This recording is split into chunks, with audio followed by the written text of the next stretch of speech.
All right, Inner Circle family. Gonna do a quick mic check first. So if you can let me know in the Discord chat that you can hear me loud and clear. All right, I see Adam says I can hear you. Just want to make sure everyone can hear me loud and clear. Yes, loud and clear. Okay, good to see everyone. I see Erin is here, Chris is here, Vincent is here, Sandra is here. All right, perfect. Now we have a lot lined up for you today, so I'm not gonna let you wait any longer, and I'm gonna bring on right away your instructors for today, Jogo, James Adamson, and Felix Lee. Joel, are you there? All right, Donna, thank you so much. Hey, Inner Circle family, comment in Discord if you can hear me loud and clear. I see Dave, William, Bogdan, yes. Dana, yes, perfect. Kimberly, beautiful. Adrian, great.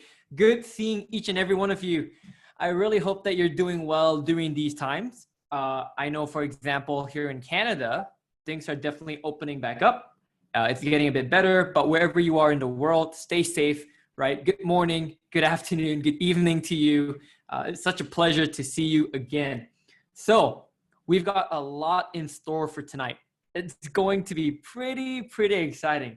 Now, comment in Discord. Let me know if you were here on the first part 1 of module 3 of our ultra high ticket closer course in the past 2 weeks, right? If you were here. Okay, so I like to start things off with a quick recap. Who can remember what Sean and I shared during part 1, right? Just comment on Discord what you learned, what you took away, right? It's been 2 weeks now. So what is fresh in your mind? What have you implemented?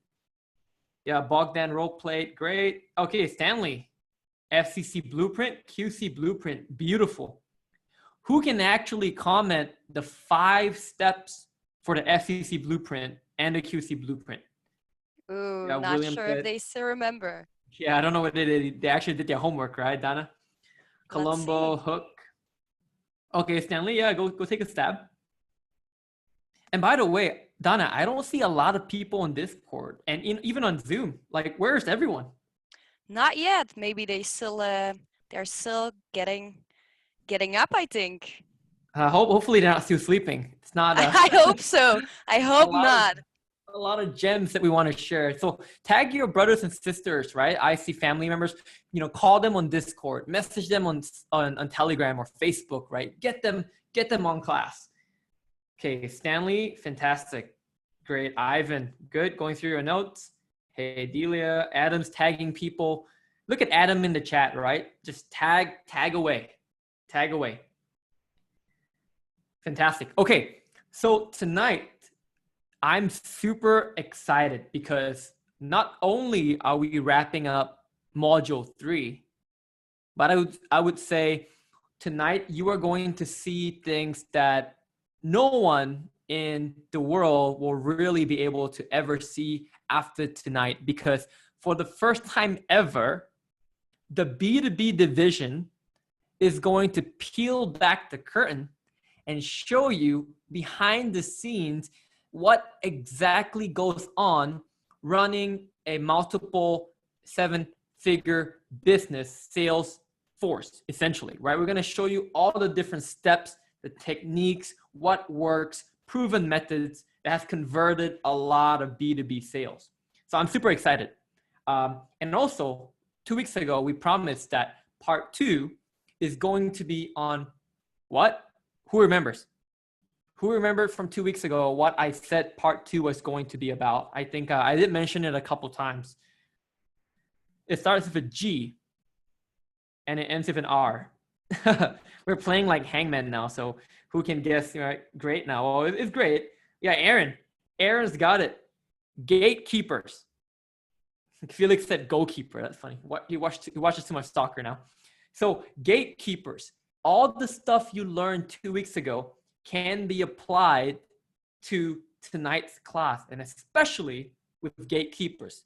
And as I'm going to mention later on, what's the use of all your knowledge, of all your expertise, of all, all your techniques, right? Being an ultra high ticket closer, what's the use if you can't get past gatekeepers, right? Because the reality is in B2B sales, you will get gatekeepers most of the times, right? You're not going to get the decision makers right off the bat.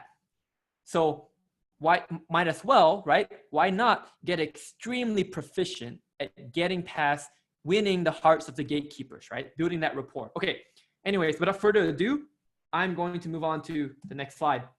So Dana mentioned it already. We have two very special guests or even instructors in class tonight.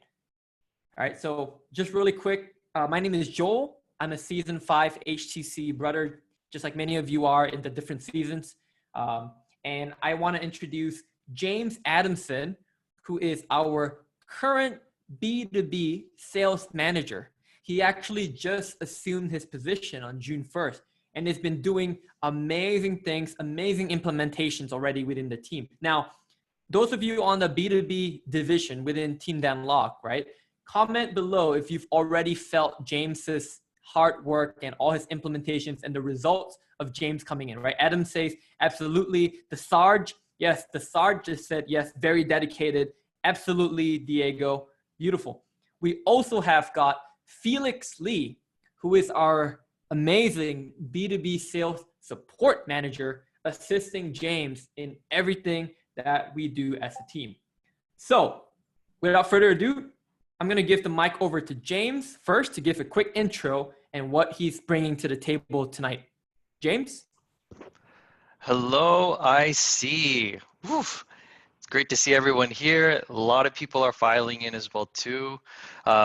If you have not spoken with me before, maybe in Discord or whatnot, I am a season 7 graduate. I come from a background of sales management. Also, in the past 12 to 13 years that I've been in sales, I've worked with small business owners in outbound sales and as well as cold calling. So there's many different aspects that I've actually taken from my past, emptied my cup, learned more from Sifu, and now brought it into now the B2B team. And I'm very happy to be able to bring more and even more value back to IC. So it's great to be here and happy to be able to teach you what's going on in the inside. All right. Thank you, James. Okay, Felix, are you there? Mic check, Felix. I am here, Joel.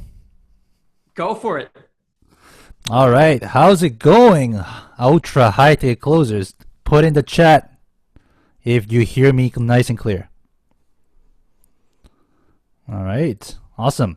So a little bit of intro of myself. A lot of you might have already heard my story, how I got into HTC. I graduated from season 9 back in 2019 in May. So roughly a year since I graduated. But I don't think a lot of people know that before that I was actually working in a mobile app company. The clients that I deal with, they are enterprise clients, right? They are big technology, big real estate company that need apps, mobile apps for their events. So the deal that I'm dealing with, working with sales, my role was a product manager, but I have to work with sales very closely to close 6-figure deals with enterprise clients. So before that, I was also working as a programmer as well. So a lot of my time are dealing with gatekeepers, as well as doing a lot of outreach myself to build connections with more companies as a product manager. Thank you, Felix. I see Adam's having a great time with puns. Adam, I love your puns. Funny story. You know what Adam said right there, the Go Power Rangers? It's actually super accurate because when I was in basic training with the Army about 4 years ago, that was the thing my drill sergeants called me for the entire 2 months. I was literally Go Power Rangers. So Adam, hey, you read their minds. It's back to life, right? The whole history repeating itself, right? Awesome. Okay, so this part is cool. This part is gonna be fun. Who wants to see, like, this is the literal look over the shoulders of Danlock Organization's B2B sales division. Who's excited for that? I think really, you know, if I'm thinking about it right now, we have never really shown such deep and intricacies from our working within our team as much as we will probably tonight, right? So like, it's literally as if, just imagine this, right? Just put yourself in this, visualize this. We're sitting in an office, in a room, right? In this one room, you've got the entire B2B sales division of Seafood Dan's company working, and you are literally walking into that room and observing what everyone is doing. Just imagine how much you could learn from that, right? How much you could get from that, okay? So this part is going to be exciting. So who's ready? If you're ready, comment below and we'll move on. Let's get it going. Beautiful. Super ready, excited, love it. All right, let's talk about some phases, some plan of actions, right? I mean, if you enjoy mapping things out, right, learning how processes work, if you're an emerald just like me, you probably enjoy this slide, right? Because every success, every good thing comes out of different steps that have to happen before that great success happens, right? It's all a collection of different steps and good decisions that lead to a great result. Now, in this case, let's take a look at what we learned in module 2 of Ultra High Ticket Closer with Rich Shea. Who remembers that? Module 2 of UHTC. What did Rich teach us or share with us that night, for those 2 classes? Right? It was about being an ultra high ticket prospector, right? Exactly. Feel it. You got it. So essentially, that was our phase 0, right? We talked about lead generation. That's it, right? And the objective of that is to really have the consistent process of prospecting leads. That way you have a pipeline ready. So we've covered this in Ultra HTC module 2. So a couple of weeks ago, 2 weeks ago, Sean and I, we talked about the FCCs and the QCs, right? The first responses as well as the qualification calls, right? We also then talked about how do you set account executive appointments that stick. So we've really covered a lot. We've covered all the way from phase 0 all the way to phase 3. Now, what we're doing tonight is showing you exactly what the B2B division does, and we're going to add on a bonus, which is really applying everything you've learned to gatekeepers. Okay, so just a recap. Now, let's see. I think James, this is on you. Talk us through, James or Felix, talk us through the SDRs, what the current B2B division does, and the different plans of action. Well, definitely, it's a great question. What are the plan of actions? So when an SDR has to go through a day-to-day process, finding the leads, bringing in the responses, trying to stir the pot and to get those individuals to speak back to you, and then also setting the calls, there's so many things to take hold of. But by looking at it as a plan of action, you can start segmenting, and as well as giving your day the actual goals to be able to reach. And you can actually ask the SDRs from the Discord here. Each of them have a goal for their day, for their week, to be able to reach getting to the appointment for the AE and setting the boom. So when it comes down to that, each of these phases that you're seeing is a roadmap for that success. Yeah, and James, talk about what happens after phase 3. I mean, come on, it's not over at phase 3, right? Like, we don't just stop there in phase 3 and say, oh, you know what, we did a great job, we're done, right? I don't know. How many booms do you want? How many booms does an SDR want to have? You know, it comes down to rinse, repeat.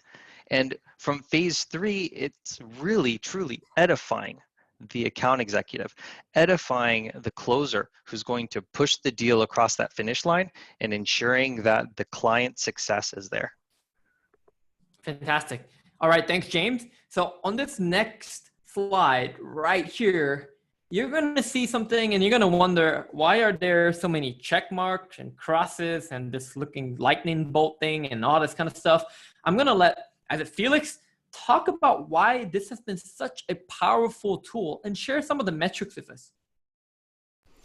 Now, this is almost a treat for Emerald, right? They was like, wow, so many things. So what is this thing that you're looking at right now as you see the top first response playbook? So if you look back to the phase 1, in terms of the objective of it, our objective of this phase is to get as many first response as possible. So as many first response as possible. So what that means is that you wanted to, neither it's a yes, no, or neutral. Doesn't matter, right? All we want is using this playbook so that we can make sure that everyone, despite having thousands of leads in our pipeline, we know exactly every day what we have to do in order to make sure that we got that first response from each prospect that we're reaching out to.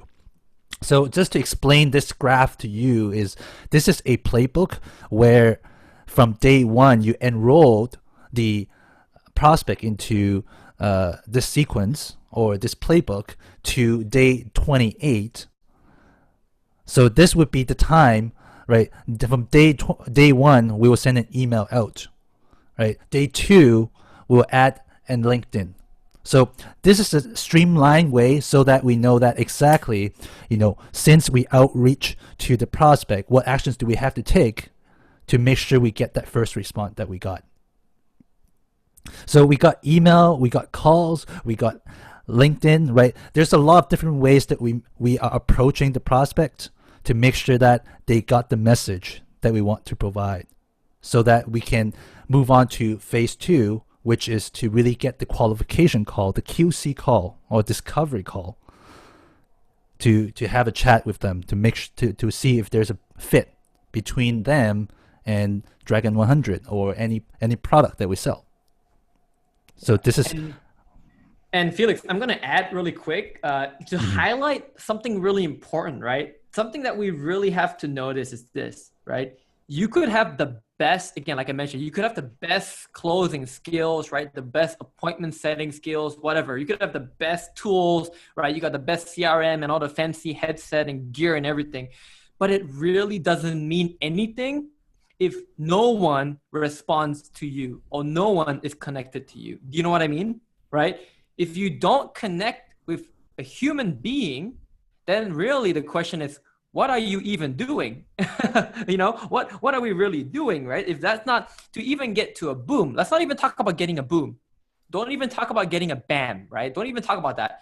We can't even do the basics of getting connected with someone, then all is moot, right? Moot like M-O-O-T, right? Not moo like a cow, but all is moot, all is pointless. It's just straight up pointless. So the other thing I call this playbook is also a multi-channel or a multi-prong approach. So you might want to write that down, right, in your book. A multi-channel or a multi-prong approach. So what's really cool about that is this, right? How many of you here in the room today, right, on Discord and Zoom, who prefers talking to people? Who prefers actually verbal communication, right? Perfect. Now, who actually prefers texting or messaging, right? There's gonna be different groups of people. Exactly. And actually, you may be surprised, but there are people that actually prefer emails, especially people in different generations who are brought up a certain way, right? In a different corporate, basically, lifestyle or mindset.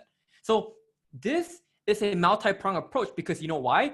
We respect the way people want to be communicated to. And this is the key. We respect the way people want to be communicated to. So perfect example.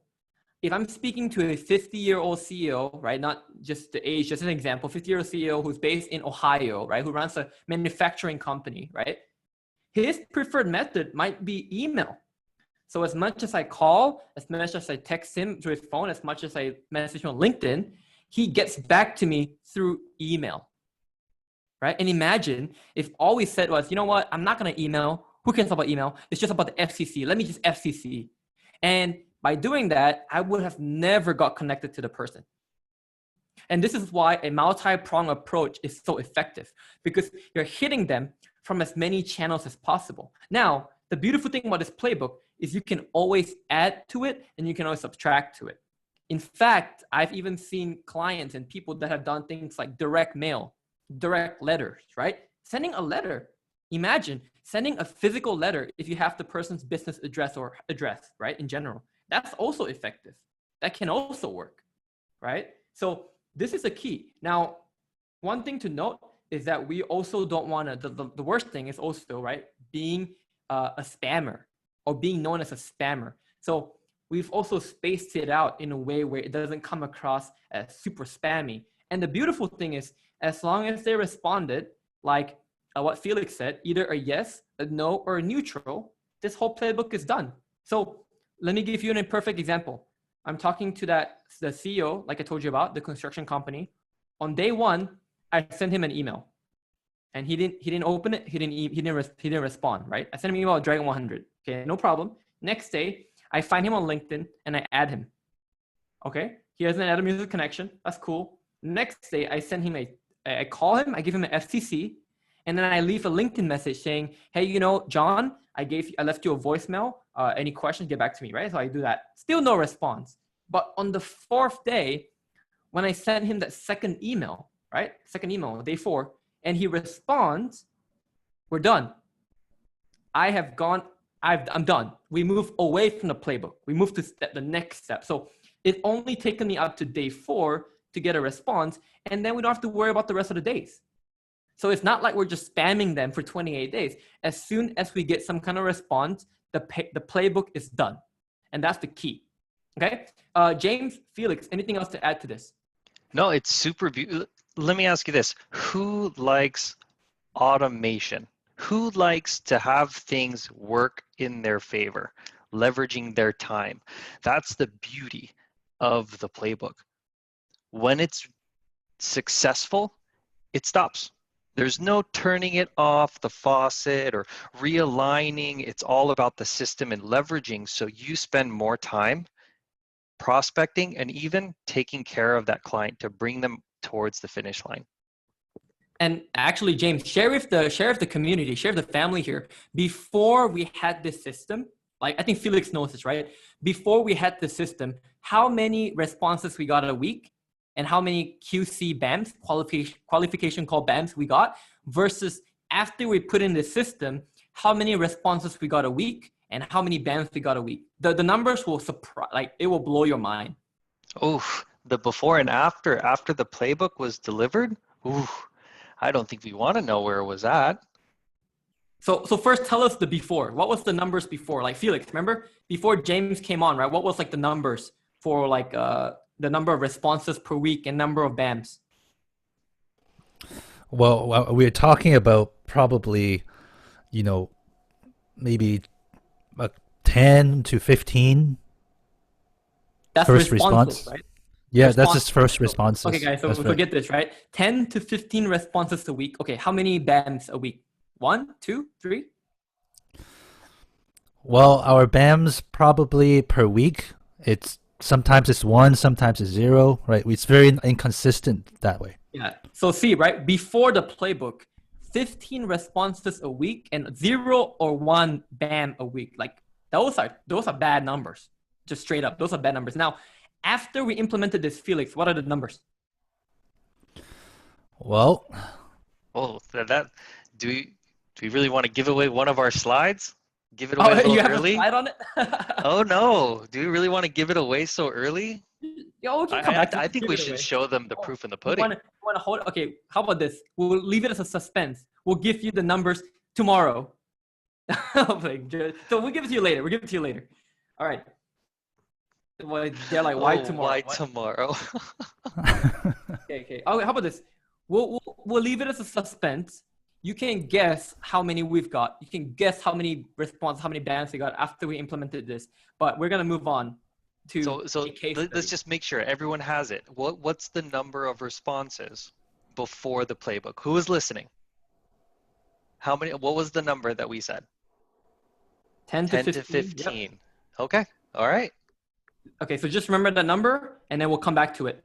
So Felix, All right. So, who wants a real actual case study? Because we talked a lot about theory, right? We talk a lot about how we should do this, but what I'm going to show you guys is a real case study. Is actually what one of the example that happened in the team. Right? this I is saw a lot like of in the yes. trenches, right? Felix in the battlefield, like right there, like real life actions. That's right. Okay, let's bring it on. All right, so this is an example of a case study where Benjamin, who is one of our SDR in the team, Benjamin, if you are in the chat, type it in and everybody give him a welcome, right? So he's one of our top SDR who have created a lot of great first responses, and he has put a lot of time in crafting emails to get a lot of great first response. He's proven a lot of great ways to do it, and this is one of the example that I want to show you guys. Now, I want everyone to read this email and tell me how many customizations, if you were to count the number of customization of this email, personalized message, how many can you find in there? Just spots. So right? Type in to the help chat. you guys, give you an example. If you don't know what a customization or personalization is, it's like, when you personalize a message or an email to someone, right? You say their name, right? Those kind of things. Like, give us a number. Guess, you can look from this, right? How many do you think? Like what, 5, 10? Throw us a number. That's right. How many spots here? That is a personalized message that is very direct to just the prospect that he's talking to, right? Not generic. How many of them? I don't see a lot of numbers here yet. 8. Yep. Kyle said 8. Now, so just to be clear, does everyone know the difference between a generic email and a personalized email, right? Does everyone understand what the difference is? Right. So like just really quick, just in case anyone doesn't, generic email might be something where I go, hello, right? So basically imagine this, right? I'm still sending an email to 100 people, but my email just says, hello, you've been selected to, you've been selected to talk to learn about Dragon 100. If you're interested, please get back to me. Thank you, right? That's super generic. There's no personalization at all, right? So you get what I'm saying? Yep. So 9, 5, 15, 6. Okay, 4. Yep. I see a lot of different numbers. All right. So let's review it. So I have highlighted everything that has a customization. So when it comes to customization, what I mean is we look at names. There's a lot of interesting ways that we have input a lot of customization in here. We talked about, first of all, Laurent, right? Her name. And also there's a research part where it explains how Ben has already know about the business, continue to provide insurance service to clients remotely, right? He already done the research that this is what the business does. And now he's trying to connect on the second paragraph. He further built the connection, further built the relationship by connecting that I'm not a financial expert, but I used to be an insurance agent, right? You see that relationship building part. And also now another way he plug in is, wow, I saw you partner with a lot of major insurance providers. So that's why I want to reach out to you. Can everybody see just the first 2 paragraphs? I already have so much rapport, so much connections. Type in the chat if you see just the first 2 paragraphs. Would you want to continue reading for the rest of the email?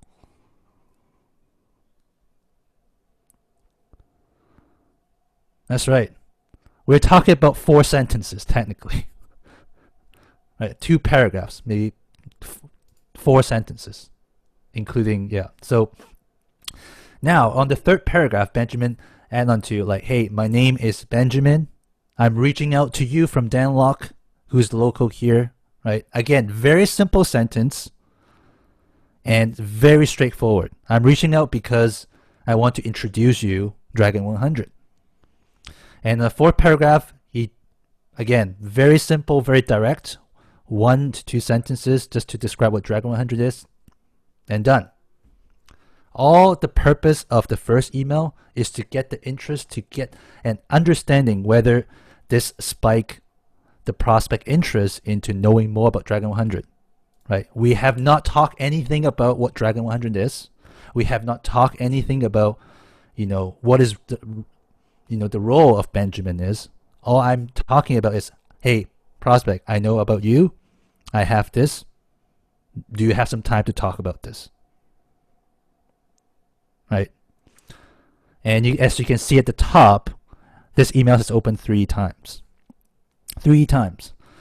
So now type in the chat. What do you guys think what happened next? Type in the chat. He replied, call, QC, respond. Okay, call. He replied. Now this First part response. this part is so great, Felix and everyone, because imagine this, right? Imagine if we just sent this, and we see 3 opens, we think that's pretty good. But imagine if this is all we sent, and that's it, right? Instead of the whole 28-day thing, imagine if Ben just sent this one email. He basically sent it, he rubbed his hands, he shook his hands, he said, you know what, I'm done. I did a great job today. I sent 1 email. I'm good. Let me wait for this response to come back, right? Imagine if Ben just did that. All right, Felix? That's right. I can just send this. Wow, just a perfect email. I'm sending. I'm done. Right. You remember the playbook? What's gonna happen is he's gonna have some follow-ups that he's gonna do, and in fact, what? I was gonna say the answer really is no. We did not get a response the first time. This email. Yeah, despite it's being opened 3 times. So let's move on to the next slide. In fact, Benjamin has to send a follow-up email 5 days later to follow up with Laurent. Like, hey, what's going on? It has been a couple of days ago since I introduced you about Dragon 100. Is there a time, is there still interest in there? And on top of that, if you can see, he's also sharing a video, right? He never forgot, on top of just a follow-up, there's always value being added. And in fact, he said, here's the video. It's actually a link. When you see the blue color there, it actually means that it's a link, right? You can click on it and watch it. And guess what? It's clicked. Got 1 clicked. So the key here is why the playbook that we talked about is so good is that we would never forget that we need to follow up. And in fact, as a matter of fact, this is happened over and over again where we won't get a first response until we send 2nd or 3rd email. This is based on our own experience. Usually the first email, we don't really get anything back. And it's always the follow-up that is when we got the first response. And again, this is a very well-crafted email, right? Not too long, 4 paragraphs, and with a video, right? Very easy to understand. And if I'm a business owner, I'm reading this, I'm like, oh, right, I forgot to a response to Benjamin. So guess what happened next? Let's move on to the next slide. Boom, finally, Laurent said, hey, you know what? Hey, thanks for following up. Laurent actually said, thanks for following up, right? Prospect actually appreciate that we do that because sometimes, it's really true. I'm very busy, imagine if you're a business owner today, how many emails do you have every day? Right? Maybe 20s, maybe hundreds, maybe sometimes I don't even have time to read my email every day. I just have to finish tasks. But if I see the same same person email me multiple times, I will appreciate it. It seems to me it's an important message that I need to, reply on. And in fact, it says, hey, thanks for following up. Yes, we're really busy, but I am interested to learn more about Dragon 100. I do have some questions. Can you answer these questions for me? And in fact, without us asking too much, Laurent has probably already know that we're looking for some sort of, what's your revenue range? And we never asked for it. And Lauren already tell us, hey, last year our revenue was blah, blah, blah.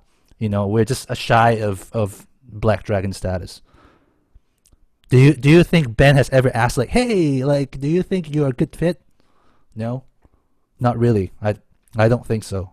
But Lauren already did her research and tell her, hey, I have some questions about it. Let's talk about this. Very nice email.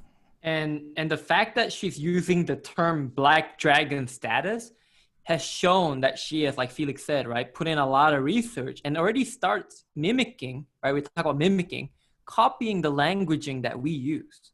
And she's already starting to call her business shy of Black Dragon status, right? That's already, getting her foot in the door. That's right. So this is one of a recent thing, like as you can see, the day is June 5th. So it's happened literally like a week or 2 weeks ago, when this is just one of the many examples that we have. And who wants to see more customized template that we have? Type in the chat. And by the way, all of these, you should always, take a screenshot of them, copy them, because you can always change this to reflect whatever products or services that you are also closing for or selling, right? You can always do what we have is basically things that are proven to work. All right. Instead of going through you can ask Ben and Felix how many hours they spent writing 20, 40, 50 emails, right? And also not just writing the first one, but retweaking them, optimizing them to get them to actually convert, to get actual results from, right? Instead of you having to do this, go through the pain yourself, we're giving you what works. You can just take it and save yourself a couple hundreds of hours. And that's kind of why we're showing you this. Wow, this one is very, very profound. I would say this is one of the best emails that I work with Benjamin on this, and I love this. First of all, again, very short, 4 paragraphs email. And if you see that subject line and you see the body, how many customization is there in there? Right, we have first name. I have a few questions about the company name. Right, I want to prove to you guys about that. You don't have to spend a lot of time on emails. Once you get the template set up and it's proven work, all you have to do is make sure that those first name, company name, number of years company established, the industry of the company, that is done. How much time would you spend? Type in the chat to find the first name of the person you have to talk to, the company name, how many years company established, and the industry. Or maybe even 10 spelling minutes? it right. Spelling it right. Yeah, That's or like even 15 spelling minutes, it right. 30 minutes, few minutes, right? If you know the company well, it's probably, I would say, if you go to the company website, maybe you can find majority of these info within 5-10 minutes. And all you have to do is just plug these things in. And you're done. This is a second email that we have as a template, right? It says, I reached out to you a few days ago about the company, right? Whether you guys could be a highly evolvable remote organization. And then we talk more about how much we know about the company, right? Within that many years that the company has established in the certain industry, we're able to leverage the 3 pillars to transform into a scalable business. Right. This is another example of using personalization to build rapport with the prospect without us spending a lot of time. So Felix, you're telling me that this email is all in the automation and all I have to do is start it and it does all that for me? That's right. It's all done. So we have a process right now in our team where we have a template of prospecting. Right? Who remembered the first module with Rich when we talk about the prospecting part, right? There will be, in fact, in our team, we'll have several things that we have to do research on, and we just build out a list. And what we do is, once we get the list, we get 10, 20, or maybe sometimes 30, 50. We'll bulk import into our HubSpot system, which is the CRM that we use, a customer relationship management system that we use, where these first name, company name, once we import, we plug in a template. This will automatically put into there. I don't have to rewrite anything. All I have to do is I said I need to send this template to this prospect. Boop, boop, boop, boop, boop. Done. Everything is there. Fantastic. So that is the magic, and that is the leverage that we use in the HubSpot system to make sure that we are spending the best time as an SDR to do prospecting, to do something that we need to do to generate revenue, right? These things, technology can solve this for us. Yeah, so Right. I'm also going to share with you guys some tools because again, right, not everyone has to go out and invest a couple $100 to use HubSpot. If you, for example, if you're just working, maybe you got one influencer and a business owner you're helping, maybe it's yourself, right? And you don't have like a really big team in which would justify, the cost of HubSpot. There are many email marketing tools that you can use. Like for me personally, my businesses have used things like, you can write this down, woodpecker.co. So woodpecker.co is about $40 a month for the basic plan, or $50 a month for the team plan. It's pretty good. There's things like reply.io, which also offers you the same customizations. Reply.io, yeah, woodpecker.co. The next one is Close. In fact, actually, if you want a CRM that can let you call inbound and outbound, plus do email sequences and personalization like that, close.com, exactly, William. Close is pretty phenomenal as well. And if you just Google, right, email marketing tool, you can find like tens of tools that are like that, right? You don't always have to use HubSpot just to get this. Basically, that's my point, okay? Felix? All right, thank you. Let's move on to the next. So this is another example that I want to share with you that, again, leveraging a lot of the personalization, what we can do. And one thing I want to point out is this is something that we found have a very high successful rate is if we always put the company name or the prospect name, first name on the subject line. This is really crucial, right? Because before you open the email, what do you see? All you see is the subject line first. So if there's a certain amount of customization on the subject line, you at least invite them to open the email. Right? You don't want to have a boring subject line. Otherwise, all the work that you put in the body of the email will put into waste. So you want to make sure your subject line is also have some personalization in there, and we always make sure that we put it in there. So Felix, I got a question, Felix. Yes. So I see like a rocket, right? Like an emoji. Yeah, Right? So I was about to go into that. What is that? How has that been working? So this is something that we have been experimenting to put like a little emoji at the end. And this is something that we found quite interesting. Whenever we put an emoji at the end, it actually create curiosity in prospect into opening the email as well. Where, like, for example, like growing with a rocket, right? It add into a human psychology way of like, wow, like you can actually feel it. You can actually imagine how it looks like to grow, to actually going up.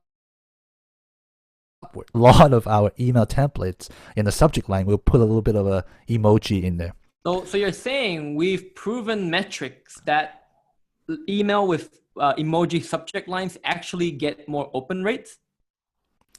I think it really depends. Depends on the prospect that you're talking to, depends the industry that we're talking to. But in general, yes, it does.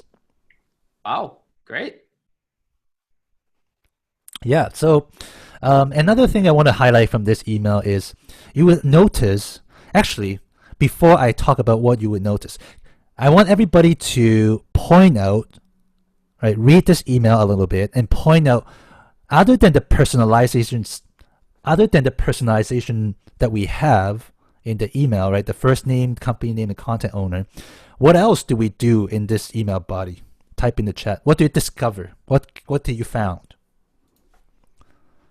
Bold words. Okay, everybody see that? Fantastic. Cold. Bold. Okay. I was like, cold. What do you mean, dude? All right, cold. Color the word. Dragon 100 is always blue. Okay, interesting. Someone found the second clue here. Scale, revenue. That's right. All right. So that's right. The first thing I want to mention is bolding. All right, bolding. What that does, of course you don't want to bold the whole thing. If you bold the whole thing, it just defeats the purpose. But what it means by bolding the word is something that's important, right? It highlights that something that they need to catch their eyes. Like when I'm reading an email, if there's a relatively long email, what would catches my eyes would be something that's a little bit different than the rest of the email.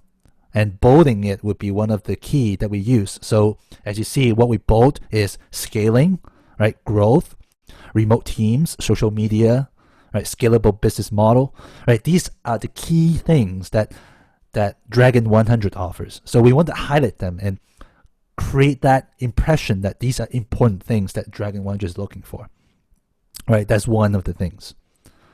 Now, second things, right? Another thing that everybody have discovered, right, is why is Dragon 100 is blue, right? In terms of how it's shown in HubSpot, is that it's actually a link where you can click onto that, and just give an idea that if I click onto that, it will actually brings you to a website. And in this case, in this email, we're bringing the prospect to the Dragon 100 website. So we are already doing so much more just to ask like, hey, you want to discover more? But we're also giving them the option to actually do their own research without them searching what Dragon 100 is. They can directly click onto that link. It creates curiosity on what you can do other than just reading the email. So another way why we put links in email is that we want to also track whether this email is effective. Meaning that we are always tracking the click rate. Meaning that if I have a link in the email, HubSpot can able to tell whether that prospect actually click on the link. So that's going to give me, like for Emerald, right? You guys love this. This give us another number to lean on to go like, is this email effective? Are the prospects actually clicking on the email? Right. That's another trick that we use to make sure that we have consistently metrics to look at to make sure like this is an effective email to look at. Exactly. Q. Where are the emeralds, guys? Type in the chat. How many times when they click the link? That's right. So these are the email templates that one of many that we want to share with you guys. And also like the key here is that this is just one of many, and we are consistently revamping it. We're constantly looking at the numbers and making sure that these emails are very effective. And in fact, if Joey, if you can move on to the next slides. In fact, these numbers, I can tell you this. Numbers doesn't lie. Right? Numbers doesn't lie. This is one of the HubSpot sequence that we use and have create this result for us. Yeah, out just of 80. By the way, the highlight there is one sequence, right? Just one. Yeah, just one of the sequence that we recently tested, right? Out of 83 people, that's a pretty big sample size. All right, 71% of the sequence is opened, right? What? Okay, let me give everybody a test. What does open rate means to you? Like if you have a high open rate, what does that mean? Type in the chat. Email was read. Subject email line was is read. good. Hashtag Right. 10. Yep. That's right. So it means the subject line is good. That means your subject line is catching the prospect eyes and they want to open it. Yeah, Right, Vincent made a good point too, actually. It's actually landing in the inbox, not in the spam or the junk folder. That's a good That's point. correct too. Yeah, absolutely. Absolutely. By the way, I will share something really quick that's a bit off. Well, not really off topic. It kind of relates. Yeah, go ahead, Joe. But just like what Vincent said, you could have the best email subject lines and copy and everything, right? The best copy in the world. But and this is a big one, is where if you have a business, you're a business owner yourself, or you work for a business owner, you want to check the IP domain reputation of your domain, right? So for example, for us, we've got danlock.com, we've got dragon100.com, right? We've got highticketclosers.com, highticketsales.com. Those IP reputation, domain reputation, that's basically the number that's given by Google, really affects your deliverability, right, of your emails. And it will definitely affect your open rate as well, 100%. So it's really key. Now that you know that, you can do that research to figure out what that percentage is for your business. All right. So moving on to the click rate and the reply rate. Now, click rate is important. However, we look at reply rate a lot. Who remember what is the objective of phase 1, right? What is the objective of phase 1? To click. Okay. Who else? Right. Phase 1's of the first response. What is the key objective of that? Get attention, response, first response. That's right. The key for this phase, this sequence, or this playbook is to get as many reply as possible. Now, a lot of people say like 12%. Wow. Like, is that a lot? Is it not? Like, based on the industry standard, the reply rate for general emails, right, marketing emails coming up, is about 10%. So we're talking about we're a little bit above average, right? 12% reply is actually a really good rate in terms of the reply rate of an email campaign or email sequences. So I wanted to use this opportunity to also give a shout out to Benjamin. Right, he's not only one of our top SDR, he's actually also took HIC and he's also a copywriter himself. So, by the way, just to ahead. not only highlight that, but to commend Ben, when Sifu talks about mastering high income skills, this is truly how you leverage 2 high income skills to even more effectively make you a better closer or a better copywriter, right? You take not only is Ben a good closer, right? But he has what not many other closers have. He can write freaking good emails that result in 71% open rates and 12% response rate. Just imagine if you were a closer that could do that, both close well and write amazing copy. That's true financial confidence right there. By the way, this is like the almost like a report. Like when you go to school, you get a school report. This is like a report for whether you're a good copywriter. Sometimes I would say, just using it as a joke, but like when you can tell others, like, hey, tell me why you're a good copywriter. Why you're good at doing this. This would be the numbers that you can show. Well, I got 71% open rate on my emails and 12% reply rate. This is like the best way to demonstrate like how good you are. And I want to say congratulate Ben on his good work so far. And in fact, he's been getting a lot of great first response. He's one of the top SDRs who got the most number of first response. Actually, not the top number, but also the conversion, right? The reply rate, I would say one of the highest. Right? He doesn't have to do a lot of emails, but he got the same amount of number of first reply from the prospect. So that means it proves that how effective his emails are. So congratulate Benjamin on that.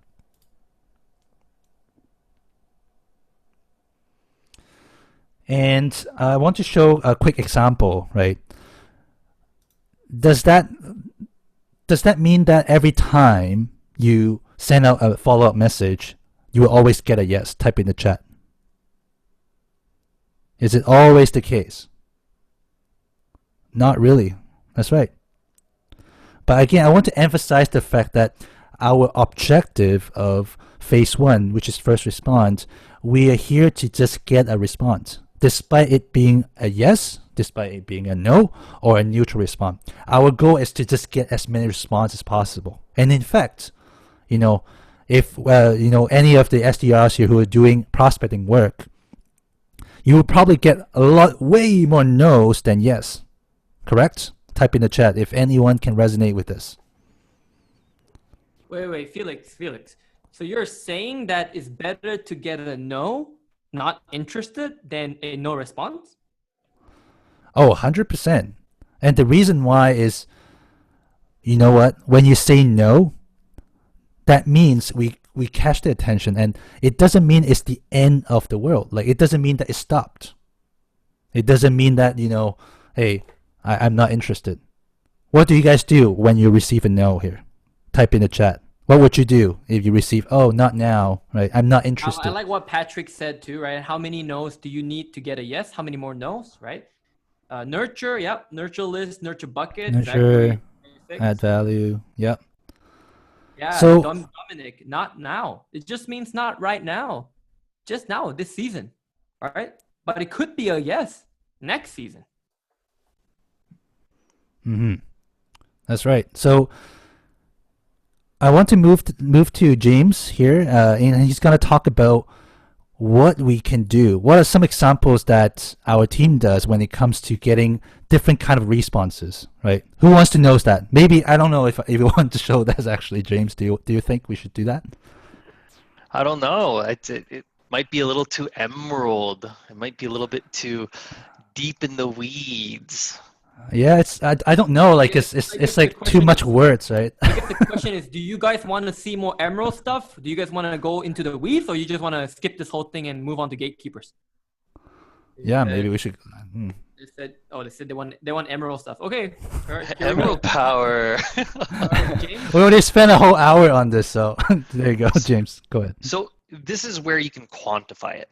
Like when we get responses, we could measure it from a spectrum of 0 to 100, but what we can do is look at it as 3 different buckets: a yes, no, and neutral.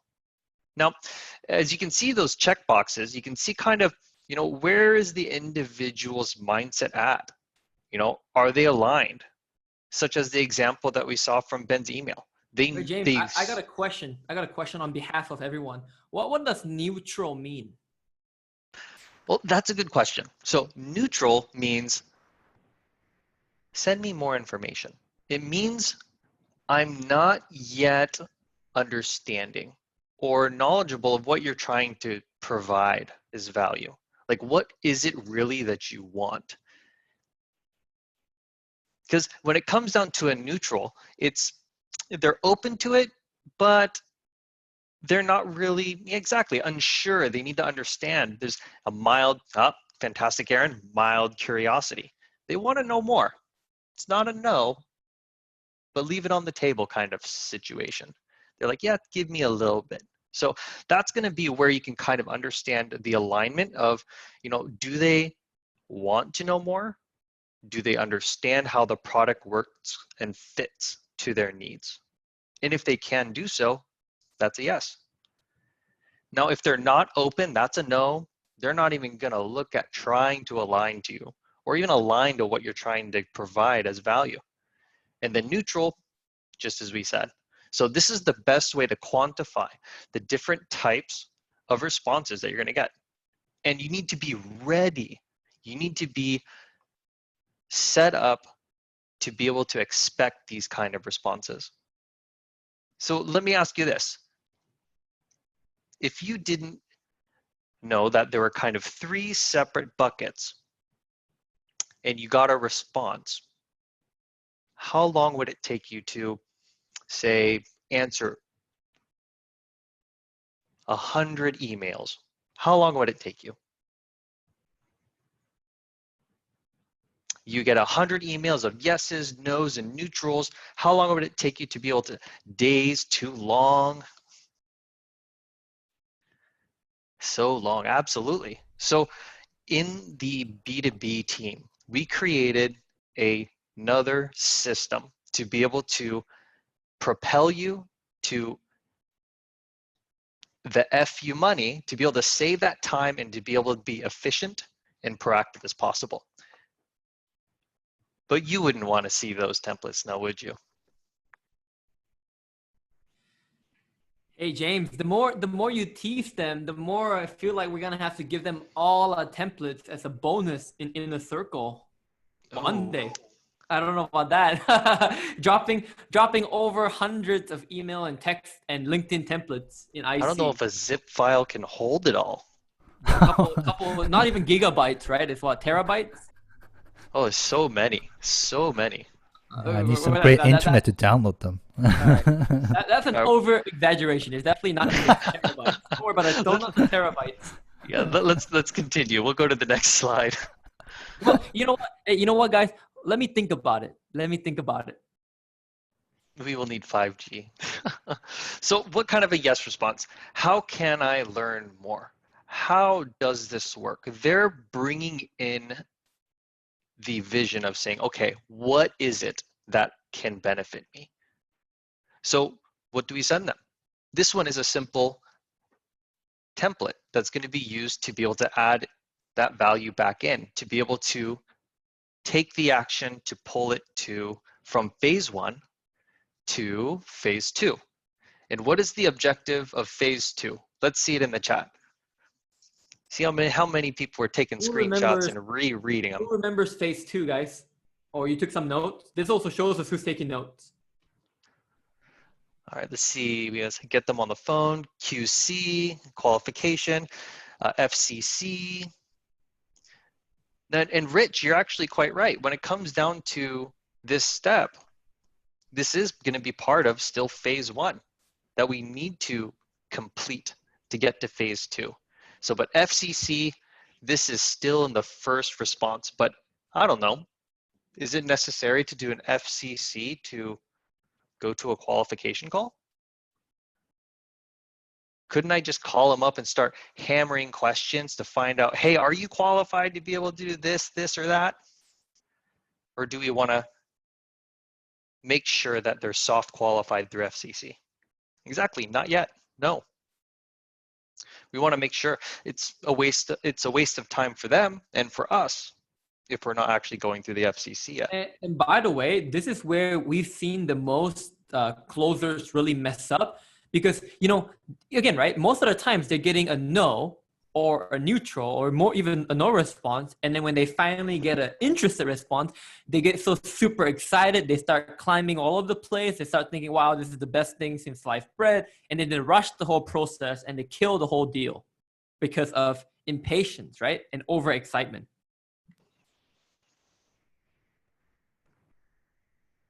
Absolutely. So, you know, we definitely want to be able to reach out to them to the verbal diarrhea, but being able to essentially bring that conversation forward. You know, let's talk about it. Let's see if you're a great fit. So, you know, I don't want to bore you and read it. I'm sure some of you have already screenshotted and typed it in a Word document to keep it. But what is this, James? Add comment that you. That's the section that's most important. It isn't just a copy paste and, you know, laziness. You know, we're not. Do you mean is it supposed to say add? Like, what's the? It feels like it's missing a word here. Yeah, so that might have been from one of the edits, but essentially you want to insert the client base and target. So each of these bracketed systems is where you can add in those touch points, those personalized items to the email to be able to align that you are not just a robot, that you're not just calling people from a list, that you're actually intently going to them. The word here would be add comment that you understand, right? Or that you are aware of their client base and things like that. Correct. Thank you for the correction. That would be absolutely on point. We need to add as a typo here. We're missing a word. It should be add a comment that you are aware or you understand or that you're familiar. And I could give a little bit of example what you can put in there, right? So, for example, you can put in a recent LinkedIn post. You can comment on one of the LinkedIn posts that they made, or you might read a press conference post that the company has recently made, right? That's another extra, points that you can put in there to discuss more with your prospect. And it could be anything, technically, anything that you want to add on more about where you can bring on some discussion point that could eventually connect back to the product that you're selling. Awesome. And then really quick, I'm going to ask everyone in the family right now. So why would we say, why is this a call to action? Why do we suggest a time to speak with you, to speak with the prospect, right? Why is it the call to action? Who can answer this quiz or this test? Why is this a call to action, the CTA? Get them to move, no action, no progress, action, okay. Yeah, you guys, I think, well, some of you are typing. It looks like Discord, you're still typing. Exactly, right? Delia, you want to get on the call, right? Because we are not going to qualify them through email, right? We're not going to say, all right, please answer 15 of my questions. What's your business revenue? What's your business address? Blah, blah. We're not going to do that in an email, right? Exactly. You want to move it to a call. And this is also another thing. I'm going to give you guys an extra bonus that's not here. If, let's say we send this email to them, right? And for some reason, you guys will probably experience this. I'm not the only one. How many of you, right? You get someone who's interested and you want to get them on a call, but they keep asking you questions back in the email. Like they never want to really talk about the call. They still email you back with more questions, right? You've got that, right? You definitely have got that. I'm not the only one, right? So it's really important that the way you respond to that is, you know what? Hey, John, you've got great questions. Now here's a give and take. I talked about it 2 weeks ago. It's a give and take. I might purposely answer one or two of their questions, but I'll say, you know what, John, it's a lot faster if I can answer all these for you on a call. It's not going to take long, 15 minutes, right? And you can have all the questions you want to answer. And then that's how you get them on that call.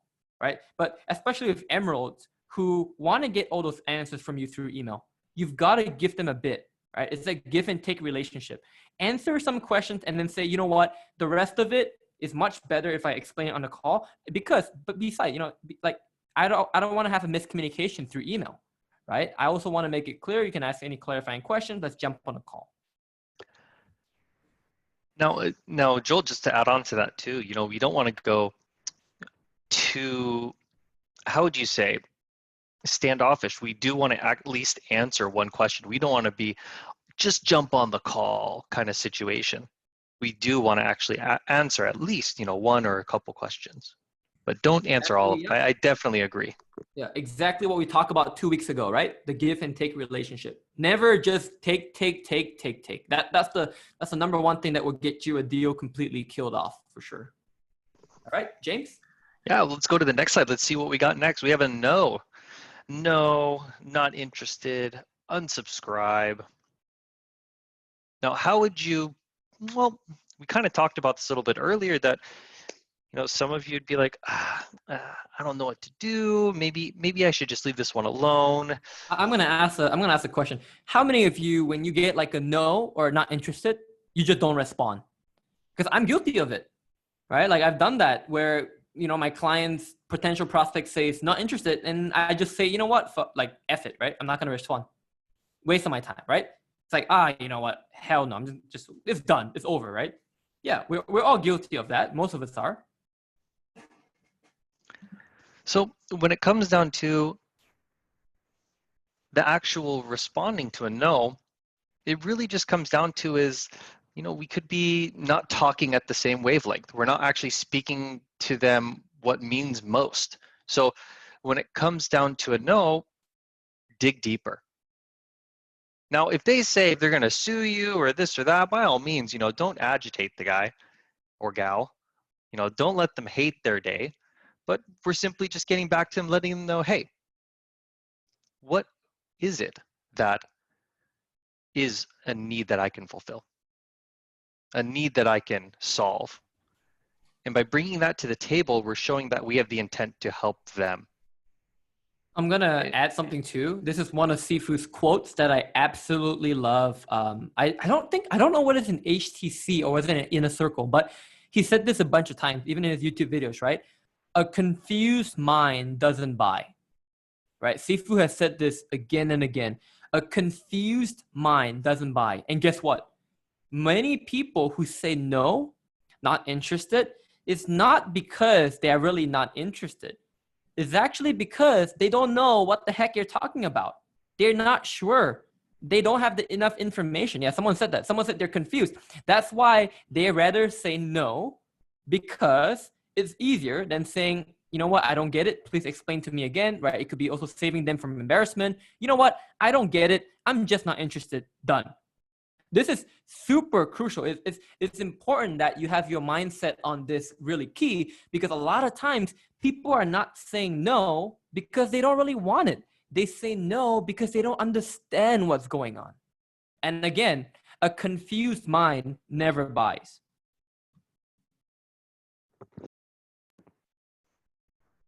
That's 100%. You know, it's how can we help them understand? And one of the things is when it comes to wanting to help them understand, we need to seek to understand them as well too. So that's kind of a little bit of I don't know if there's a specific proverb, but it's, you know, if you want to be understood, seek to understand first.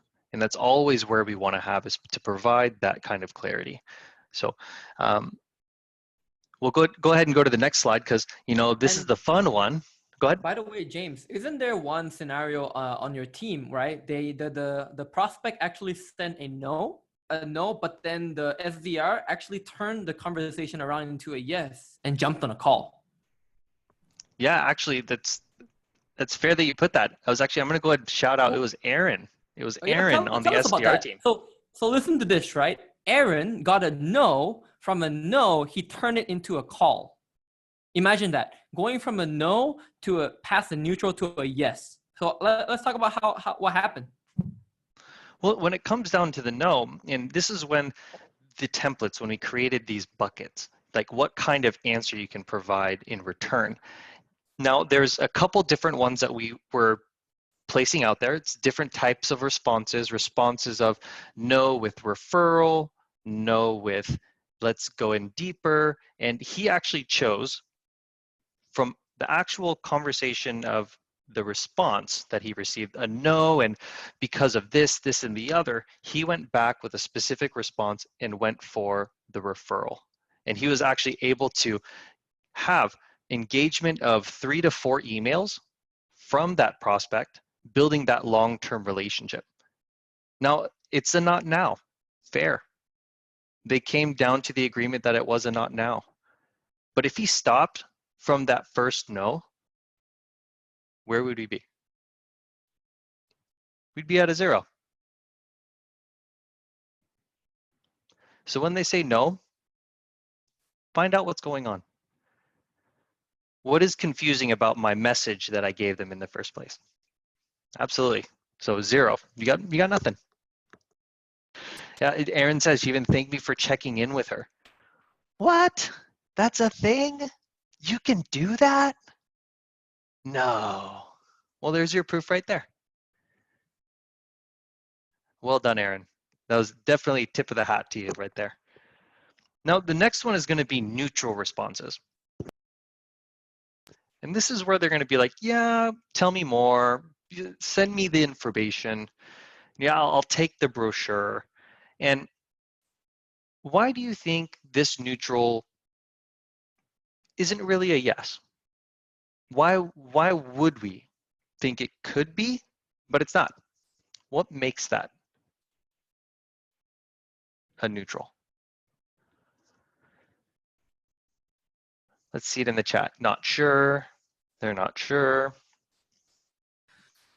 This one, I wanna share something really quick, James, that I think is pretty profound when I got it, right? When Sifu told me this, right?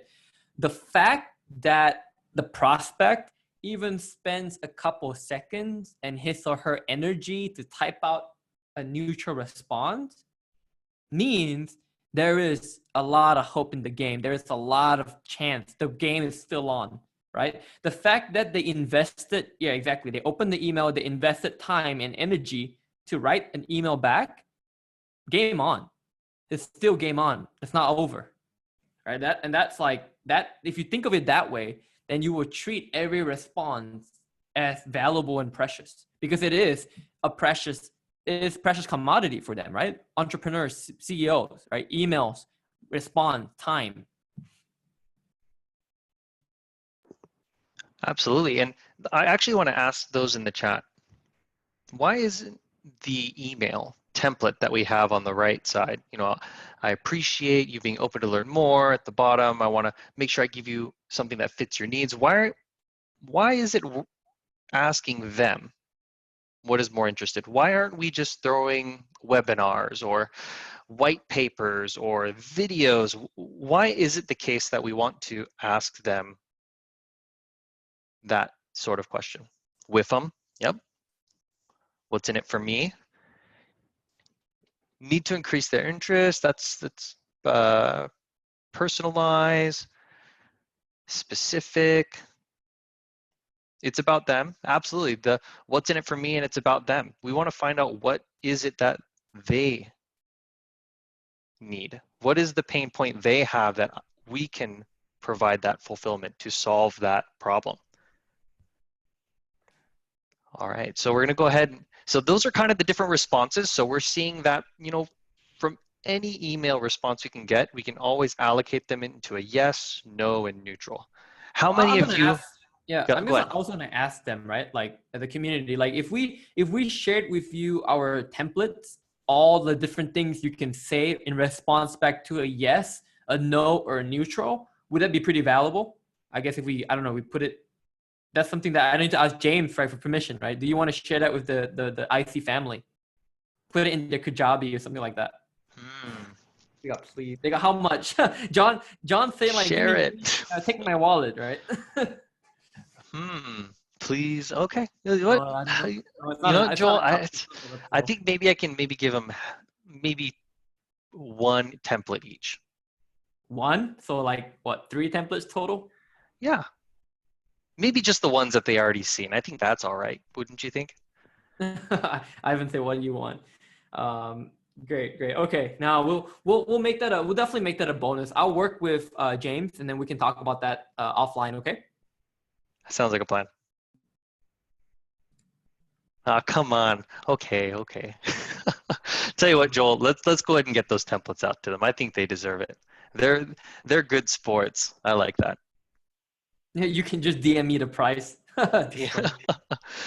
So now that's going into outbound. Now let's talk about inbound. Now inbound, in many cases, they're going to come in from different coordinations, different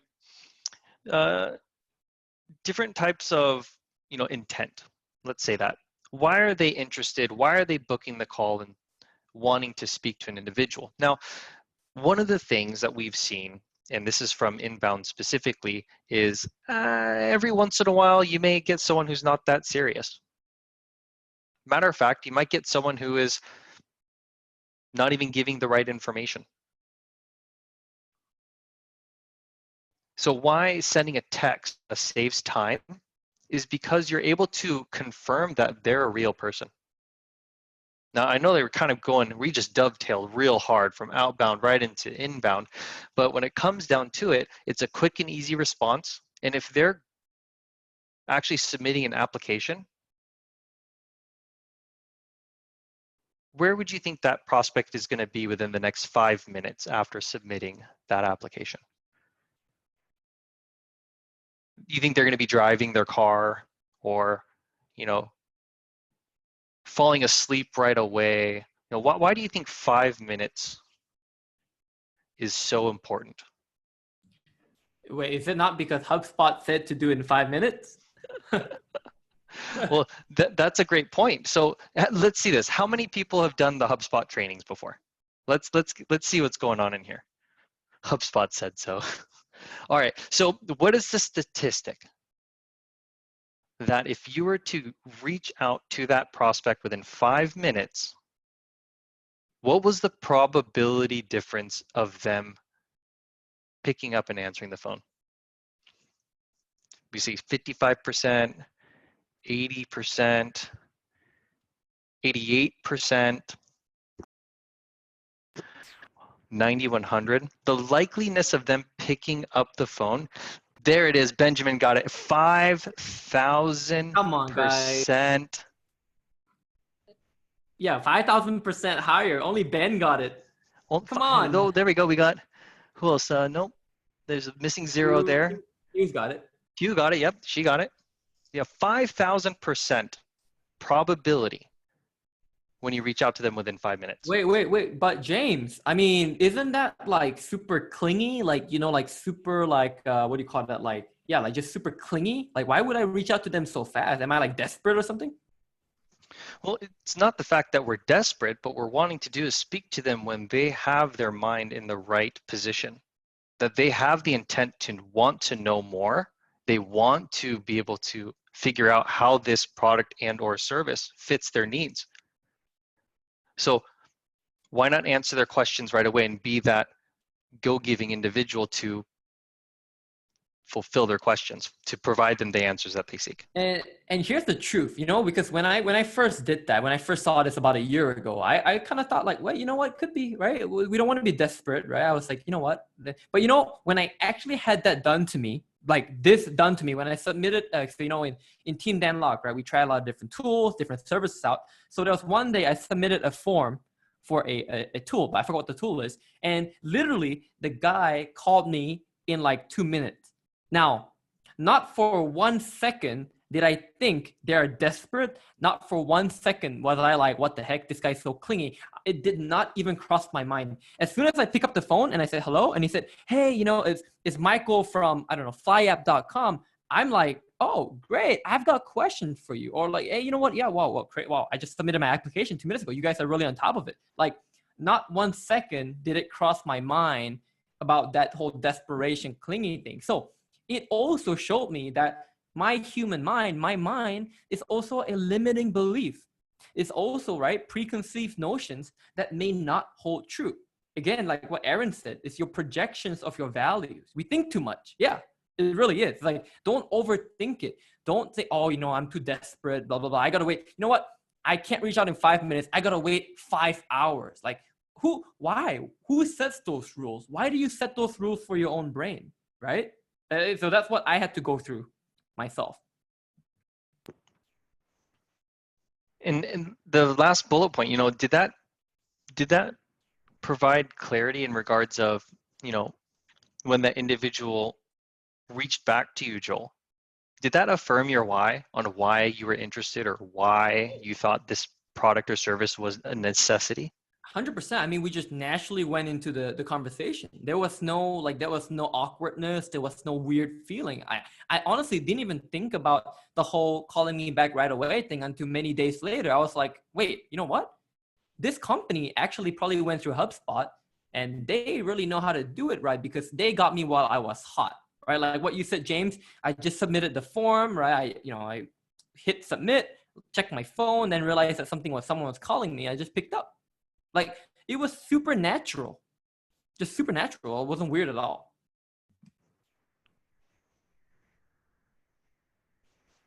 Yeah, so when it comes down to inbound, when you have applications that come through, do this practice. This is going to help you with wonders in regards of making sure that they're the right fit. You're getting them when they're available. You know, they're not driving their car and submitting applications. They're not asleep submitting applications. So, you know, reaffirm the why and get with them sooner than later, because that's when you can definitely get that conversation. So what do we have? So we actually have 2 templates. Once again, going back to how can we systemize and be able to create efficiency, we have first text and second text confirmations. So we can send them out right away to confirm if they're truly an individual who's wanting to learn more. So we have a first text within minutes, you know, hi, prospect's name. Danlog just brought me your application. He asked me to reach out to you to confirm your number. I also need your best email so I can send you some more information. Is the one you put in the application where you'll get the info directly? Thanks.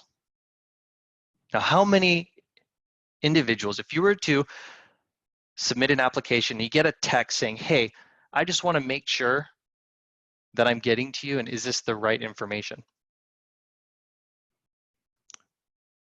What if you had the wrong email address? What if you typed it in wrong?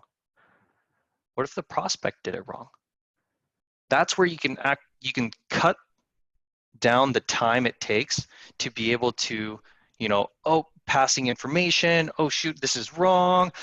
How much more time is wasted if we're not just doing a quick go-to to reassure that we have the right information. The other thing too, like you said, James, sometimes in the template, I will actually type out their email on purpose, right? Like on purpose, and to make sure that it's actually the right one. And I've actually had this done to me where they actually typed my email with a typo where I got that sent, right, through a text, and I had to correct it right away. I was like, hey, you spelled one letter wrong in my email. Then I had to actually reply. So that actually forced a response, which is pretty interesting. The pretty interesting psychological, I guess, technique, right, that they use to get you to respond. So, you can type a really long text, but you might want to include their actual email, right? You might actually want to put their email and say, hey, is this the correct email, right? Please confirm. All right, we don't want you to miss out on the next steps, right? Or the next piece of info. No, you're quite right. When it comes down to sending back the email, it can be different from influencer to, the actual, business owner you're working with, because there could be different types of rules for CPNI. It's a customer protected, information and so forth like that. So, you don't want to just kind of take it for what it is, but you do want to, absolutely fantastic idea. If that is an operation that you can utilize, that's a fantastic way to confirm right off the fly, and then you're off to the races. And then you confirm. From Bogdan, James, sorry. Mm-hmm. So he's saying if business owner and influencer we're clothing for only has text enabled for a specific part of the world, let's just say USA, but then the rest of the world, leads aren't coming in. Well, I mean, Bogdan, my simple answer would be you got to work with what you got, right? If it's only enabled for USA, I mean, because again, right, there are also rules in regards to privacy, like GDPR in Europe. So there might be a reason why it's only allowed or eligible for a certain area, a certain country, a certain continent. So maybe then you can only do this with the leads in the USA, the prospects in the USA. Now, for the other prospects in the other parts of the world, this is the cool part, right? It might not be always an SMS. Remember, multi-channel approach. Multi-pronged approach. It could be a LinkedIn message. It could be a Facebook message. Heck, it could be a LinkedIn connection request with a note. It could be a Facebook add a friend request, right? I mean, you never know. You might even get an Instagram DM. So that's a lot of ways. You got to think outside the box, and it's all going back to being resourceful, right? What we're sharing with you, yes, it's the template. It's the kind of know-how, but at the same time, you got to take the philosophies of going outside the box. And that's what really makes great closers, the real ultra high ticket closers. All right, I hope that helps. Thanks for catching that question. That one kind of went by me there. So when it comes down to the inbound, going with that approach, trying to confirm the individual earlier on, no sweat off your back, and you actually have someone who you can work with right away. So we're going to go ahead and go to actually, before we go to the next slide, go ahead and stop it there. We don't want to give it away. We're going to go ahead and ask the team who is on Discord, how many responses were we getting beforehand? This is the part we got to figure out what the numbers were. So who remembers? Tonight, the team, right, the B2B team, how many responses they got before they implemented these new systems? Okay. 10 to 15, yep. 10 to 15, yep. And then how many QC BAMs did they get? Right, what did Felix say? 0 to 1, exactly. 0 to 1. Oof. Now, not even a boom, right? We're not even at a BAM set for account executive. It's just like QC BAM, right? Very, very low numbers, right? Okay. James, right. You ready? Ooh, let's unveil it. Let's see it. This is per week, by the way, per week. Per week. 94 responses. All right, Emerald, 10 to 15. Do the math. From 10 to 15 to 94, how many percent increase is that? Or X? How many X? What's the multiple?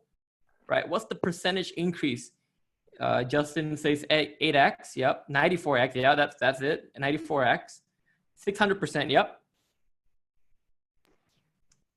Yeah, so Yeah. it's unanimous how much more of an opportunity we had just by having preparedness From to our 1 emails. to 18 as well. 1 bam to 18. Oh, by the way, this is really key. You know how, well, you guys will know this, but the whole course of module 3 is ensuring that you set appointments that stick. This is really key. Look at our percentage show up rates. Look at all our show up rates for each step. This is the proof in the pudding. What we show, what we share, what we teach works. Because if we maintain 100% show up rates for almost every SDR in the room. And this is like not just 1 week, it's like for the past month, right? So what we're teaching you works because you got to set up appointments that actually stick, that actually show up. Okay, James? Yeah, it's what it comes down to is making it stick. And if we're going in trying to, FCC and we're missing the mark, we're going to be seeing, from the level of intent and care to be able to ensure, is it the right step to go to the qualification call? Because if we look at the how many responses we have, that's 18 qualification calls out of 94. How about that, Emeralds? What does that look like in a conversion rate? And look at the 3 out of 18. Do the conversion rate. So 18 out of 94, what's the percentage? And then 3 out of 18, what's the percentage? So 17%, yep, from the first one. And then About a 1 out of 5, yeah. 1 out of 5 for qualification appointments from the 20% responses. conversion rate. Yeah. Yeah, those are not bad numbers. Those are not shabby numbers at all, right? But the fact that we went from 10 to 15 a week to 94 a week because of this system, this process that we are going to share with you as well, the templates, everything. You're going to get bonuses like no one else even cares. Like you're going to get all the bonuses that, and the cool part is, as we improve, as we tweak, again, we are always learning too. And, as you know, with sales, right? It's a lot of it's also trial and error. Getting best practices, things that work, tweaking it, optimizing it. We'll continue to share what works. And that way you can bring it to your own business, to your own business owners, entrepreneurs, influencers, and apply, right? And then be a rock star, be a hero, be a rock star for them, be a hero for your business, be a hero for your family, right? So, yeah, fantastic. Yeah, and I just wanted to just comment, Aaron mentioned this, it speaks to the value and trust we are building as SDRs, as we're prospecting and reaching out to these individuals who have no idea who we are or what our product is to start. So, I just want a round of applause, everybody. SDR team, you deserve a pat on your back. Go ahead and do it yourself. But in just regards to it, well done these past couple weeks. Very nice. All right. Okay. So this part is where we begin our actual class for tonight. Now, you guys are thinking, heck, we did an hour and a half already. Guys, this is literally, we just started. Like the next slide is the actual class. We just gave bonuses after bonuses. So we basically did an hour and a half of extra bonuses, right? And then we're also going to share this in your inner circle member area. Okay. So now, this part is where I absolutely love this topic. And I believe this is, and not just as a high ticket closer, as an ultra high ticket closer, this next part is something we really got, not just our skills down, but our mindset proper and right, in the right frame of mind. Okay. I feel like I need some kind of like background music, like the whole dun, dun, dun, that kind of background music when I show this. It's like, the gatekeepers, right? Look at that. Badass, right? Literally a gate and then gatekeepers, right? And it looks like a movie title. Some scary thing you're going to walk into, right? And literally though, like how many of you can agree with me, put it in Discord, you feel the fear when you actually talk to a gatekeeper. In fact, how many of you actually feel a bit more pressure, more tension speaking to a gatekeeper than a decision maker? Right? Because I definitely feel that or felt that, right? It's like talking to a gatekeeper is actually harder or more stressful than a decision maker. right? And actually, you know, it's like, yeah, decision maker, no problem. I got it, right? But then gatekeeper is like, man, like their attitude, the way they think, right, the way they talk. It's like, so all what we're sharing tonight, I'm going to show you guys some of the other questions that either, you know, I've asked myself or you have asked yourself. Some people have asked themselves. Take a look at this. How do you deal with the brick wall gatekeeper? Question mark. New to cold calling and I'm struggling, right? How to get past gatekeepers? All right. How many of you have asked this before? Not obviously not on a public forum, but maybe you ask yourself, you ask your friends, right? You ask your brothers, sisters, right? Even your mentors, right? Any tips on getting past a stubborn gatekeeper? How do you get past a gatekeeper? What are the best ways you know to get past gatekeepers? I'm having trouble getting past gatekeepers. This is a legitimate like problem in the sales world that, you know, most people haven't mastered how to get through, how to properly effectively navigate their way. So what if I told you by the end of class tonight, you can look at all these questions and brush it off and even go in and help all these individuals because you have gotten all the knowledge and the value and what it takes to get past gatekeepers, right? How would you like that? By the end of class tonight, that's our promise from myself, James, and Felix. The things that work in the field, the best practices, the theory, but the real life applications, you're going to get all of it. That by the end of it, you should be able to help even these guys answer your questions. All right, you ready?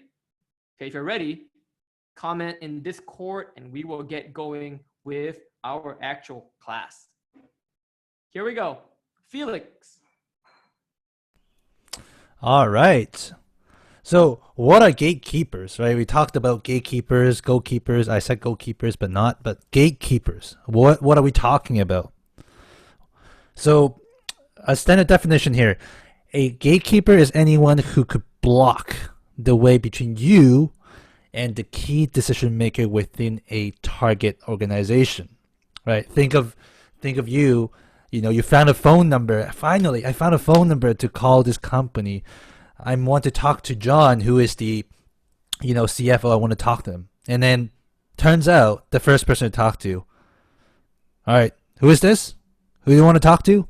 Right? That is the person who could block the way between you and the person that you want to talk to, right? And they usually hold a variety of roles, right? It could become in the different forms based on the different sizes of a company. They could be a lifelong receptionist who answers every single phone call that you call to the company. It could be executive assistants, you know, who has key company insights. Right? They're the one who actually do a lot of the filtering. They know a lot of the insights. They're the one who go like, should I let this guy in? Is this guy, you know, is this guy or girl is the one who I want to give some time for my boss to speak with, right? Or you could be the mid-level assistant who may just work for, you know, several vice presidents, who can hear just by, you know, just by looking at these three, you know, different roles, you can already tell this person called gatekeeper have a lot of things to do at the same time. Type in the chat. Like, yeah, they have a lot of responsibilities, that's for sure. They have a lot of responsibilities. So they're literally picking up phone over phone, and they're not just picking up the phone. They're doing a lot of different things at the same time that you can't even tell. Right? So these are the gatekeepers who will be, you have to get past them. Right? They could block the way between you and the person you want to talk to. Now, these are the guys that we want to talk about today, how we could get through them.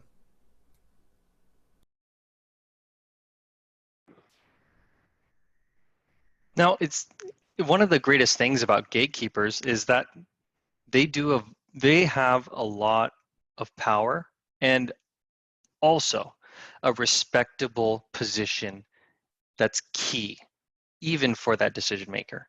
You know, this individual is to, you know, find the right people to let in, make sure the wrong people stay out. It's unanimous on how well that they can be able to determine just from short, quick, decisive conversations to be able to ensure that they're getting the time back for that key decision maker. Now, let me ask you this. If you had sales calls or random individuals calling you on your daily basis, how much could you get done? Nothing, not as much. Just curious, how many of you are getting those random calls these days now? I believe actually today alone, I had 3 calls. And how much effort, frustration that causes, and that gatekeeper is there. They're the shining knight in armor to be able to hold the line. So it's one thing to look at them as, the obstacle, the enemy, but essentially also we need to understand that they do well at what they do, to be able to deny access from those individuals. Because I'm sure that, yeah, the robocalls, I love that emoticon, it's not productive, and it's fantastic to what the gatekeepers do.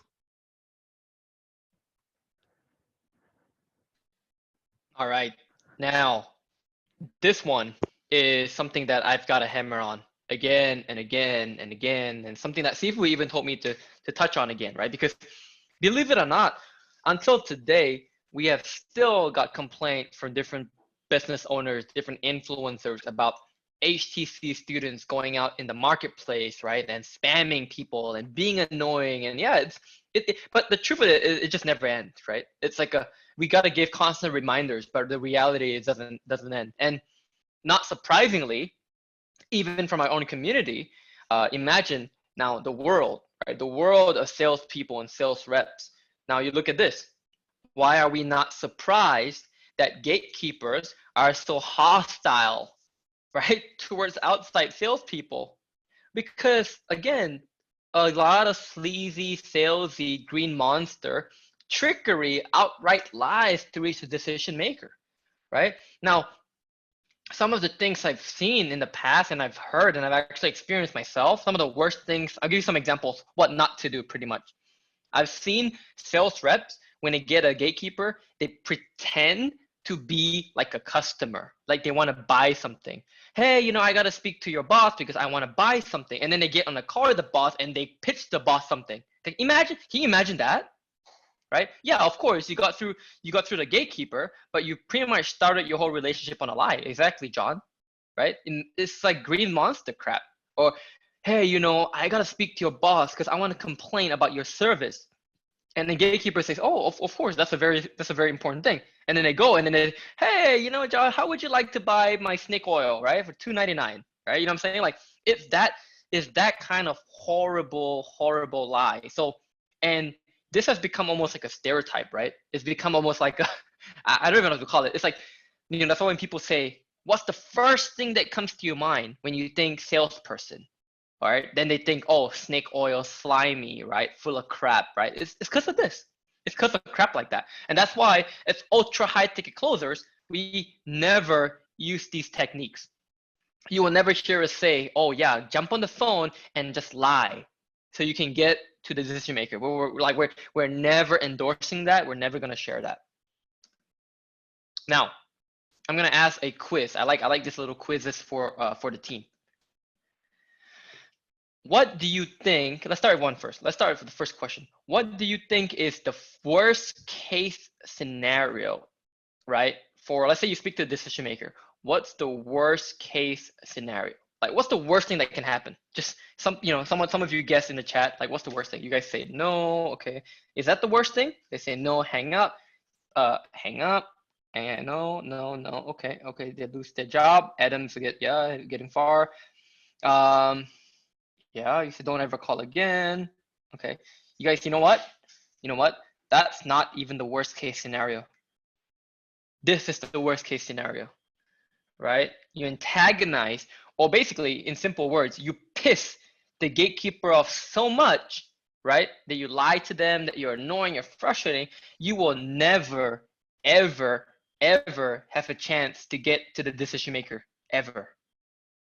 That's the worst case scenario. Not by the way, not only for you, but because of my actions, right? Your actions, it affects the rest of our company's reputation. Now, this organization that we want to speak to will never want to speak to us ever again because of that bad first impression, right? That's the worst case. That's what can really happen if you mess it up. Gatekeepers blackboard. Hey, you know, John, they might have one, right? Somewhere on a forum, somewhere, private forum. It's true. It's true. You never know. And let me ask you guys this. Now we talk about the worst case. Here's everyone. I want everyone to do this, okay? Tell me what you think is the best case scenario when speaking to a gatekeeper. Tell me the best case scenario, guys. Best case. The best thing that can happen. They like you a lot. Advocate for you, yeah. BFF, gatekeeper helping closer. Yeah, you guys are getting it. Yes. Yes. You create, yeah, I see the term champion, Godfred, that's right. You create an internal champion who will vouch for you with the decision maker. Exactly, Dominic, right? They recommend you. Now, obviously, this is a no-brainer question, right? Which one do you want? You piss them off so much, they will never even want to talk to your company ever again, or you want them to even recommend you and vouch for you and you know, endorse you to their boss. All right, of course, the latter. Everyone wants this, right? The best case scenario. So let's go deeper into how can we get here, right? How do we actually do this? Okay. All right, before that, James, tell us about this. Well, this is, you know, I'm going to ask you guys in the chat, go ahead and comment in Discord. How many of you are familiar with these 4 gatekeepers? Which one have you maybe fallen across the most? I guarantee, James, everyone here in this room has at least met one of these. I'm automated sure. system. Each one. All 4. Front desk receptionist, my wife. Each one. I don't like the automated ones. Yeah, they're tough. You know, when it comes down to the inhumane ones, the automated system, the robots, you know, you get stuck behind that gate, and it's a problem. So, how would you like to know? Maybe a break pressing 0. How many of you like to know maybe some practices that help you work with these gatekeepers? Fantastic. We got a lot of me's. Hong An, me. There's like 18 million of them. All right.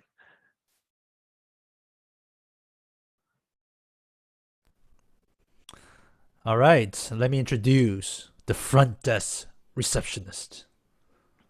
Right, it's not really that royal, but so front desk receptionist. What is going on with front desk receptionists? Right, they are the one who you imagine yourself going to a bank, right? Going to any company, you'll have the front desk, right? They will be the one who's sitting there, right? And they're in that environment where people are coming in and out, right? Getting a lot of different phone calls. They're in a high level chaotic environment.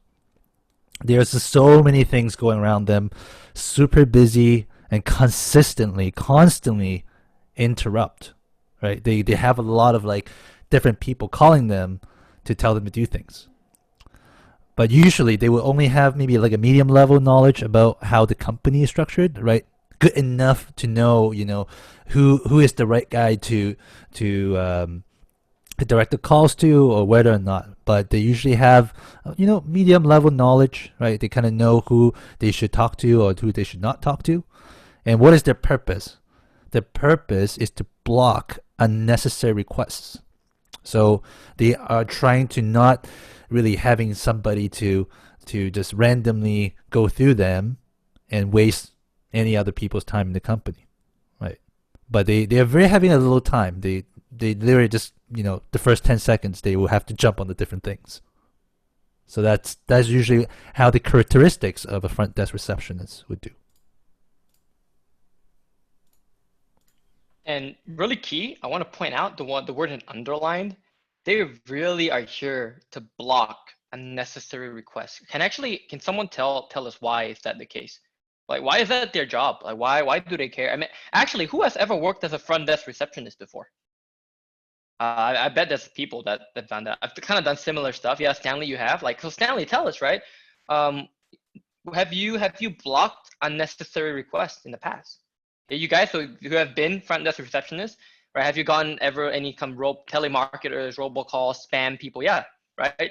Joshua, you don't want to pass them up to your boss, right? Exactly, right?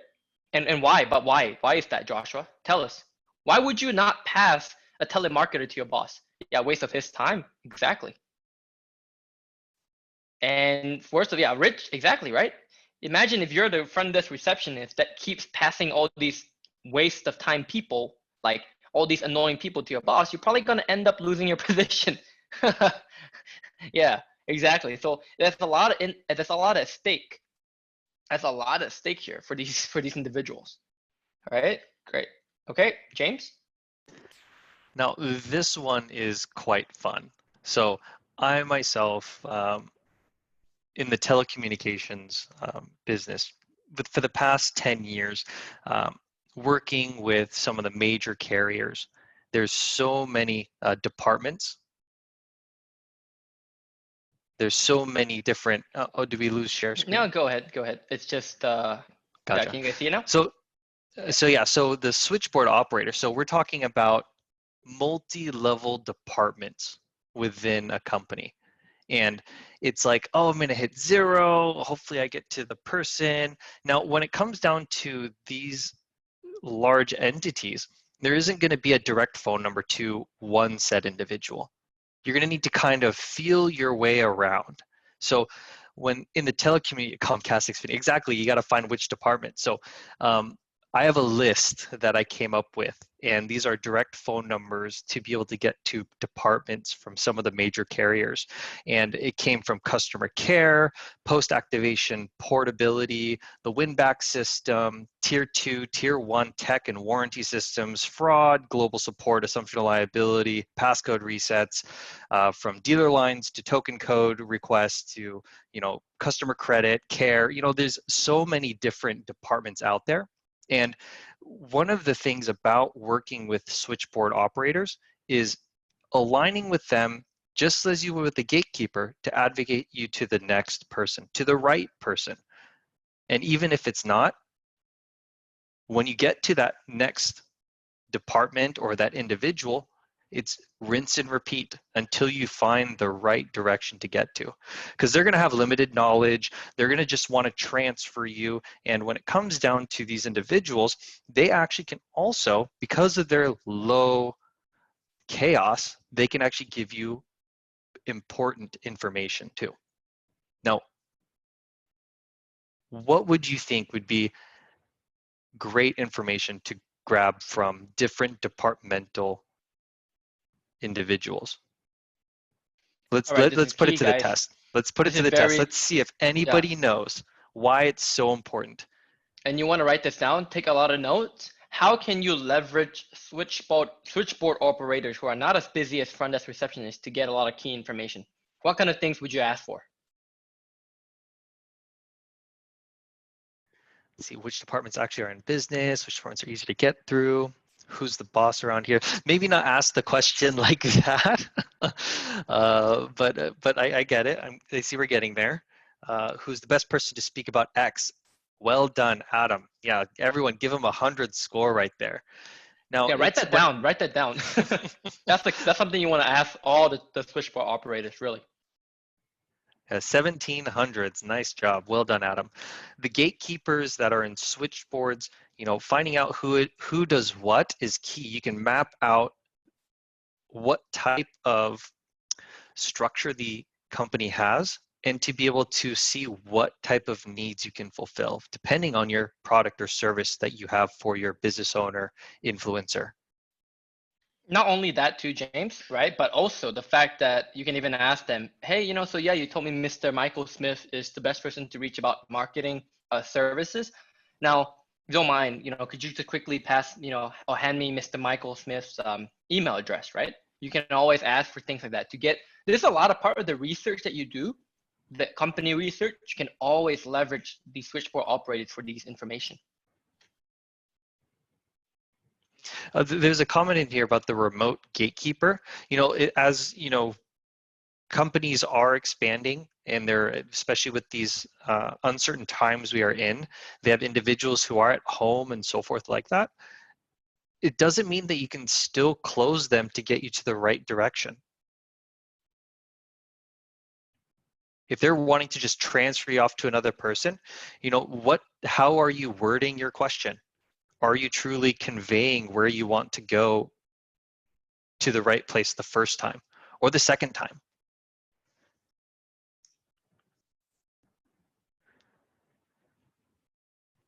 All right, so next one, so we'll go to the next one now. The next slide out of the 4, we're going to be seeing the executive assistant.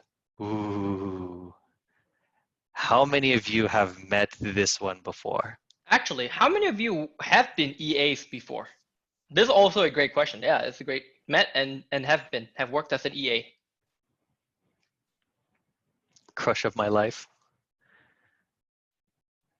Sorry, was that a life crush that you fell in love? Is that what you're trying to say, Bogdan? I couldn't understand your comment there.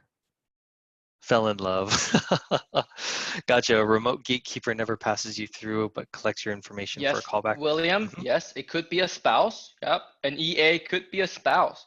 In fact, funny story, my dad and my mom, and they run their insurance agency about 30 plus years now in Malaysia. My mom is the executive assistant for my dad. You're 100% right. That is possible.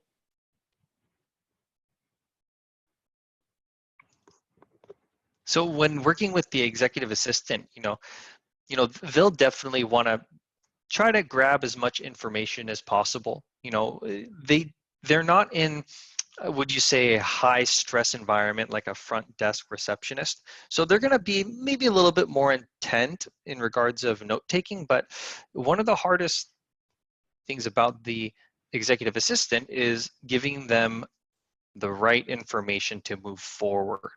Now, what does that mean to you? Giving them the right information to move forward.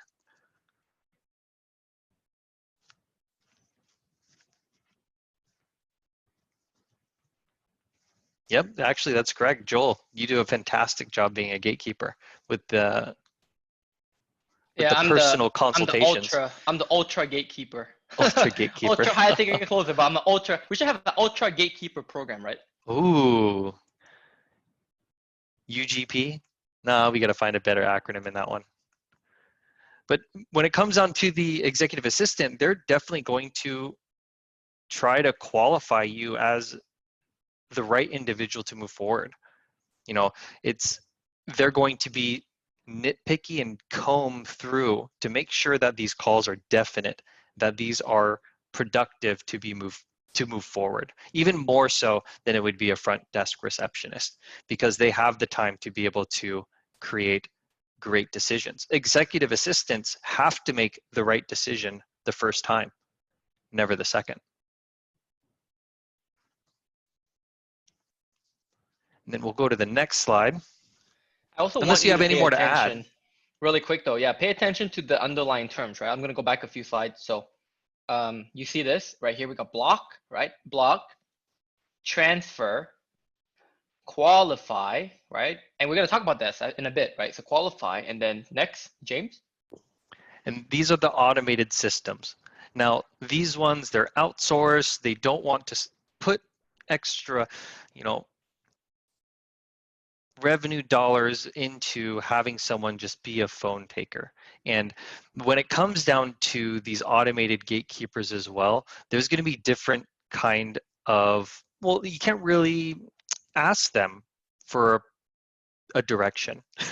Matter of fact, they may not even understand the words you're saying, depending on the microphone that you're speaking from, or man, your James, internet connection. That's the worst part ever.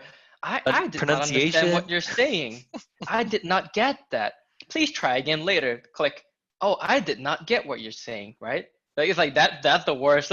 Those are the Please. worst. That's the worst feelings ever. Please say yes. No. Thank you for saying yes. That's kind of the nightmare of what happens with these automated systems. I bet everyone has been through that. Everyone's like, yeah, I've been there. I've been there. Now, there's one thing that's beautiful about the automated system. They don't hang up on you until you get to a certain point. Now, spamming 0, yeah, that can work at times. Sometimes hitting the pound key or hitting star or even plugging in random numbers to get to a directory or dialing by name. Well, let me ask you this. If you would dial by name, what last name could you use in the United States that's very common? Yep, Smith. That guy gets a lot of calls. There's also Anderson. not Anderson is not Adamson. Not Nah. James Adamson. I've actually Googled my name. I'm a bald astronaut on Google search images. Johnson's a good one. John Smith. Yeah, try Googling your name. You get to find out who you look like, who your doppelganger is. But yeah, so you can definitely mean Neo. You can type in different names and they'll get you to a different directory. And that's fair. It would be the same coordination of going through the switchboard operators. Who would be the best individual that would be working with X? Who in the company would be most inclined to work with marketing? Now, if you don't have a phone number, but you have an email, why not try this? The robot's not going to hang up on you unless you do 18,000 zeros. Why not try again? Now, there's actually a really, really cool one. Now, if you're talking to certain level of companies, there's a fantastic website.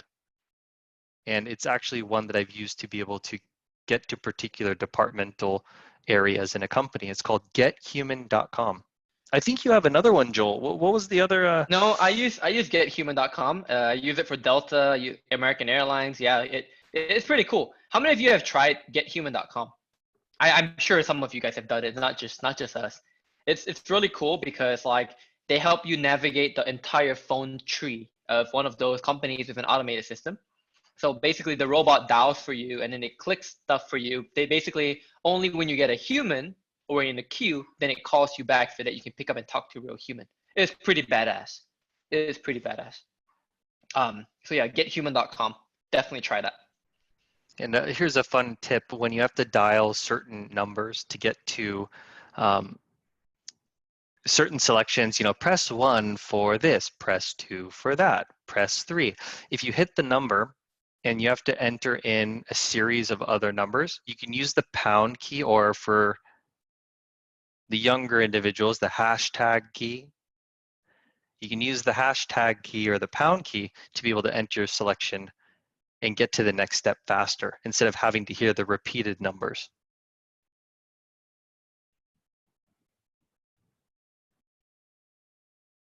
Yep, leverage AI. Yep, absolutely. Welcome in, absolutely. All right. So Okay. here's the last one. And Joel, you were talking about the underlying words. What was the next one that you were looking at? Well, no, here's the thing. I wanted to ask everyone, right? So let's go back to the 4 things. The block, transfer, qualify, right? And limit, okay? I'm gonna ask a question now to everyone again. Out of these 4, which one do you think is the easiest to get past to the decision maker? Which one? Is it transfer, limit, qualify, or block? Oh, okay, now we got a lot of different answers. Wow. Some people say switchboard, qualify, wow, okay. Well, you guys are pretty unanimous on transfer and qualify. What if I told you that any one of these, it doesn't really matter. In fact, any one of these, you should be able to navigate with ease, right? With no issues at all. There is no one that is going to be easier or harder than the other. Right? Just because their purpose is to do X, right? Is to limit, to qualify, to transfer, to block. The same principles of gatekeeping, exactly right, Delia? Who can't you close? The same principles of closing apply, right? When there is a human to human interaction, and this you can not just listen to us, but look at all the different, you can look at NLP, right? I know Adam's pretty big on NLP, neuro-linguistic programming. It all begins with the word that starts with R ends with a T, or starts with a T, ends with a T. It all starts with that, exactly, rapport. It all starts with that trust and that rapport. Again, humans buy from humans, right? And you get to a human, oh no, okay, this robot guy, yeah, this guy's an annoying robot, right? But when you get to a human, if you execute well on building that rapport, that trust, again, not starting the relationship on a lie, right? Not doing the snake oil, sleazy, green monster crap, that's the key, right? That's the key. Doesn't matter what it is, that's the key, right? James, are we good here? Yeah, just one final note. When it comes down to the automated system, once you finally get out and you get in touch with the human, it's not that crazy to ask for the direct number. It's not that crazy to request to get the direct number so you don't have to go through the system again. Or how many of you want to go through the system again? You tell me. Don't ask, don't get. That's fantastic answer there, Gail. It's a random thought I just had. If someone invents, or I think maybe someone already invented it, but someone who creates like the get human thing and navigates all the phone trees for all these companies, that company is gonna make bank, right? That company is gonna be like making so much money in subscriptions because everyone's gonna be like, yeah, I'm gonna subscribe to that. I don't wanna talk to all these robots and transfers and and all that kind of stuff, right? I'm just thinking about like, wow, like that's a market right there, right? Absolutely. All right, fantastic. Here we are. We are at the moment where we've hit 2 hours. And as always, we do a quick break. So I'd say let's come back in about, it's 8, well, right now I've got 8:06 p.m. Pacific time. I'd say let's do 10 minutes, right? And let's come back at 8:16 p.m. Pacific time. See you guys then. Get some water, get some food, get the bathroom bio break, and we'll be right back.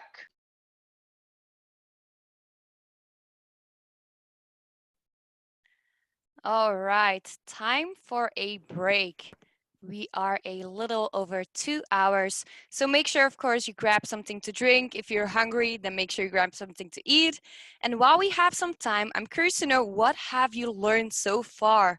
What have been some of your main takeaways? I'm going to give everyone some time to type it in the chat. I see William says, types of gatekeeper. Okay. Now, also for those where it's really early, and even when it's not early, if you have been sitting down the whole time, make sure you walk around a little bit, get some energy in your body, because we are not done yet. I see David says, a confused mind never buys. Great takeaway, David. I see Bogdan says, don't upset GK spouses. Stanley says, more clarity on different types of gatekeepers. Respect the gatekeeper in general. That's right. Now, Felix or James, if you're still with me, what advice can you give the students that will help them to set them up for success as a ultra high ticket closer? Or what are some of the key factors they would need to focus on? Well, I would actually kind of put into point, when it comes to gatekeepers, we need to respect them. They're not just a peon. They're not just an individual who's keeping us away from moving forward. It was mentioned earlier, some great comments when it came down to have them become the supporter, your advocate, your promoter, to be able to bring you forward to that decision maker. And even matter of fact, they may even clue them in on what value you're going to be bringing before even the first call. When it comes down to that, how many individuals are now speaking to the decision maker, not just you? the gatekeeper will also help you bring that forward. Yes, I see a lot of great takeaways. I see Philip says, think of gatekeepers like Gandalf to spammy salespeople. Farah says, block, transfer, qualify, limit. And then Shang has a question. He's asking, organization may have a filter for the email that have link attachment because their company data may be stolen by hacker. How did we recognize that the company is filtering those emails? And how can we approach to them? Well, that's a good question, Shang. And when it comes down to feedback loop, if you're sending an email with a link and it's not being opened, maybe you'll have to personalize it a little bit more. Maybe not include that link. There's going to be different approaches when you come down to trying to receive that response in the first place. It's not going to be a one-size-fit-all bag. That's why the multi-prong approach, the multi-attack points you're shooting for is key, because maybe one isn't the right way to do it. Why not do the other? So to answer the question, how would we approach them? Switch it up. Think outside the box. All right. Now, I hope that answered your question, Shang. I see you're typing.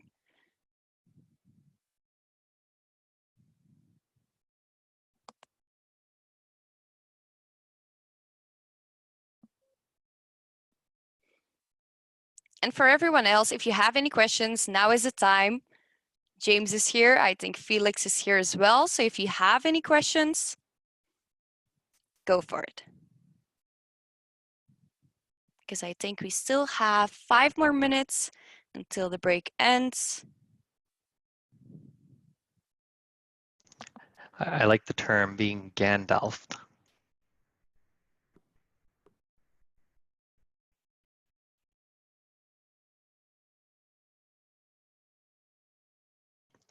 So Shang actually answered back. So for those email that don't open, send an email or text with no link attachment to see how did that catch their eye. I think this is what we can do for the second outreach. Absolutely. It's when it comes down to it is, reattempt. If there is no open, how else can we do it differently? Here's Aaron. What's your most memorable gatekeeper experiences? Oof. Gatekeeper experiences. I would say, well, let me put it this way. I don't have one like Sifu and Laura for Big Dan. Now that is a fantastic story. Now with the gatekeepers that I typically had worked with, it was usually with phone trees. And that's where I had to create that phone map. And one of the things that I had done with each of the phone numbers, as I mentioned, let me get the actual direct telephone number. And then I would have a full one pager of about maybe 20 to 30 phone numbers, even from representatives who were partners. And being able to get that referral to that actual telephone number. I would say that was that's my best memory, because it wasn't the fact that I kept it to myself, but I gave it to the rest of the team and was able to put them at that next level along the way and for higher success. All right, I saw some questions over here. So next question is, what if gatekeepers says they have their current vendor and no intention to change vendor?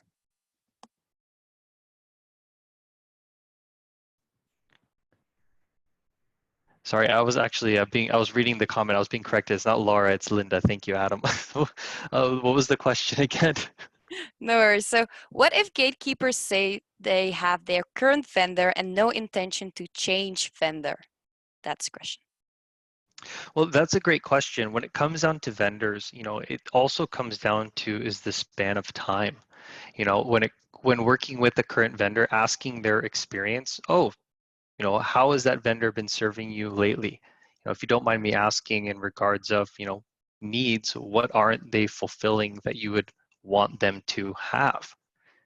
Because what it comes down to is discovering not alone that it might not be a right fit now for this particular company or business owner, working with the gatekeeper, but you're also going to be understanding the industry even further, so you know who your competitors are, who your product manufacturers are that maybe have a similar function that you have.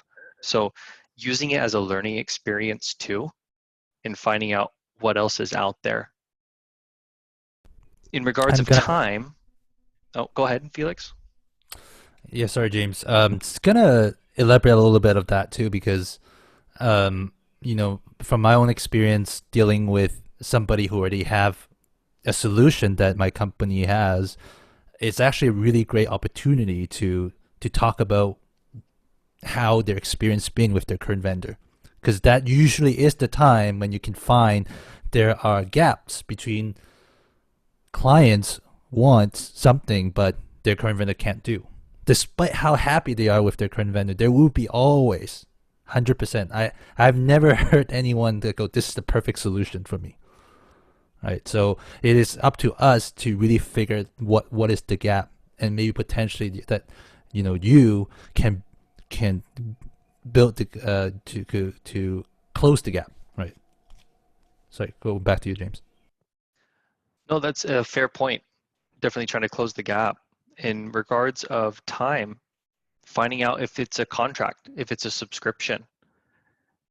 It may not be a situation where you'll be seeing it in the next week or so, but if you can plan it out appropriately, let's say if they have a contract of 9 months left, when would be the best time to get in touch with them?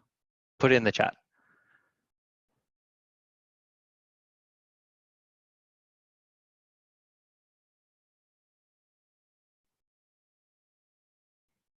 John says 6 months, in 8 months, 3 months. Now, well, when it comes down to it, it's going to be a great recommendation of 90 days out. That would be the latest, 90 days out of their end of commitment. But 6 months is going to be a good point in time too, to build that relationship and that rapport. And when they go into the consideration stage, you wouldn't think that their current vendor might be talking about re-signing the commitment or the deal that they have with their company, right?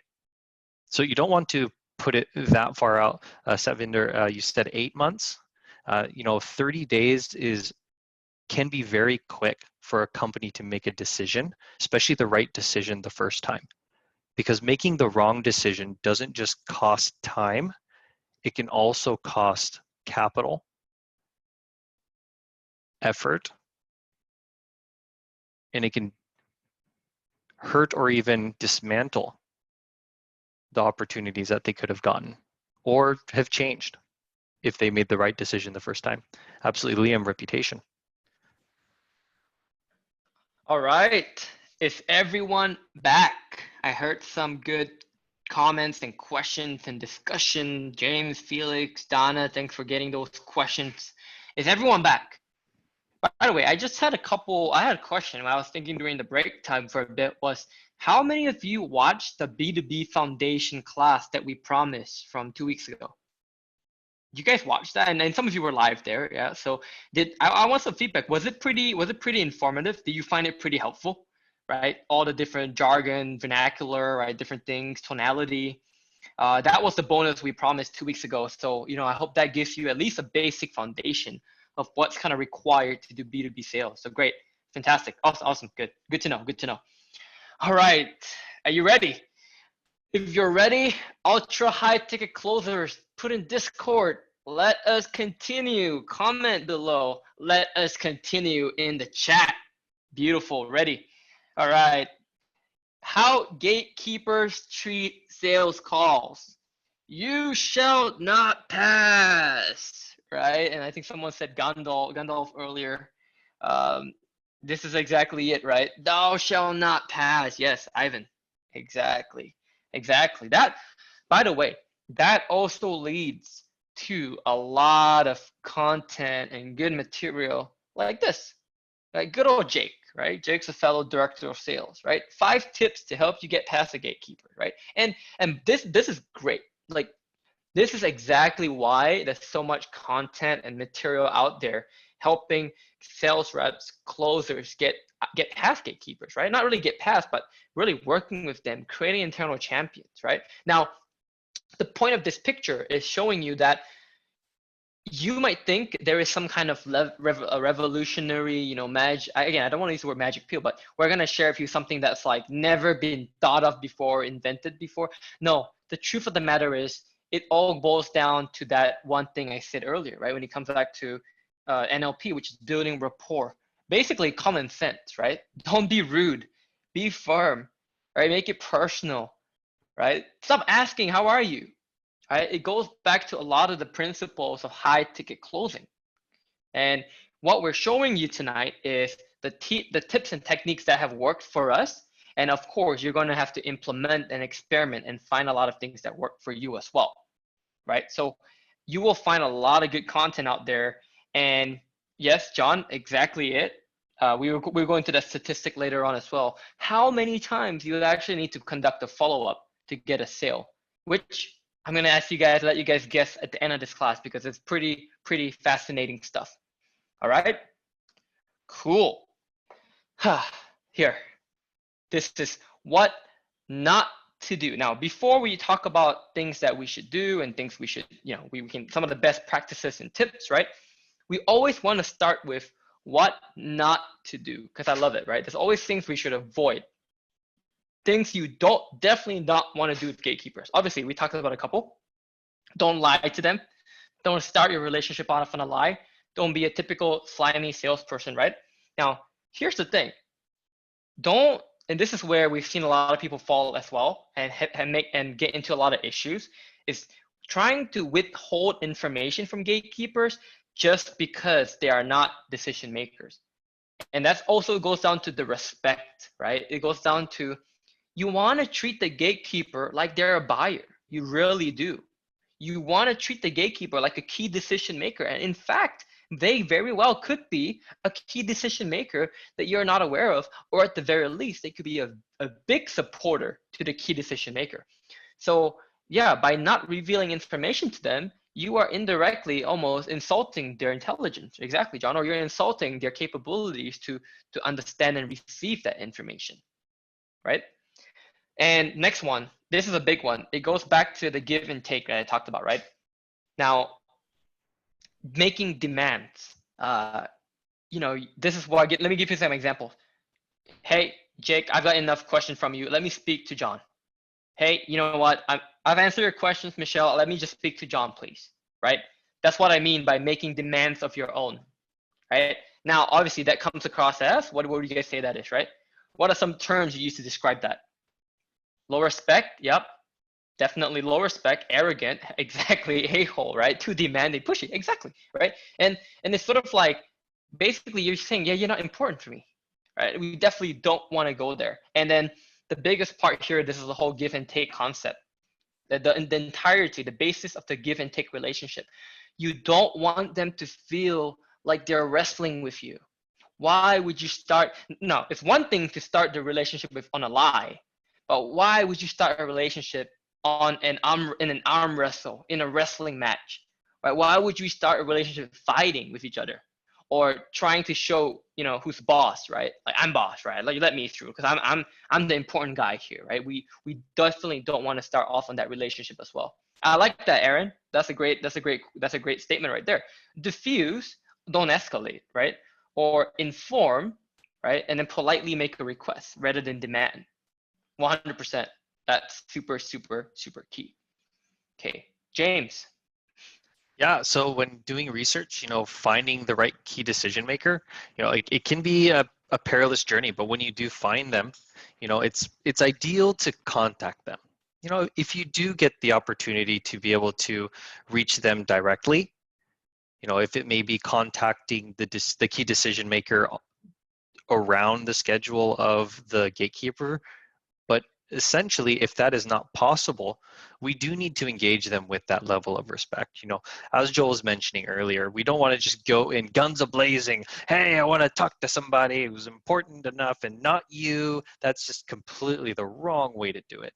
And, you know, to be able to be in contact with the KDM or the key decision maker, you know, it's very very ideal to be able to make it a mutual respect to be able to go forward to the next step.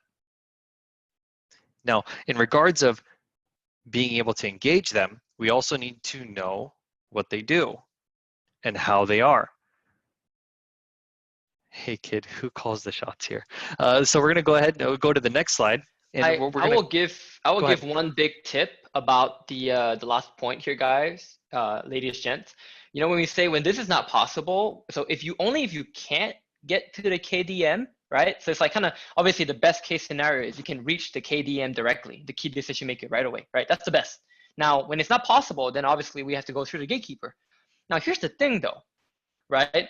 Today, there is no shortage of technology and ways to connect with people, right? We think about LinkedIn, Twitter, Facebook, Instagram, even things like Hunter.io, Snove.io, right? VoilaNorbert.com. Like, you can always use technology to track down people's email addresses, right? So you might not be able to get on a call with the KDM directly, but you can always use these tools and technology to get their email, to get their LinkedIn, and that would also increase your chance of not having to go through the gatekeeper. That truly is the most effective way, right? To get to the KDM directly, obviously, is to not go through the gatekeeper.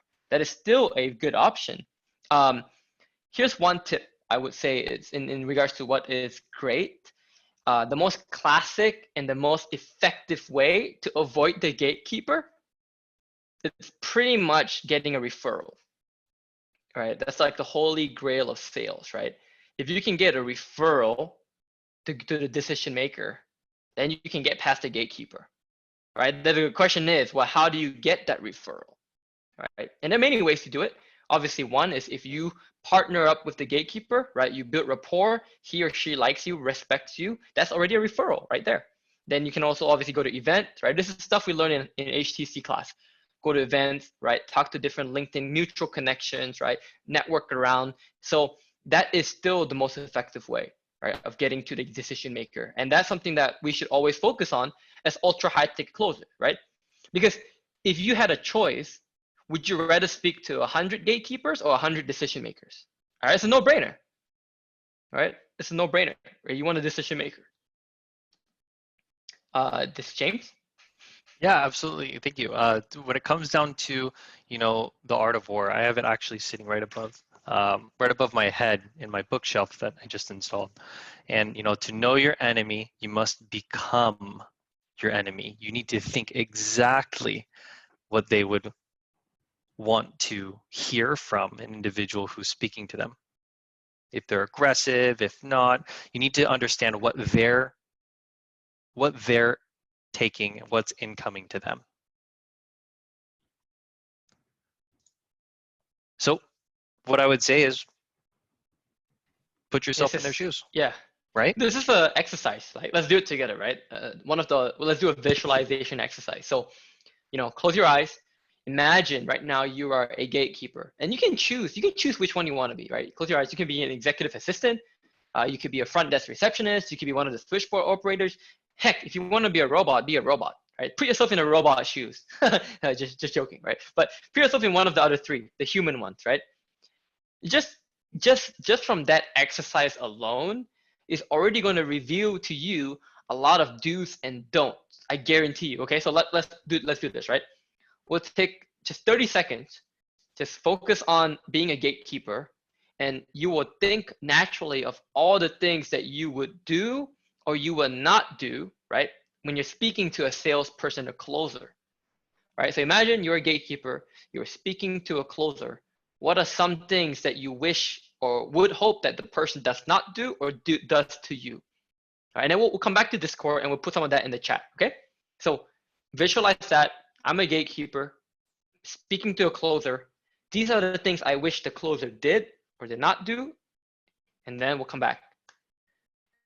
Okay, I see a lot already. I see some, actually, John and Adam, perfect. They will speak slowly and clearly. Fantastic, that's what we want, yes. They be respectful of my time. Fantastic, keep it up, more. Get to the point, great. Give some love to the company. Okay, come on, more. You guys have done some visualization, yep. Not use some jargon that I don't understand. Respect, don't be rude, yes. Fantastic. Yeah, don't try to sell me. Exactly, right? Be professional. More straightforward, more direct. I love it, right? Be different. Panair, see, you guys have basically taught the entire class tonight. We are done. All right, James, Felix, Dana, let's get out of here. We are done for tonight. Have a great Oof. night. And I think it's no. stuck. Well, I mean, but but realistically though, like the answers you've given us are truly the answers, right? That's really when you and it goes back to what James talked about just now with the Sun Tzu quote. When you become your enemy, you know exactly what you want to be treated or what you want, how you want to avoid the attacks, right? And how you want to actually defend against the attacks. So that serves a great point. Okay, I think this is James. Or the Felix. Felix, Yeah, James? it's me, actually. Awesome. All right. Cool. So speaking about knowing your enemy, right? Knowing, putting yourself in the gatekeeper's shoes. One thing that we could think in a way that is, hey, when does gatekeepers usually come into the office, right? Are they here 24/7, or are they only here for a certain period of time? And usually the fact is that gatekeepers' office hours tend to be just 9 a.m. to 5 p.m. Right? If we think of the box, instead of directly going through them, can we work around them? Right? Think about this. Think out of the box. Right? So understand the key decision makers, gatekeepers' work schedule, and see how it can work around your gatekeepers' office hours. So gatekeepers usually come in 9 to 5, right? They're the one who usually come in on time, leave on time, right? It might depends on different area. Right? Some gatekeepers may work longer hours, but this is a trick that you can try it out on some companies where you can try to call them earlier on the weekdays, maybe around like 8 a.m. or even earlier. Because the fact that usually the key decision makers are the ones who come in earlier and leave later. So like John said, right? I saw John's comment earlier before is that, you don't have to deal with, you might have a potential chance that you don't have to deal with the gatekeeper itself because you can work around them. So sometimes, they will even work on the outside normal hours, maybe even on Saturdays. So don't think about like, oh, all right, let me just do Monday to Friday. Actually, in fact, Saturday might be a really good time to talk because most of the key decision maker, right? They would work very long hours, and sometimes Saturdays as well. So these would be some good times that you might be able to work around the gatekeeper. So you have one less step to think about.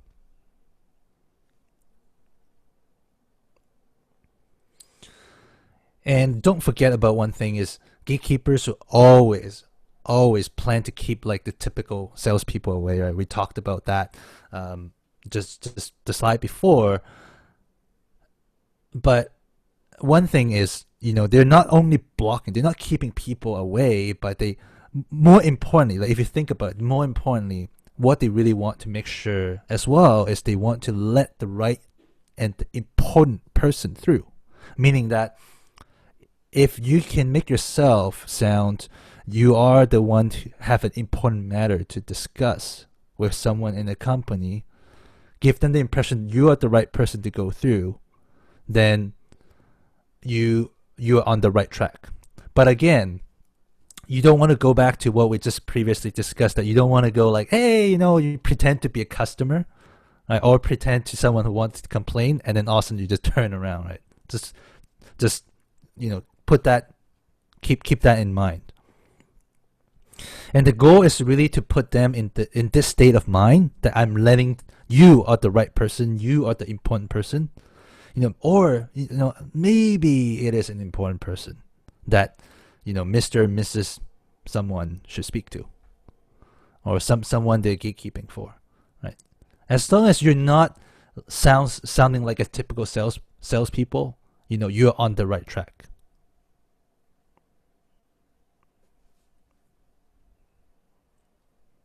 All right, let's move on to the next slides.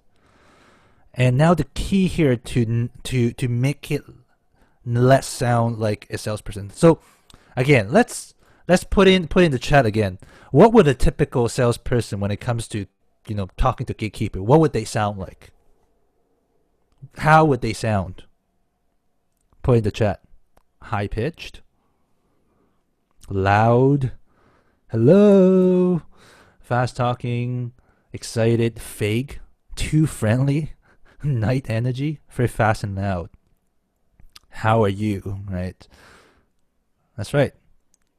So the key here, when it comes to talking to a gatekeeper, you must be very firm and confident. Like you almost have to practice multiple times before you get on a call. You already know exactly what I'm going to talk. Internalize it in your head and go straight to the call. Go be firm and confident. Right? Ask short and straightforward questions. You don't want to go like, "Hey, I'm calling because it's this, this, and this, and this, and this, and this, and this, and this, and this, and this," and then, the gatekeeper will go like, "Okay, just straight to the point. What do you want from me? Like, who do you want?" Right? So ask short and straightforward questions. You don't have to justify or talk too much about what you do to begin with. Just go. We'll show you a little bit more examples in later, but just keep in mind short and straightforward questions. And don't sound too nice, as some of you have said. Right? Hey, thank you. Hey, how are you? I really want to do this. Right? Like you don't sound too nice. Be firm and confident. Your goal is to make it sound like this one conversation that you need is an important conversation. Right? And remember this: if they let you through, it's their fault. If you blow it. All right. Yeah, that part is really key. I mean, you really have to make it sound like it's really important, right? And we do that not through lying, not through trying to be sleazy, but it's really, hey, and we'll show you some examples, right? Felix and James will do a quick role play, and then you guys can do some role plays as well. But the real key here is to really, whatever you got to say to the KDM is really important. Now, by the way, that is not fake either, right? That is not false. That is the truth, right? Think about it this way, okay? As a closer, as a representative of the company that I'm representing, right? The product and service, I am proud to represent the company, correct? Right, follow me here. Are you proud to represent that company you're with, that corporation you're with, right? Yes, right? I am proud. I believe in the value of the product and service that we provide. Yes, I believe in it. Now, if that's the case, you will also then believe that whatever you can bring to this organization is valuable, is going to help them in whatever it is, increasing revenue, decreasing wait times, right? Increasing efficiencies, is going to provide value. So if that's the case, that is a very important conversation. It's not just sort of fake it till you make it, right? What Felix is saying is not fake it till you make it. It's really, you have something of true value. And that value is not going to materialize, it's not going to be actualized or realized unless people take action on that value. So we've got to get that value across. And that's why it is an important conversation, because it truly is. Yeah, become it. Like what Adam said, you become it, right? Don't fake the important conversation, because it is an important conversation. This is a key distinction I want you to get, right? We are talking about actually creating a lot of value. I love this slide. This is the mind of a gatekeeper listening to non-UHTC members. This, that, the other pitch, they go through and they just train right through without even giving the opportunity for the gatekeeper to even know what you're even talking about, or where you're coming from, or what kind of value you're trying to provide. And I love this picture because it's just such a mess, and it happens so quickly. So exactly, it's a face palm, absolutely. So we'll go ahead and go to the next slide. So working with the gatekeeper, what you're wanting to do is you don't want to be too specific. You don't want to add in too many eloquent words. You don't want to double speak. You want to be, you can be vague. That's fair. Using, second grade, third grade, fourth grade words. You want to be concise and have finesse. Now, you don't want to overload by providing every single bullet point value proposition that your product or service can bring. You can find out what is important to them, what is important to that company. Now, if we think of it too, when you're coming in, getting on the phone and talking to the gatekeeper, let's go to the next slide, they're not waiting by bait and breath for your call. James, did we say, this is a question. I mean, why do we not have to reveal which company we represent? Like, didn't we learn in class a couple months ago, we need to say, hey, I'm from dragon100.com. I'm like, is that not important? Well, it's not that it's not important, but what it comes down to is with all the confusing lingos, acronyms, and as well as words that we're comfortable with by being familiar with the product or service, what we're wanting to do is be straightforward on what value that we can provide. This is what we do. We help companies that want to go from 6 to 7 figures or 7 to 8. They are not waiting for your call. They're not looking at the phone. All right, when's that next salesperson coming through? They're going to be busy. They're going to have all those salespeople coming in with all that input that comes into their brain. Being very, well, not too vague again. Being vague is just fine. Because once you go to the pitch, like every other salesperson, they go through about 2-3 paragraphs and they're rambling through, do you think they're listening? I think they're going to be doing what the next slide shows. I don't think they're going to be listening at all. I think they're going to be letting you speak, kind of like when you're on the phone on some of those movies when mom is calling and she's rambling on and you kind of take the phone away from the receiver, go back to it. Oh, she's still talking. All right, sweet. And then taking away the phone again, waiting for you to finish. Or even just hang up right on you. That's the kind of situation they're in. So we're deep diving back into, what is it like to be in their shoes? So let's look at an example. Let's do some quick role plays really fast. Okay. Heyo. So what not to do, James? Hi, this is John from Dragon 100. I want to speak with Amy. All right. Why is this not a good opening for a gatekeeper? When you're speaking to a gatekeeper, let's get some engagement here. Why is this an X? Why is there a big X across this whole statement? Company, just listen, don't care. Everyone does it. Company name, train like a robot. No respect. The word I. Tonality. Yep, tonality is big. Yes, yes. And someone, I'm looking for a word. What's it? Yes, Aaron. Exactly. Aaron has got the word demanding. You come on and you ask for something without even building any rapport. It's like the whole give and take. I just want to speak with Amy. I don't care about anything else. Just let me speak with Amy. This is not the way to start the relationship, start the call. Yeah, who do you think you are, right? Okay. Felix, better way. Well, listen, observe Felix's tonality, right? And also the actual 2 sentences.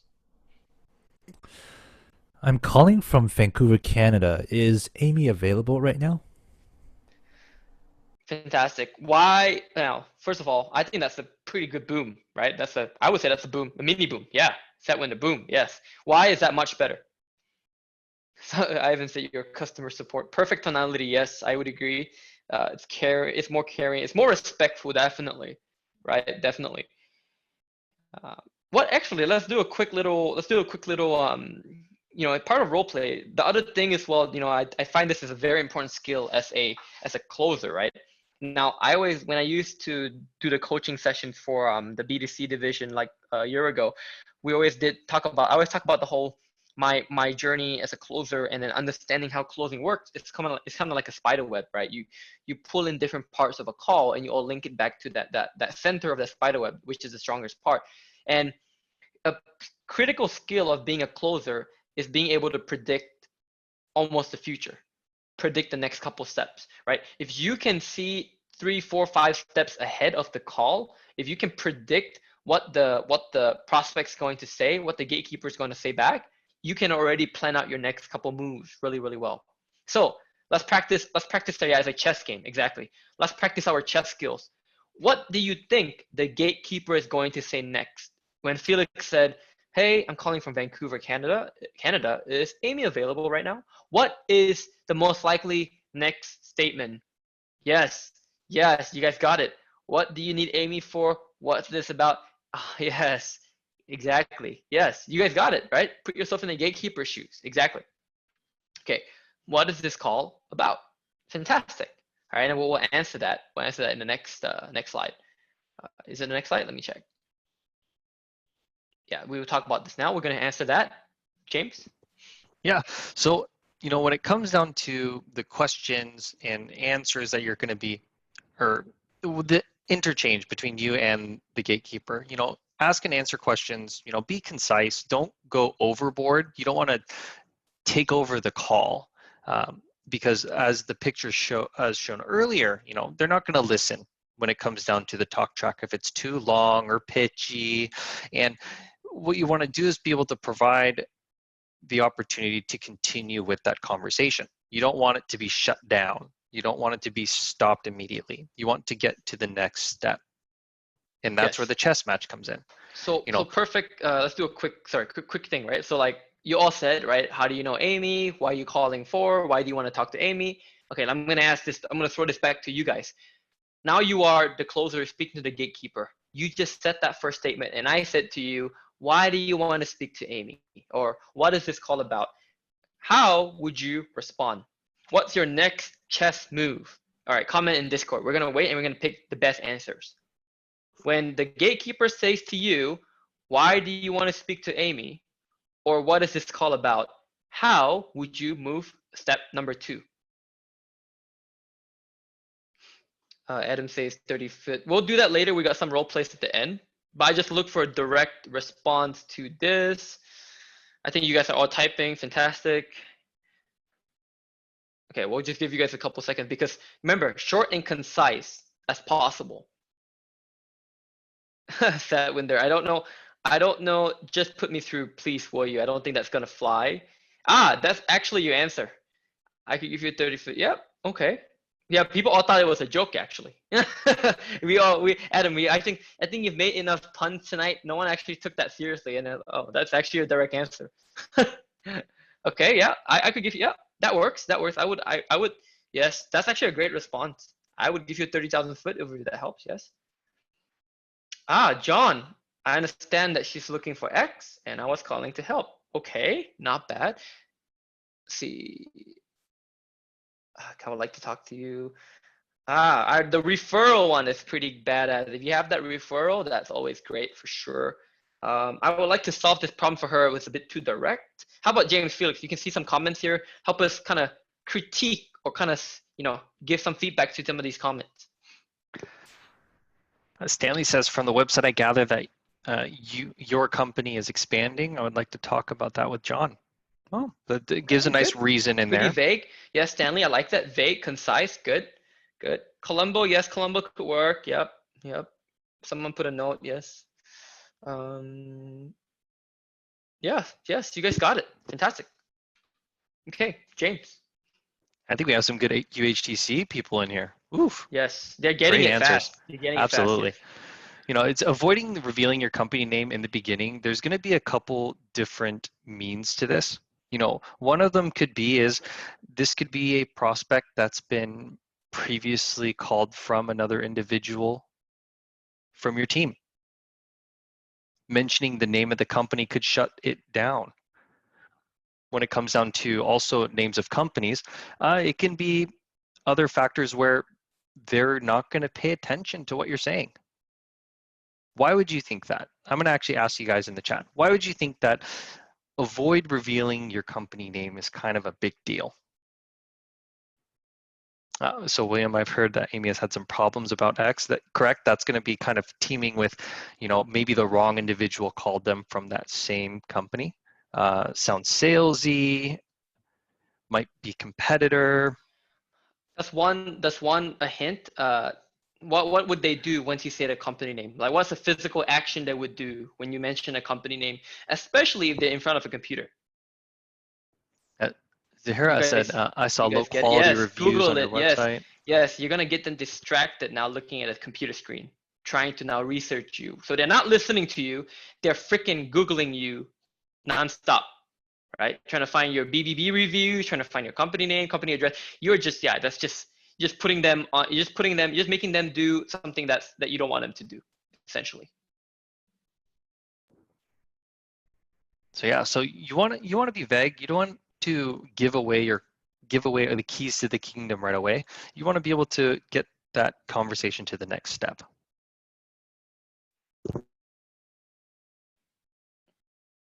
Felix, do you got something here, Felix? Yeah, I mean, I think there's another way for us to think about is when you are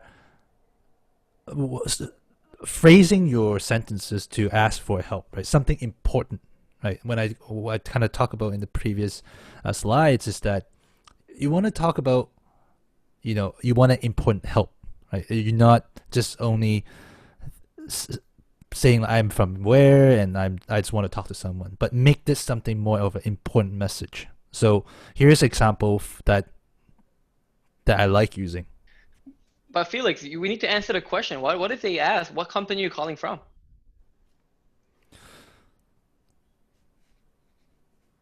I'm going to take that one. So which company are you calling from?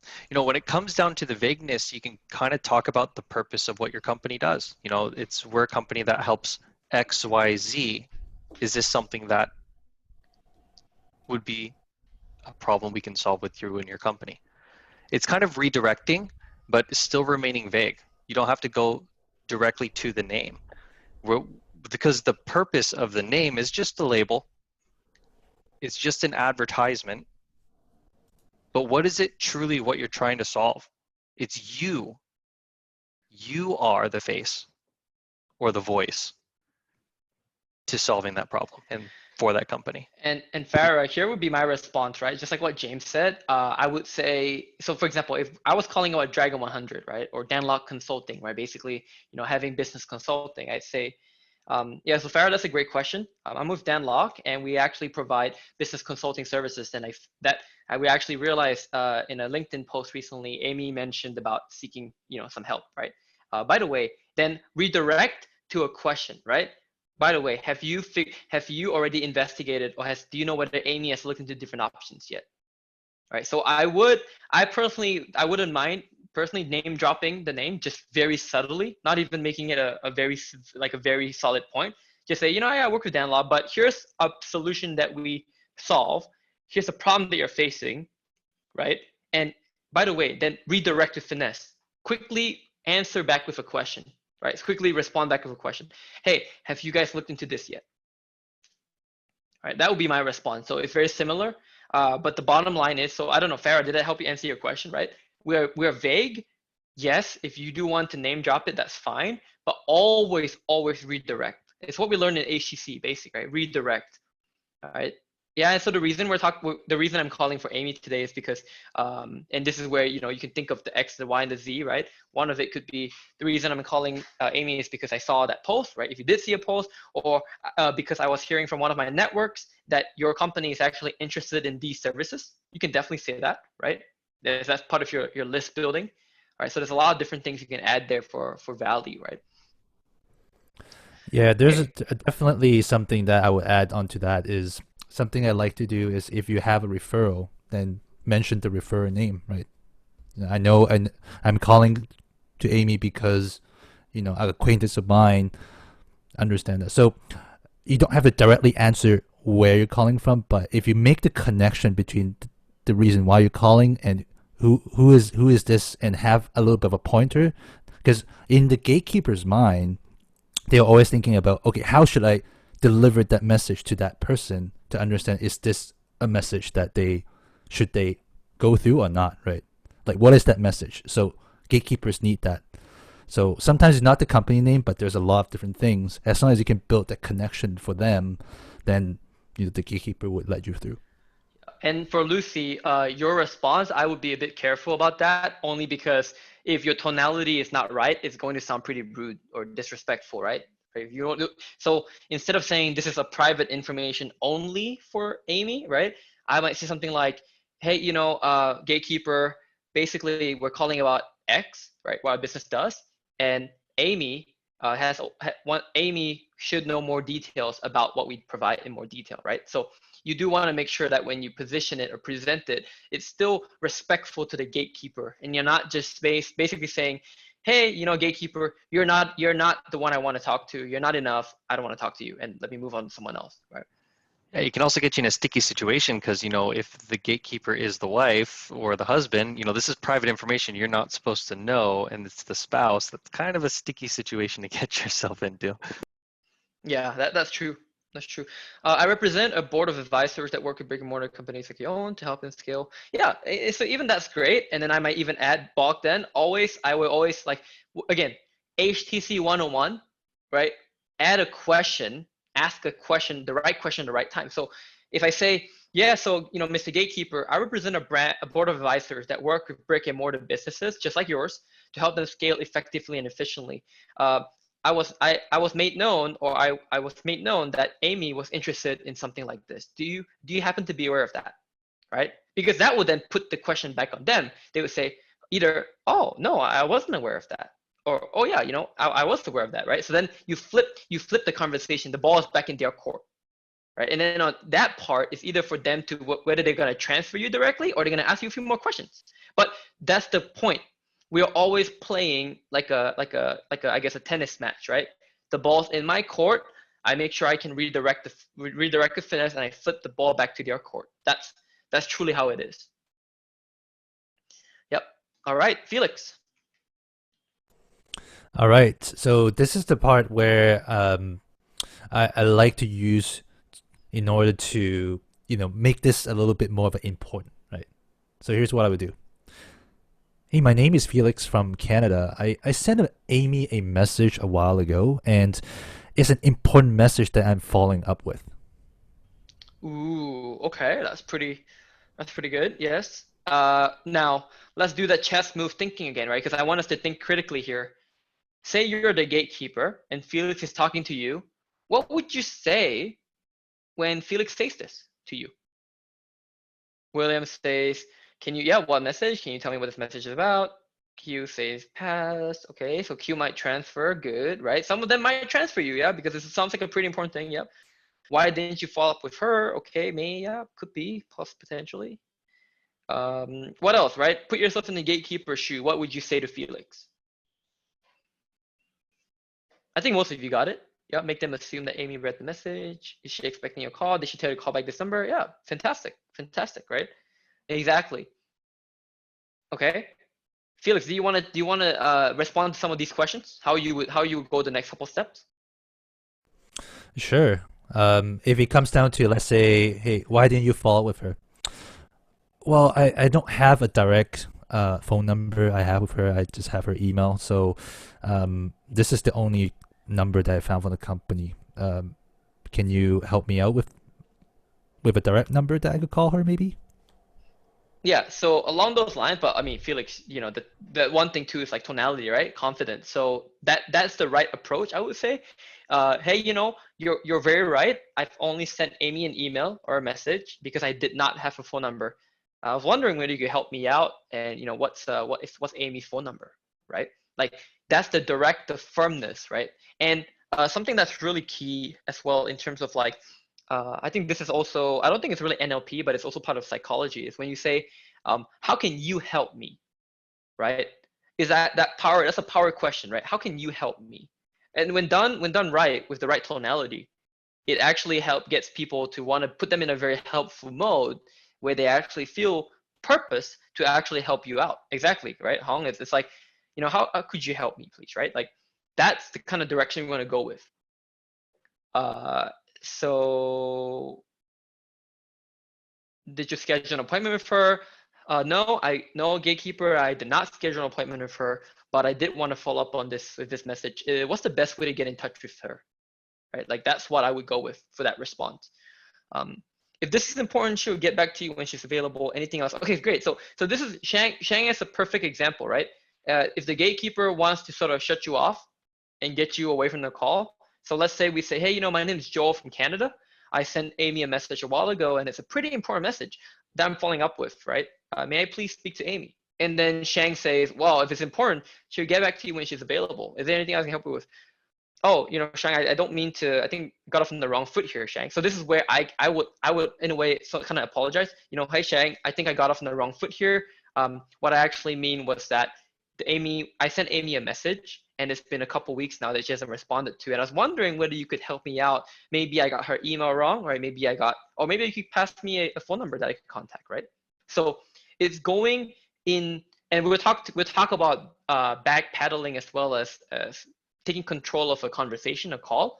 We're going to show you how you could do that to regain control of the conversation, right? So it's that kind of finesse that you've got to implement. Some gatekeepers will ask for the company, especially executives. I see them. Yeah, so the whole company thing is, again, it's common sense, right? If they literally say, hey, I want to know your company, don't just be like, no, or keep going, beating around the bush. Just tell them the freaking company, right? If it's like, it's a whole give and take thing, but it's also common sense. It's like, if they really want to know it, then sure, right? They can know it. But at the same time, you always want to redirect the finesse. Move that conversation forward, because if you just said, oh, well, the company is Danlock organization, and that's it, now you're going to put them in a much more inquisitive state where they're going to keep asking a lot of questions to kind of interrogate you. So I might say, yeah, so Adam, so the company is Danlock organization. And as I said before, we help companies with a brick and mortar business scale more effectively and build remote teams. So I was wondering whether Amy was interested in this. Would you happen to know? Right? Then I throw the ball back at them. Right? Throw the question back at them. It's just, that's what I do, right? I throw the question back at them. And it's always, see, this is the key. It's always a conversation when there's a flow between question and answers. Like Philip says, exactly. You don't want them to be the one controlling the conversation. Now it ends up you're being interviewed or interrogated by them, right? We've done nothing wrong. We've done nothing wrong at this point. We don't need them to interrogate us this way. You know what I mean? So when the conversation is free flowing, they ask a question, I ask a question, they ask a question, I give an answer, I ask a question, they give an answer, I ask a question. That's how it should be. It should be natural. And here's the reality of the situation, okay, guys? This is the reality of everything, right? If they are not going to transfer you right now, this second, this moment, today, does it mean the life is over? Does that mean it's game over and we just give up and we just, you know, like, yeah, you might not get through today. Okay, perfect example. The whole story with Sifu wanting to talk to Big Dan and the gatekeeper, Linda, right? Was it Linda or Laura? I think Adam corrected James just now. I got a bit confused. Like Linda, exactly. Linda, yeah. Sifu called, what, 13 times or more. Just because on day one, the gatekeeper doesn't want to transfer me, it doesn't mean it's done. And it's the same thing as we talked about 2 weeks ago, right? Just because it doesn't happen then and there doesn't mean the deal is complete off the table. Then it's where we come back. You know what, Amy, I think I caught you at Gatekeeper, I caught you at a bad time. Maybe Amy's busy. I'll call back in 24 hours, right? You have a good day. Take care, right? Now, here's what I would do. If I know the gatekeeper's email, I will start building a relationship with the gatekeeper, right? I will email her, by the way, this is what we do. This is what I want to talk to Amy about. This is kind of part of the message I want to talk to Amy about. And by the way, you know, gatekeeper, I'm going to call back in 24 hours. I would start creating a relationship. Exactly, right? Himalaya, Sifu created a relationship with the gatekeeper. And that's the whole thing. It goes back to that entire thing. That's the basics of everything. Okay. David has a great question. If you call them so many times, one, they put you in a blacklist. They put you in a blacklist only if you act very inappropriately, or in this case, you act like a typical salesperson who's super, super annoying, right? There could be a point though, David, right? There could be a point where even though you're being super respectful, super polite, and they still might blacklist you, you know what? That goes back to the entire thing of, you know, hey, thank you, next, right? Next, like Sifu says, next, you move on, right? You've got 100, if not thousands of leads in your pipeline. You're not gonna cry over one lead, right? If you've done your best, you've done your part, and you still got blacklisted. Now, there's always things you can take from it. You can always learn from it. Why do you think they blacklisted you? Was it because the gatekeeper was just being mean, or did you do something wrong, right? You've got to analyze that. Why was I put on the blacklist? Now, if you're put on the blacklist more than one time with different companies, then you probably want to figure out, why am I always put on the blacklist? And I would say the blacklisting is actually pretty like intense. I've almost never really heard of people getting put on a blacklist. So there must be something that went wrong, like really bad. Like you probably really pissed them off or something, you know? So yeah, like that, to me, that's pretty extreme, right? Okay. James, you want to talk about this part? Yeah, so kind of where Joel was reasserting the position and resetting the board, you know, verbally taking a step backwards. You know, if you're ever on the back foot when you're in the conversation, always redirect, always bring it forward. And there's going to be pattern interrupts that you can put into place to be able to make that a point. Just as a conversation, as it would be with individuals from face to face. You can use that pattern interrupt to be able to get back to the point, or to be able to bring forward what you're wanting to provide as value. So what are a couple ways to say it? You know, maybe we got off on the wrong foot.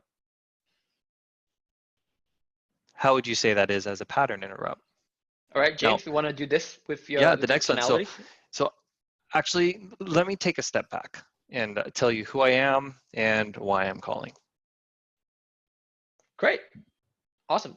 And you know, I'll say, okay, well, fair. Well, James, go ahead. Tell me who you are and why you're calling for Amy, right? That's the response. Yeah, so essentially what happens is you're actually, you know, even painting the picture of taking a step back, that, you know, you are aware of where you are at. And that is a respectable behavior when it comes down to a conversation. You know, stepping back from, you know, where you were beforehand, that shows one, maturity, and as well as that you're a real person. You're not just going off of a script. You're not just trying to plug through. You're not tired just going through the phone and just trying to burn leads. You're actually going with intent. Exactly, cute, right. And with the right tonality.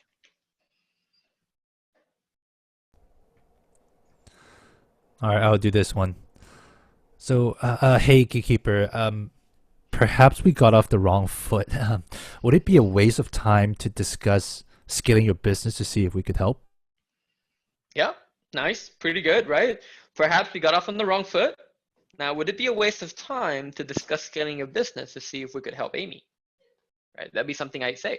And then, yeah, you know, they probably won't say, oh yeah, you're a waste of time. That they won't be that direct, but they'll probably ask you some more questions, which is fine. It's taking a step back again, right? In the art of war too, it's part of combat strategy, right? Sometimes you gotta hunker down, take a couple steps back to move 5 steps forward, and it's part of strategy, right? James? Now this one's a great one when it comes down to you're actually at the wrong gatekeeper. Because it can happen. We can actually talk to the wrong person trying to get to the right place we need to go. So this is where you're kind of coming up to the brute force. You're standing at the wall. So, okay, I see. You know, I don't want to waste your time, but who is or who would be the right person to talk to about scaling your company? Yes, and I always like to use the phrase, if you could help me out. So I would say, I see, okay, you know, I see, okay. I don't want to waste your time anymore. But if you could help me out, who is the right person to talk to about marketing in your company, right? I like to say, if you could help me out, right? Because that's polite. And again, it activates the empathy and the helpfulness in people. When you say, if you could please help me out, if you don't mind helping me out, or how could you help me out, right, with figuring this problem, it would activate sort of their senses of purposefulness in helping you out. Great. Fantastic. Yes. Yeah. If you could help me out, that's super, super, super key.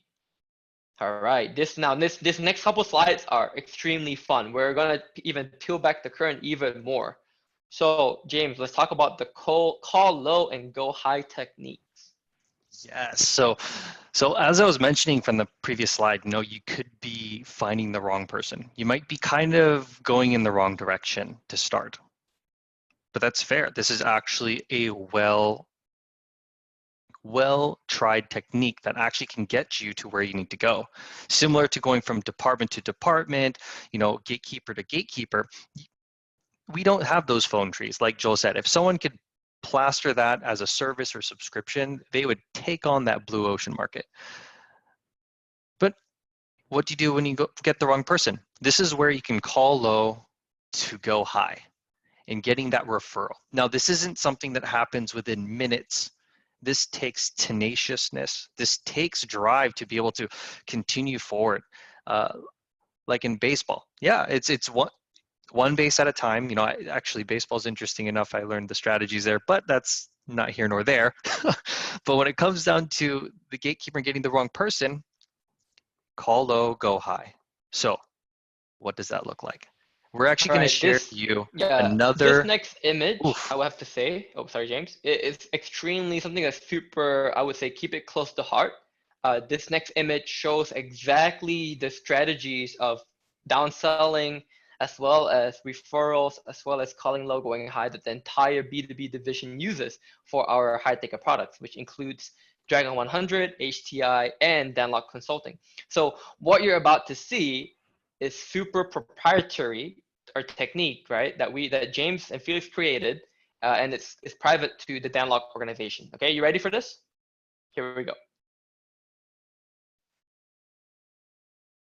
So now some of you have to zoom in on your computer monitors to kind of see what's happening here, but we're going to kind of take it to the top left section. So William says, wow. So more emeraldish. So we're looking at the 3,000-foot view of the steps. So we found the prospect, added it within HubSpot, and we're going in for the first contact call. Now, what if it happens and it comes to the gatekeeper, the employee? Ask for the referral to the decision maker, or to the decision department, or to where it needs to be happening. Now, when it comes down to referrals, there can be some situations where there's other individuals that may not be inclined on where is the next step, but that's where you can call low to go high. And that's where the mapping comes into place. So if we look at the bottom left-hand square, who can you contact? Get a number, start somewhere. If you don't have a phone number, try the contact page, try the contact us, and enroll in their funnel. There's different ways where you can start getting that contact between at least you and one person that's within the company. And what you can do essentially is plant that seed to grow to get, that Jack and the beanstalk moment. You plant the magical bean to get right into the clouds. And that's where you can climb that ladder to get to the right person you need. Who would be responsible for marketing? Who would be responsible for the sales growth? Who would be responsible for the revenue? There's various different ways when it comes to businesses and services that are out there. Now, this is very key. I would add one more thing too. It's not just, you don't have to only implement this through verbal. This is also very well done in email, especially if you read Aaron Ross's Predictable Revenue. This is cold calling 2.0, as he calls it, right? Through emailing for referrals, exactly. In the email, he literally just asked, call anyone in the organization. Hey, Mr. So-and-so, who in your company would be responsible for marketing? Could I please connect to that person, right? Could you please redirect me to the person that's most in charge of sales, for example, right? So this can be applicable not just in calls, but also in emails, even text messages if you happen to have the number. Yeah, that's 100% right. Now, when it comes down to the predictable revenue, if we actually go to the bottom right-hand square, you're actually going to see right at the bottom, it's going to give you the page number. You know, and it's not just, it's the script. Who's read It's, Predictable Revenue, by the way? Who's got the book? Who's finished it? Oh, you're looking through it. Very, very good. This is something that's a must-have if you're in B2B sales. Yeah, actually, you know what? There are so many books that I'd recommend for. Yeah, I think we recommended quite a bit as well. I think Sarge has recommended a lot of the books that we recommended, but definitely for B2B sales, like there's so many great, amazing books. Did you want to talk about James? So maybe talk about what we qualify for, and then how the team works on any down sales or cross sales and even upsells. yeah, absolutely. So if we look at the B2B standpoint, you know, we have Dragon 100 as an advisory board for businesses who want to scale from 6 to 7 figures or 7 to 8, and who are wanting to have that one-to-one experience with individuals who, or one-to-many experience with individuals who have the same goal in mind, trying to get to, you know, growing their business from scaling revenue to acquisitions, whatever it may be. You know, and if you visit the Dragon 100 page, you're going to see that there's a dragon path, different pain points. You know, every level has another devil. So when it comes to Dragon 100, there are hard qualifications. And those hard qualifications are going to be, are they a scalable business? If they're not, Dragon 100 is not a great fit. That comes down to the FCC. You know, I'd want to see if we're a great fit for you in your company. Revenue is another hard qualification. If they are not at 6 figures or more, they're not Dragon ready.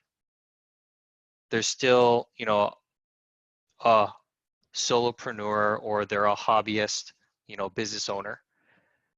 And they may not have that level of need or growth or necessity to be able to get there, you know. So that's the kind of the hard qualifications that we look at. And then there's going to be character qualifications. This is going to be the individual's mindset, where they want to be, how they want to go. Are they coachable? You know, do they want to take action? Or are they just kind of like, you know what, I'm thinking I'm going to turn the key on my business. Yeah, not a right fit. That's definitely fair. And when it comes down to these hard qualifications, you know, revenue, scalability, we have different products to be able to help them get there. Now, HTI, high ticket influencer, some of you are very well versed or knowledgeable of it. And it comes down to is HTI is the do-it-yourself path to become a dragon, to be at that dragon level. So it's not just, oh, you can't be a dragon, figure it out on your own. Hey, here's a blueprint to start. You can pick and choose pieces that work best for you to be able to get to that level.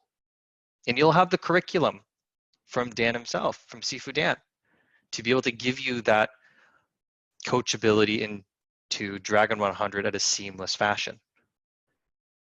But we can also look at it to this point as well too. Maybe that they are dragon ready. Maybe they do have, you know, 7-figure business, possibly 8-figure business. We have Danlock Consulting as an alternative option. Maybe they want to bounce ideas off of the right person. Sifu Dan has, you know, failed from 13 businesses. Now we're looking at his social media, his PMP growing from 200,000 subscribers to over 2.7 million within 2 years. What companies would benefit from that type of blueprint and information? And to be able to build that relationship one-on-one. So each of these products that we have in the B2B, they're not cookie cutter per se.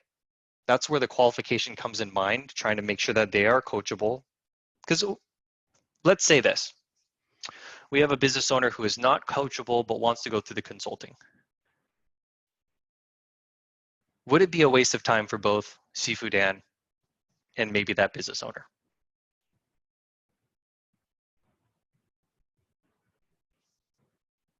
That's a well-qualified individual based on character.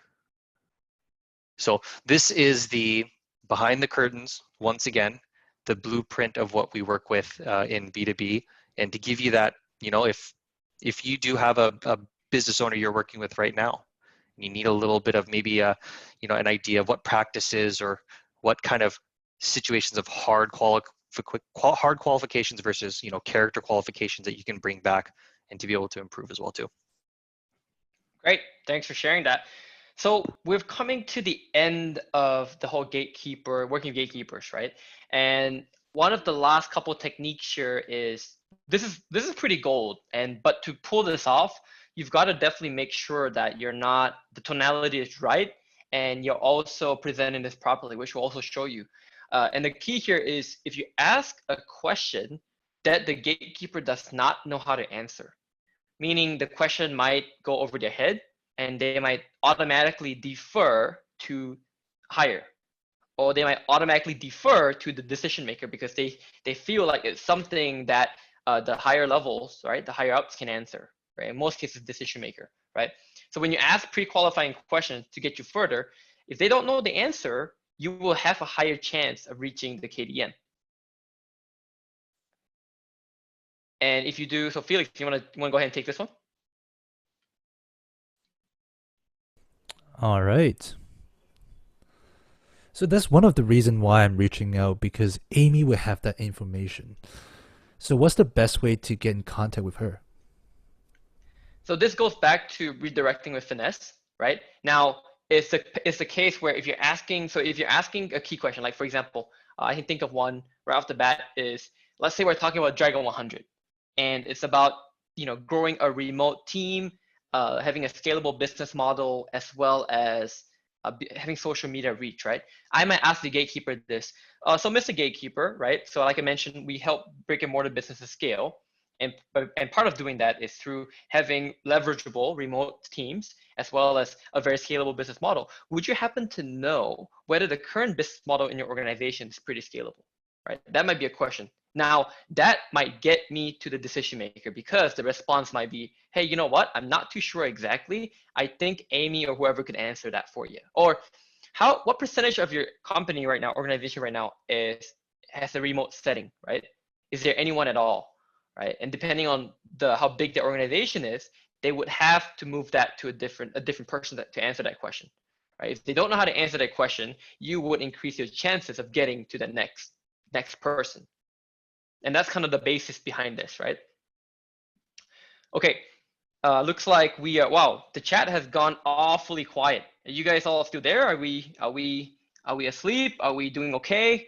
Yes. Oh, now everyone's back taking notes. Perfect. So one last thing that I want to share. This is really the final thing for tonight's class on Gatekeeper. By the way, how many of you have found this pretty useful, pretty helpful so far?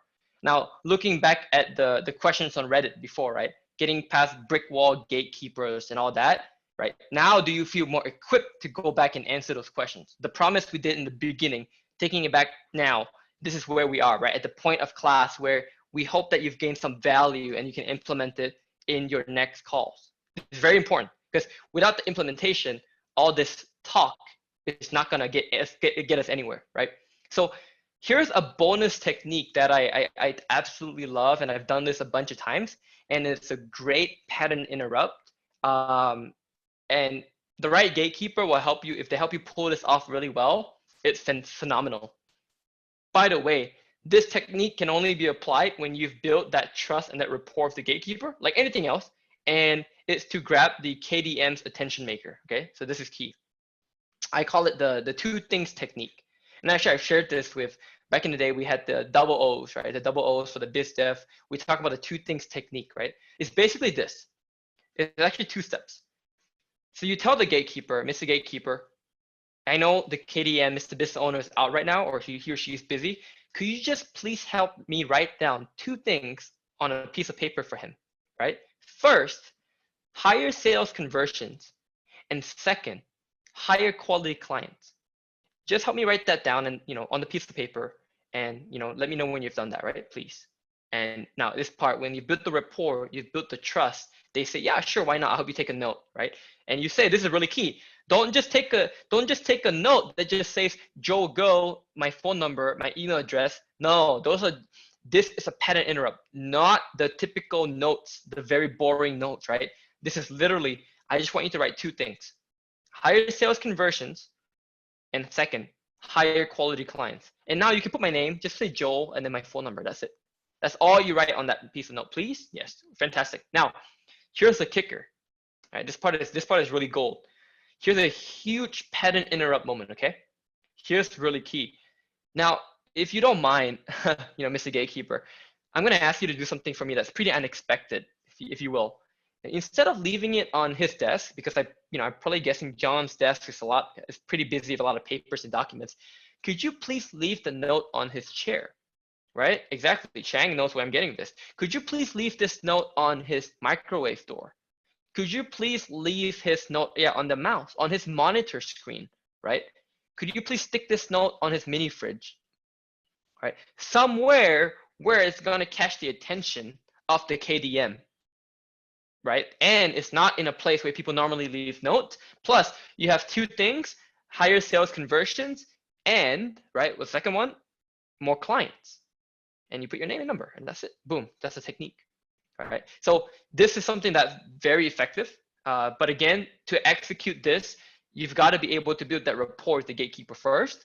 Now, when the gatekeeper is able to help you out, willing to help you take note, this is so this I want you to practice. I want you to, in the role plays, right, get to that point and then ask. So like when we do the role plays in a few minutes, we're gonna call some individuals who do it. If the gatekeeper says, hey, you know what, John is not available right now, would you like me to help you take a note? I want you to execute this as well as you can. So practice this, right? Okay, you know what, Felix, thanks so much. If you could help me, do me a favor.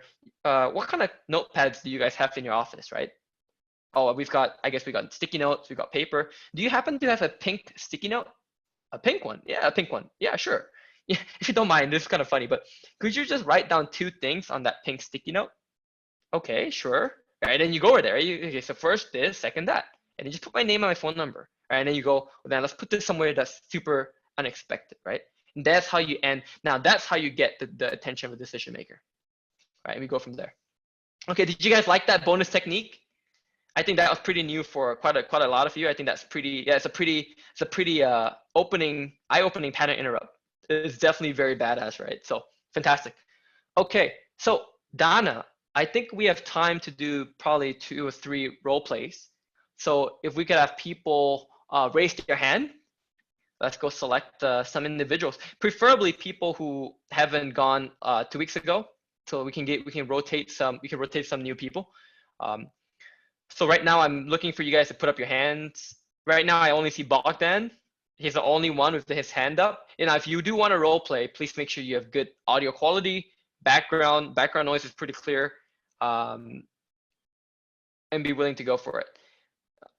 Well, so if no one new is gonna volunteer, we're gonna select people from the last 2 weeks anyways, right? It's right now, wow, we don't have a lot of people actually who wants to volunteer. I'm surprised. It's always the same people, guys. It's Bogdan, Adam, and William, and John. But seriously, guys, we got over 100 people on the call, yet we're getting, okay, finally. So we got Rich. I know, let's let Rich go first, and then we can go back to the ones that have done this before. So Rich, yeah, Rich, I've allowed you to talk. Are you there? Hello, can you hear me? Loud and clear. All right, so let's do this, okay? So I'm gonna be the key decision maker. James or Felix, who wants to be the gatekeeper? I'll be the gatekeeper. Okay, so then Rich, what are you, let's say, are you confident of selling one of the B2B products, maybe Danlock Consulting or HTI or Dragon 100? Or is there a product or service that you're familiar with yourself? Yeah. I'm thinking more like, what about closers? Can I do closers? So like having scalable closers, basically close for you? Yes. Sure. Okay, got it. So James, you're aware of what the context is, right? Having an outsourced or scalable sales team. Yep. and then James would be my executive assistant. Perfect. All right, you guys have it. All right, so I'll call. Ring, ring, ring, ring. Hello, this is James. Hi, James. My name is Rich from Las Vegas, Nevada. Can I speak with Joel? Yeah, what does this pertain to? Actually, we're a company that helps scale businesses by using sales teams. I was actually I messaged Joel the other day and still haven't gotten a call back, so I was just calling to follow up with that. Is he available? I haven't heard anything from him in regards to. Well, tell you what. Can you give me a little bit more information? Yeah, so I was actually looking at his LinkedIn profile, and I've been following him for quite some time, and I messaged him, and he never like responded on based off a post about scaling his business. So that's why I'm on the phone today to reach out to him. Gotcha. Yeah, he isn't really available quite often on social media. I'm sure you may understand how busy he is. So could I get a little bit more information so I could be able to pass him a note, let him know what's going on? Okay, great. Can you do me a favor? Do you have pink Post-it notes? I have a lime Post-it note. Great, that'll be perfect. If you can just do me a favor, just write 2 key notes on there. The first one is scalable business model through sales team, and the second one is high qualified leads. Okay. And if you could just do me a really huge favor and just put it right on his like seat where he can, right before he seats, he could just see that note on his seat. That's kind of odd. I may not put it on his seat, but I'll go ahead and make sure I pass him that note. Okay, I understand. All right. Is there anything else that I can help you with by any chance? Actually, yeah, just one more thing. Do you mind if I also, if you're okay with this, can I get your email as well, and your name? Yeah, it's going to be James at executiveassistant.com. Great. And James, you don't mind if I also just kind of forward you the email message that just a message about my company and what it is that we do? Yeah, that'll be fine. Just go ahead and send me whatever you got. I'll see if I can be able to get that over to him. Perfect. Have a good day. All right. You too. Bye. Okay, off the role play, great. James, you got some feedback first? I got some feedback for Rich. Feedback wise, it's what I really kind of wanted to bring out to light is that you will have those that are kind of like, oh, okay, whatever kind of situations as well too. So I just wanted to kind of see what kind of with my own pattern interrupts, like, yeah, I don't have pink, see what you would do. I think it was very flowing, little stumbling with the words here or there. I would say is concise, so very simplistic and so forth.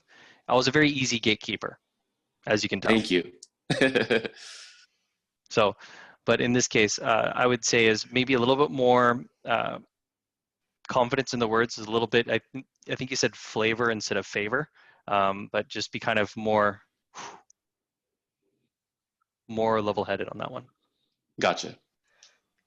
Yeah, so I would say, I would do, things that we can improve on for sure, Rich. Definitely good try, good first try for sure. I would say your tonality, you're coming on. I can tell why you're very nice as well because James also reflects that in his tonality. Now, if you're talking to a much more Ruby gatekeeper, then that wouldn't be the case because they're probably gonna walk all over you, right? If you don't sort of Ruby up and have a stronger frame. But with James's style just now, that was okay. That was understandable. The one thing that was pretty big was you need to try to, in most scenarios, right? You want to try get to the KDM instead of leaving a note, because leaving a note is sort of like leaving a voicemail. It's sort of like the last resort. So I would push more to speaking with the gatekeeper, and here's where I would be more direct. Let me give you some examples. So you know how when James, you said like Joel's pretty busy, right? Is what you said. Mm-hmm. And then Rich said, hey, could you do me a favor, put a note? Instead, I would ask, so James, I get that Joel's busy. So by any chance, does he happen to be in his office right now? Mm. So like, you be more direct and ask. So James, say something, right? Say, is he like, so is he in the office or not? Just say He is in right now. Uh, I don't think he's going to be able to take a call at this point. Okay. That's fine, James. Is there like a better time? Maybe a couple hours, a couple minutes later, I could give him a call back. I'm not too sure when. I'd have to look at his calendar to see when he's going to be free. It's going to be a pretty busy Thursday today. Do you? Oh, I see. I see. Do you think you could maybe help me out? Like, does he have like a booking link that I can maybe book on? That way, I don't interrupt you. I don't interrupt him. It's something that he can be flexible to, right? Based on that. Well, let me see what I can do. There is no booking link, but what I can find out is maybe a particular time that he could be available and open to it. I'd have to get back to you. Okay, so no booking link. That's fair. That's fair. Yeah. Okay. So tell you what. So right now, James, I've got his LinkedIn, like I said, and I got his email. This is the only number I've got, which is I'm presuming this is to his office, correct, James? That's correct. Okay. So can I have at least your email or your contact? That way I can get in touch with you. Yeah, sure. That'll be just fine. Okay. So email would be james@executiveassistant.com. Okay. So you're gonna speak to Joel, and then you're gonna get back to me when it's next available, correct? Yep. I'll see what I can find out. See if he can chisel out some time for you. Okay. So if I don't hear back in 24 hours, I'll send you an email. Is that okay? Very fair. Awesome. And now before I go, just since it's in the office, do you mind doing me a favor? And this is kind of funny, but I like to leave a personal note just to get to know Joel a bit more. And if you can help me take this down, that'd be pretty great of you. Okay. What did you have in mind? Yeah. So and then here I go into the entire sticky note thing, right? Like I'll go into the pink, the lime, whatever. Put the 2 words. Give it to Joel, and I'll email you back in 24 hours. But Rich, do you see why I would push further to at least get to know what is going on with Joel and try to at least get on the call? Yes. Right. You wanna go as far as you can. Obviously not to the point where you piss off James, right? But you want to go to the part where, okay, I get it. He has no booking link. That's fine. He's busy. That's fine. You don't know when he's next available. That's fine. I might even say, hey, you know what, James? I get it. Thursday's a busy day. Yeah, actually for most, like for us as well. And I was wondering about Fridays, or I might even say, I was wondering, James, does Joel have any days of the week that's better where he's more available? Because James would know if he's the EA, right? Bingo. And then James might say, what would you say? Tell me a day. Tuesdays are actually the best days. Oh, okay. So I was wondering, do you happen to know whether there's any open spots, maybe say 30 minutes for next Tuesday? If you could look at his calendar, I don't know with access to that. That'd be pretty great though. Yeah, 30 minutes isn't too bad. I'm pretty sure he'd be able to squeeze in a bit of time. He actually had a couple cancellations. So let me go ahead and plug you in. XYZ. Great. And so yeah, so you see, Rich, right? We push for all these different angles to get to speak to Joel that way, right? But again, James is a pretty easy gatekeeper. It'd be very different if a more aggressive, more Ruby gatekeeper who just wants to block people. But I would still try different multiple approaches and facets to getting to the decision maker, right? I'm definitely an agreeable person. Okay, fantastic. All right, awesome. Thank you, Rich. Thank you. Let us see. Cool. There we go. All right, who have we got next? So I see. Yeah, we can do a couple more. We can do Shang, and then yeah, you know what? Let's say Felix. Do you want to be a gatekeeper? Oh, I think Adam can play a pretty good gatekeeper. Let's do it. I mean, doesn't matter. I'll act more of a Ruby. Yep. Let's make you. So Felix, you can be the decision maker, and then I'll have Adam come on. So Adam, if you can you. Sure. Wait, with Adam. Yeah, there we go, Adam. Okay, Adam, you should be able to. Oh, what the heck? Adam's gone now. It's weird. Okay, so Shang, are you there, Shang? You can unmute yourself. Yes, I'm here. Can you hear me loud and clear? Yes, fantastic. Okay. Oh, Adam became a panelist. Okay, wow, interesting. Thanks for the promotion. No worries. So Adam, you can be the gatekeeper. Let Felix be the decision maker, and then Shang will be the prospect. Cool. And I'm then, the closer. Yes, you're the closer. Shang, are you what are you comfortable closing?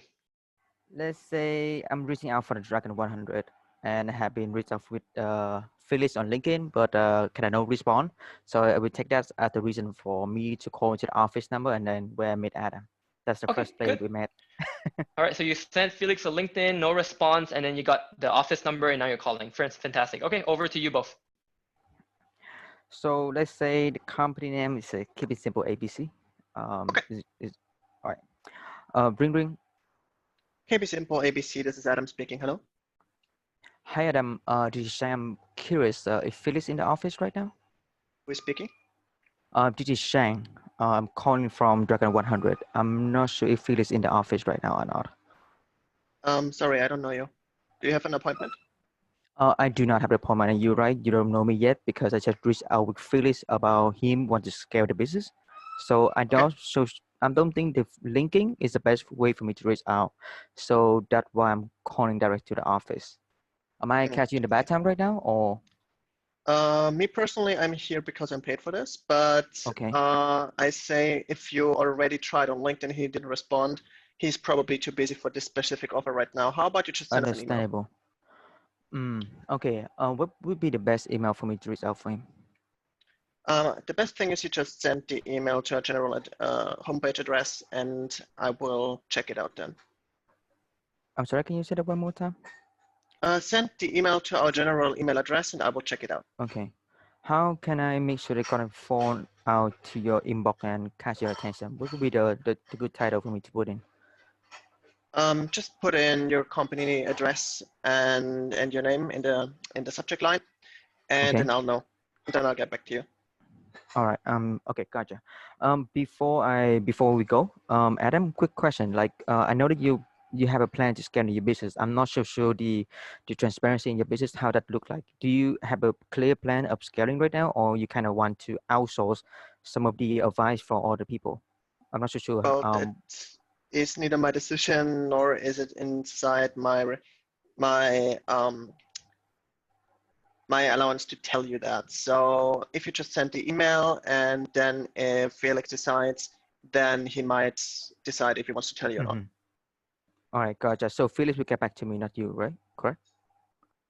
No, I will get back to you. And if we decide to move forward with you, then we can set an appointment. All right. How late do I expect for you to respond to me? 2 days maximum, or? Well, I will check out your offer, and I will get back to you in due time.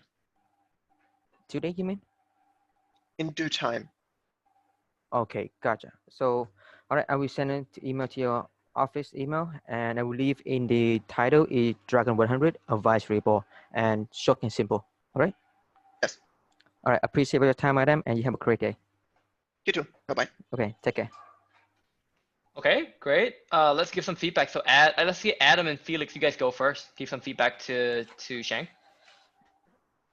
Adam, you want to go Felix, you want first? to go first? Oh, there you go. Adam, you can go first. Okay. So first of all, Shang, well done. Good that you held that. You were not too flustered when I gave you that. But the first thing is when you directly came in to say hey, can I speak with James? For me as the gatekeeper in this specific case, that felt like, okay, who's even calling? Who are you? Right? I was a little bit more Ruby now. And when you then said Dragon 100 and then lock, you didn't give me much time to react to that. So for me, it felt in this specific case, it felt to me more as if you were trying to get by me quick, and that made me even more alert. So when you directly wanted to speak with him. So therefore, when I tried to get you to the email response, you could have asked me, okay, so what specifically do you want me to write in that email? What are you looking for to be able to know if this makes sense or not? How can I make your job easier? Because when you speak to executive gatekeepers, then in this case, they have a lot to do, as we already spoke about, right? As Joel and Felix and James already laid out very well.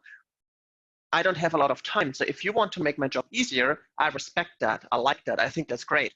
So therefore, when you ask for processes, or for example, how fast do you respond? 2 days felt pushy to me. But if you ask, well, Adam, tell me in your company, what's the normal process? How do you respond to emails? How do you treat emails? What's your usual response time?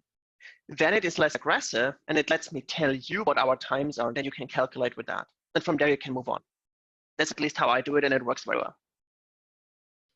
Great. And I'll stack on that real quick because you touched on it already, Shang. I think something Thank that you, would Adam. really help you when you're in your closing, especially talking to gatekeeper, is using the kind of taking a step back that we shared earlier today in class. So if you said something to Adam where it's sort of like, you're getting off on the wrong foot a little bit, Adam's feeling like you're trying to get past him, right? Then it's sort of diffusing the situation, right? You could say, hey, Adam, I feel like we're getting off on the wrong foot here. Let me take a step back and can I kind of share with you why I'm calling and why I'm looking for Felix, right? Changing the tonality, taking a step back, and then slowing down the pace, because Adam is controlling the pace pretty damn fast too, right? You take a step back, control it, and ask for permission to continue. And if you do it politely and respectfully, I'm sure Adam would at least let you say, like Adam, you would let him say at least hear him out, right? Yeah, exactly. So Adam will hear you out, and then based on that, then it goes into the way you sort of pitch or the way you explain what you're calling about. You could then ask more questions to dig more about the organization and what Adam, even what Adam does, right? How long Adam's been there, depending on what rapport you can build with him as well, right? Does that make sense, Shang? So Shang, practice a lot of the taking a step back, the different ways to diffuse the situation, really, and then slowing down, and you should be good. Fantastic. How about Felix? Any feedback for Shang? Yeah, I wanted to add on to the slow down part too, right? Like, I think the tonality, it overall it gave me a really fast pace, right?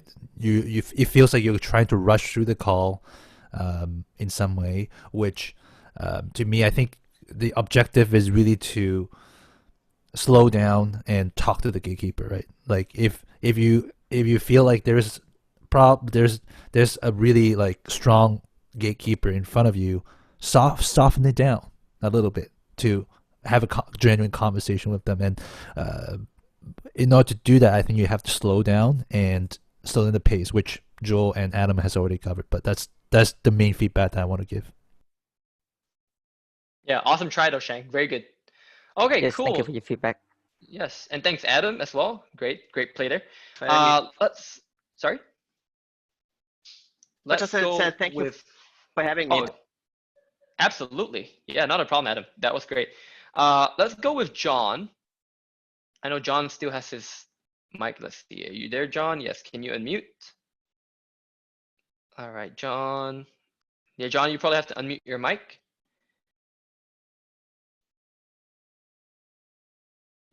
All right, so at this point, I can't really get John to unmute, so I will go to Bogdan.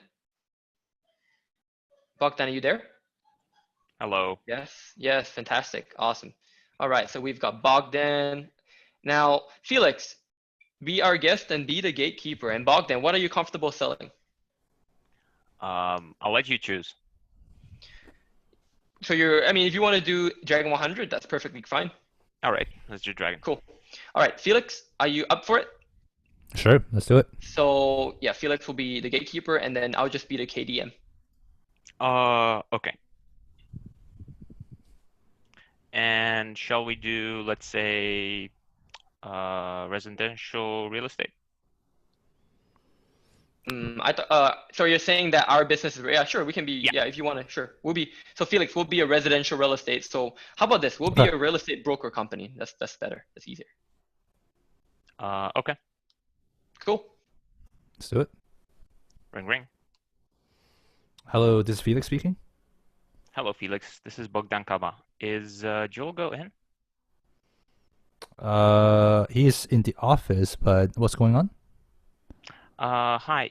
He's not expecting my call. We connected via LinkedIn. We were talking a little bit about your real estate brokerage firm, and he brought to my attention a couple of things. One, wanted to get the business more secure during this pandemic and prevent it for any further one, and also the scalability of the business.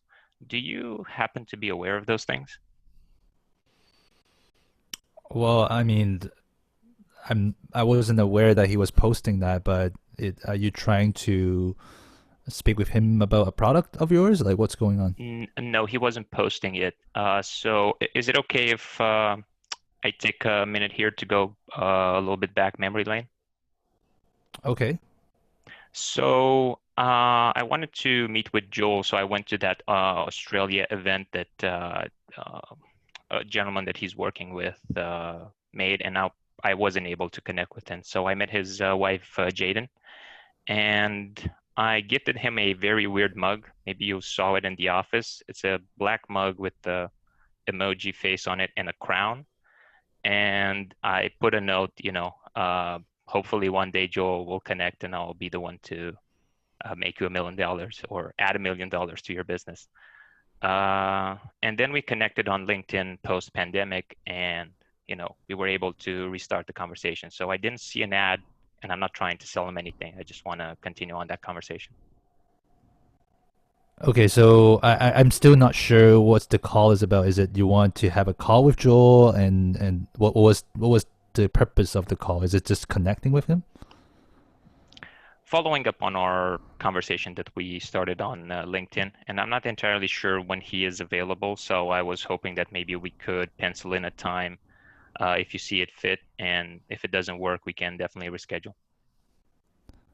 Okay. Well, if you're already in a connection with him on LinkedIn, like, can you not wait for his message back? He did give me a message back. He said that I should be calling into the office, and he told me to use the number that was available on the website. So here I am. Okay. So, okay, got it. So what's your name again? Bogdan. It's Dan with B-O-G in front. Got it. Okay, I've read your name on the post-it notes. Now, like, Joel is really, I know his schedule is like packed for the remaining of the week, so I might be able to, get a 30-minute or 15-minute, I don't know, but I got to confirm that with Joel first. So can you tell me like a little bit more about like what do you want from this call? Because I need to get back to him on that. Yes. So we initially started the conversation discussing the possibility of scalability of the business, and then the pandemic happened. So when we reconnected, I told him that I represent an advisory board who is capable of taking businesses from, for example, 6 figures to 7 figures to 8 figures and so on in revenue. And that's what the conversation is going to be about. Okay, so if I write scalable business previous conversation, that's should be sufficient, right? Yeah, you can also mention the Australia event. And I hope this is not too much to ask, but if you do happen to find that silly mug, would you be able to leave the note next to it? Okay. Yeah, I'm pretty sure he's not using that mug that you're talking about. It's probably somewhere in the kitchen. We have a lot of mug in the kitchen. Okay. But I'll find a spot to put that in, and I'll see if he catches that. Okay, I appreciate it. And would it be okay if I sent you a email where I CC you in with the white paper related to the board of advisors and the Dragon 100 behind the scenes? Well, I really don't know if I don't know what to do with it, honestly. So yeah, send it over, and okay. I'll take a look. Yeah. I don't mean to overwhelm. I just wanted to keep you in the conversation. Yeah, sure. I mean, yeah, just send me an email at info@realestate.com. Okay. I'll take a look. Yeah. All right, perfect. Well, Felix, thank you for your time, and we'll catch up soon. Have a great day. All right, thank you. All right, Felix, feedback. Very nicely navigated. I got 2 points where I would feel it's a little bit too over. It's out of context. So first is you share a long stories between you and Joel, which to me, I'm a gatekeeper. I really like, to me it's like straight to the point. Like, what do you want to talk to Joel about? That was my immediate reaction. So I'll cut that down a little bit. I think it's good that you mentioned that you connected with Joel in Australia and know about, you guys met, you met his wife. That's fine. I think that could stop there. I wasn't still very clear about the purpose of the one thing that you saved it really well is that you just want to connect with him. But now at the end of the call, then I think you did something extra that is a little bit put you off track again, which is you try to send me a white paper, which I thought originally you were looking for just to connect with Joel, but now all of a sudden you want to send me this new white paper that I don't know what to do about. So that is my feedback. But overall, really, really well planned out.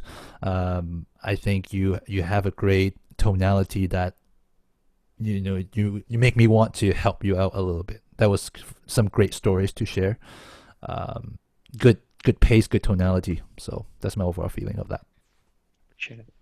And I add to that, so I think Desmond, the Sarge covered that for sure. In terms of the filler words, right? The the ahs, if you could eliminate some of that, if you purposefully use that a little bit, it's great. But then I think you have to work on just the accidental, like unconscious use of the filler words, which many of us are guilty of, including myself. If we can eliminate that, that'd be a lot better for sure. Because there are parts in your conversation where you just said a lot of ums and ahs and ums and ahs. And then the biggest thing for me is the storytelling in the beginning. As long as it is truthful, then that's fine. But like if you never met me in Australia and my wife, then that's obviously not good, right? But in this case, Yeah, of course. let's say you did, then that's fine. But if you were to talk to a person or a gatekeeper of someone you've never met before, then obviously you have to use a different strategy to get in the door, right? So yeah, that's good. That's good. I think overall, I think Felix covered it. Yeah, and Desmond said it again, right? The Sarge said, make sure you use strategically, the ums and the ahs. Yeah, red flags, don't be lying. Exactly. Cool.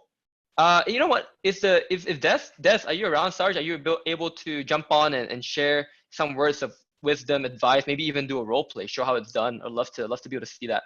Yes, fantastic. Let's find this. Oh, we got 2 Desmond soon. Yes, perfect. Make the panelists. All right, which one? All right, here we go.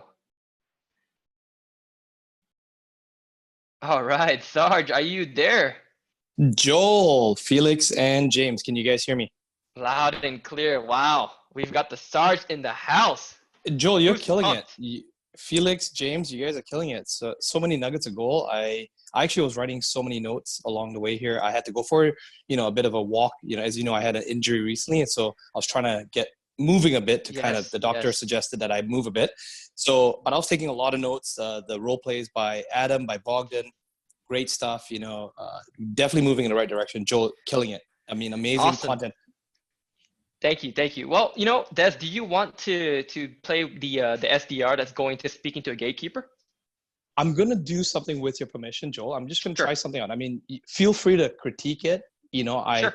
I don't know if this is going to be applicable to everyone, but I'm going to try something that I feel has worked, and just pay attention to the tonality for everyone. And I want everyone, the danger is this, right? The cons is that people try to they try to just follow the tactic. They don't try to understand the philosophy. They try to copy me. We know that it's happened in the past, and it doesn't work very well. So I'll do something and we'll demonstrate it. Joel, feel free to critique it. James, Felix, please. And then after that, everyone to chat as well too. And then we'll break it down, right? So and if I could be of service, I'm happy to be here. Yeah, let's do it. Fantastic. So how about this? I'll be the gatekeeper, and then Des, you say you want to try something, right? So yeah, if you do that, and then Felix, let's say James would be the decision maker. So James is my boss. Got it. Okay. Okay. And what are you selling? Dragon 100. Perfect. All right. So let's do it. Okay. So ring. Hi, Joel speaking from ABC Company. Hi. Sorry, who's speaking? Joel, I think you called me. Hi, Joel. This is Desmond calling from Danlock's office. Joel, I'm guessing that you're probably a gatekeeper. Let's just call it that. I'm also Danlock's gatekeeper. I know that you have to protect. You get a lot of calls coming in. My boss has asked me to reach out directly to your boss. He's got some important information. He'd like to invite him into a mastermind. Can I get in touch with James? Yeah, that sounds pretty interesting. James is actually busy in a meeting right now. I can help you take a note. Does that work? Fair enough. I'll be transparent with you because both of us have a very similar role. We have to protect our boss's time. I'm going to give you my information, my phone number, my email. Can you do me a favor? And you have all control here, okay? If you don't feel that this is going to help you out, if you feel this is going to get you in trouble, by all means, just tell me right now because we're both in the same role. But I'll give you my phone, my email. If you can get it to James, please ask him to get back to me. Obviously, I'm in your role as well. I have to reply to my boss. He's asked me to personally reach out to James and invite him into a mastermind that has over 8 million, people that have made over 8 figures in their business. So if it's important, he'll make the decision. Okay, so basically you're asking to invite him to a mastermind that's basically full of No. 8-figure business owners, correct? No, not quite that. I don't make that decision. That's Dan Locke who makes that decision. But I want to So put the two who of is them Dan Locke together. again? Sorry, I don't actually know Dan Locke. I don't really understand where this is coming from. I'm happy to Fair put enough. that info through, but I don't understand where this is coming Yeah. from. I fully understand that. You may not know who Dan Locke is, but I'm pretty sure James does. And if James does not know who Dan Locke is, that's also okay. Dan is a very, very successful entrepreneur that has built and scaled multiple businesses. He works with 8-figure fractional billionaires. And if James feels that's something that's going to be powerful or impactful to his network, great. If not, that's also okay. Okay, and then how did Dan get a hold of, or how did Dan get to invite James? Where does that, I need to see that context. Where does that come from? Dan did not invite James directly. What Dan has done is he's made it very exclusive. Someone like your boss, James, who has already done very well, may or may not want to be part of this group, right? And I understand that you have to protect Okay, so it's not your an boss's time. invitation. Got it, okay. It's up to James if he knows. Now, here's the danger. You don't want to be in a position, Joel, and I've been in this position myself, where if you don't get this information to James, and then he finds out later that you did not pass on the information, it was actually something that he wanted to connect with Dan, that could actually get you in trouble. So I'm trying to protect you as well. It's up to you. You just pass on the information, and if it doesn't work, leave it up to your boss. We are just the messenger. We're just the messengers here, right? Yeah, that's fair. That's fair.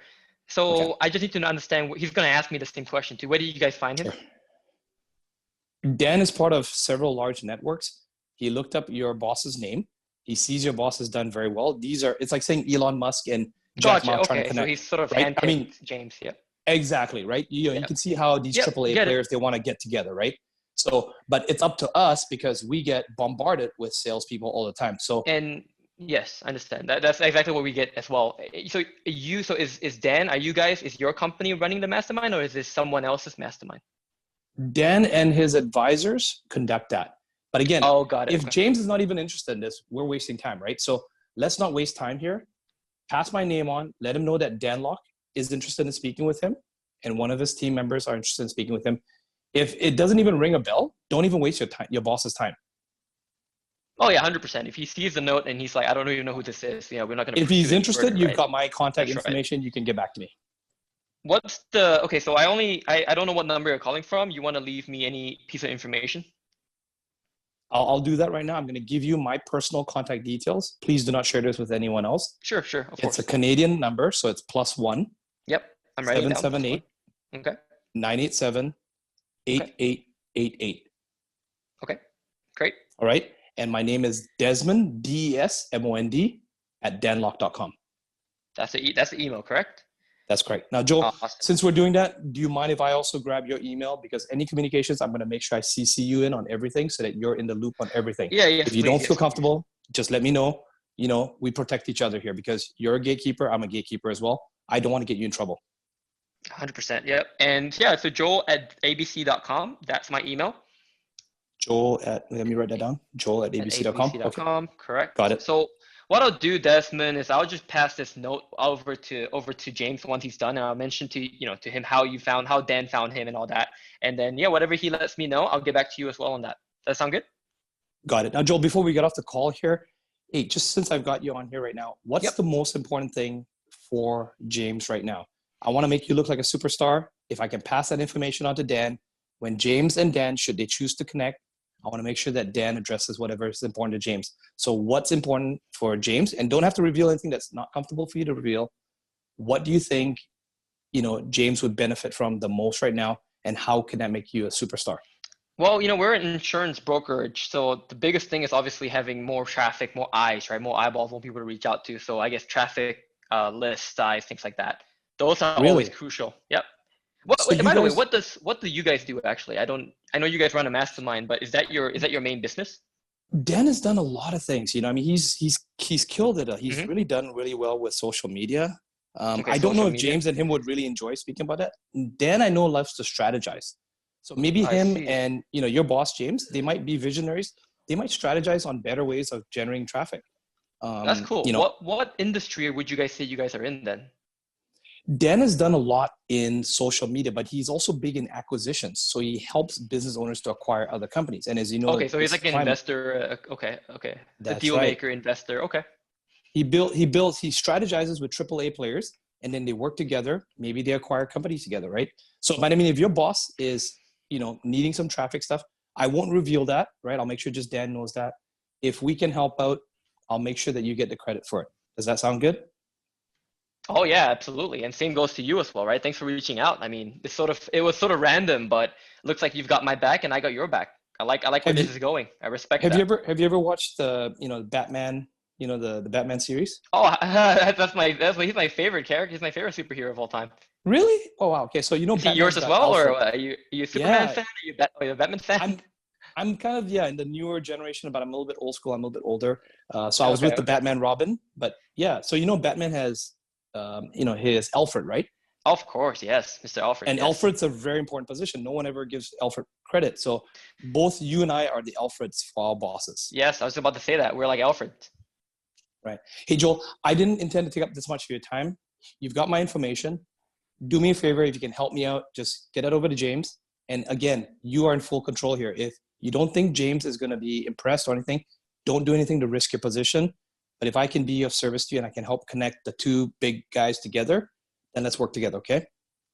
Let's do that. Fantastic. Thanks for your time, Desmond. Talk to you later. Hey, Joel, appreciate it, man. I'll send you an email. Thank you. All right, bye. All right, boom. Let's get a boom in the chat, everyone. Fantastic. So I can see that everyone has learned a lot. Nice. So let's break down, what did Desmond do in the beginning? What was different? Like, how did he start? Because there's a lot of profound things here that we want to take down, right? That we want to implement. So in the beginning, how did Desmond start off? Positioning, took authority. Yes. Do you remember what the opening was? How did Desmond open the conversation? There was something that he did that was really interesting in the first, literally the first line. Yes, huge. Now you guys are jumping on it. Who is this? Right? When I said, hey, this is Joel from abc.com, Desmond says, who is this? So immediately my mind got scrambled, because even though experiencing closing still doesn't account for pattern interrupts. That's a huge pattern interrupt. I'm like, oh wait, I thought you called me. Sorry. So immediately I got scrambled, which is fantastic, right? But the way he did it with that confidence and the tonality, that was key. Right. If done incorrectly, you're gonna get run over, especially if the gatekeeper is super Ruby. One level away from what you want. Fantastic. Yes. And then what else did you notice in the call that Desmond did really well? So let's say after the pattern interrupt, right? What else? There's very key points here that we want to highlight, that we want to take down, right? Remember. Yes. Relation. This is connecting on the most basic level, right? Being the human to human level. Hey, you know what, man? Here's the reality. We're both gatekeepers, right? And this is pretty, I would say, pretty ballsy, right? Excuse the language, because this is assuming a position. I might not be the gatekeeper. I might actually be, I don't know, right? The brother, the husband, whatever, right? The spouse, or even maybe someone else, not the gatekeeper. So that could have backfired if I wasn't the gatekeeper. But in this case, I was the gatekeeper, so that's good. So that's a calculated risk, which worked well. And then the whole looking out for you. Yep, we're in the same boat. I got your back, you got mine. I know how it feels like to be in your position. Exactly. Very good. Let's go on. What else? There is some more. There is some more super golden nuggets here. If you don't get it, I'm gonna reveal it. Or I'm gonna get the stars to reveal it. So you may not know who Dan is, but I'm pretty sure. Yes. Yeah. Okay. This right there, Adam. So what Adam said there. You may not know who Dan is, but I'm pretty sure James does. That is exactly what we talked about when we went to, let me show you this slide, right? Yes, it's similar to this philosophy. You make a statement or a question that the gatekeeper does not really know how to answer.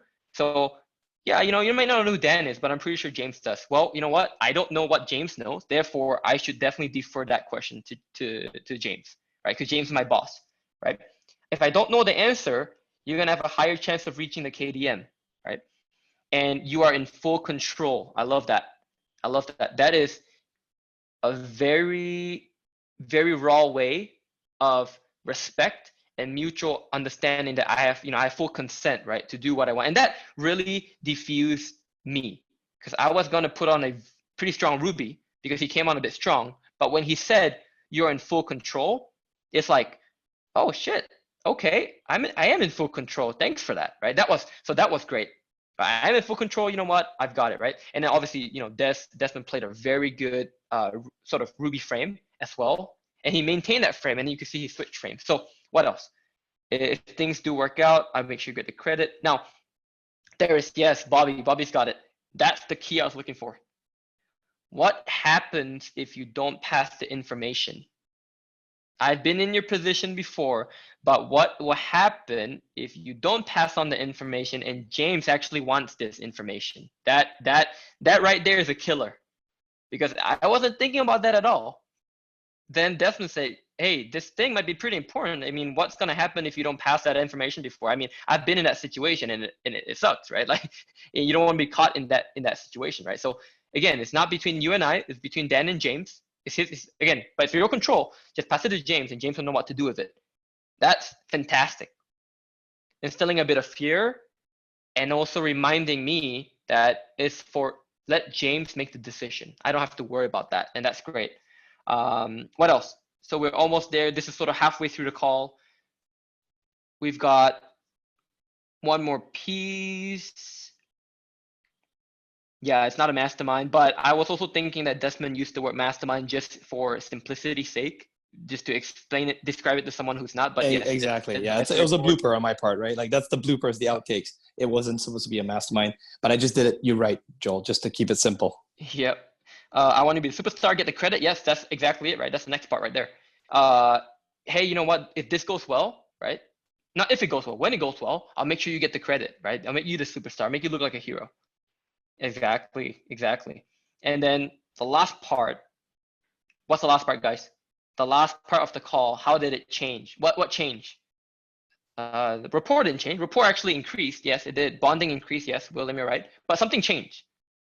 A big thing changed. No, not a bad. Something in his voice. Yes, tonality. Yes, he went from that Ruby frame and he dropped it much more to a much more friendly one once he realized he built the rapport, and then talked about Batman, which then was like, oh wait, that is true.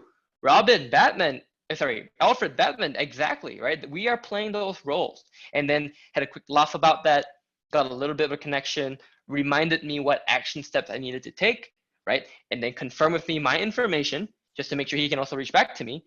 I've got his information. I need to remember that my call to action was to make sure I get it to James. And lastly, right? How did Desmond get off the call, by the way? How did he control the conversation and get off the call? Who remembers that part? Several people typing. We are Alfred. Yeah, we kind of got off there. Yes, exactly. He did not expect to be on the call that long. Didn't want to waste too much of my time. Fantastic. Yeah, that's a perfect, I would say that's great, right? Calculated risk, but it worked well. And again, when done right, it's extremely effective. And of course, right, it's not going to be 100% success every single time you talk to a gatekeeper, but you can see that Desmond has got this nailed down.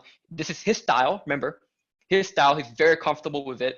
The key that he wants to share is obviously not to have everyone just copy it without understanding the philosophy, but really just getting that and then taking it from there and getting confidence in what you're doing and then going with that, right? And have those calculated risks. I think that was great. So thanks so much, Des. Anything else you want to share with all of us before we wrap up here? Joel, I'm deeply grateful. Now, I'll be very transparent, right? Like, Joel and I did not rehearse this. This was something that was just brought out. It was not even put into the curriculum. It was something that I was developing as I was listening to some of the calls, and I was thought, let's just give maybe, this is the wild card. This is something that you might use once in a while.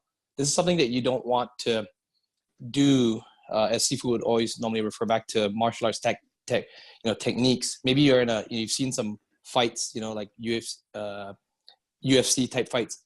And those of you who know martial arts, there's once in a while you'll see a fighter, they'll do one move that, it's like a knockout blow, right? But they don't do it all the time. They save it, So you practice it in the dojo, you practice it in the kumite, you practice it, in the discords. And then every now and again, you might get a super kind of Ruby type of gatekeeper, try it. Okay. Don't expect super results. You got to get it right down perfect with your tonality. Your framing, the way you see yourself, you got to be 1 billion% certain of who you are and that you genuinely want to look after that other gatekeeper. And if you can project that, it doesn't matter what words you say, if you can project that, they will normally soften up to you. And then as it goes on, ease up, but don't stay on a call too long. Get off the phone, right? Get your message across, protect them, get off the phone.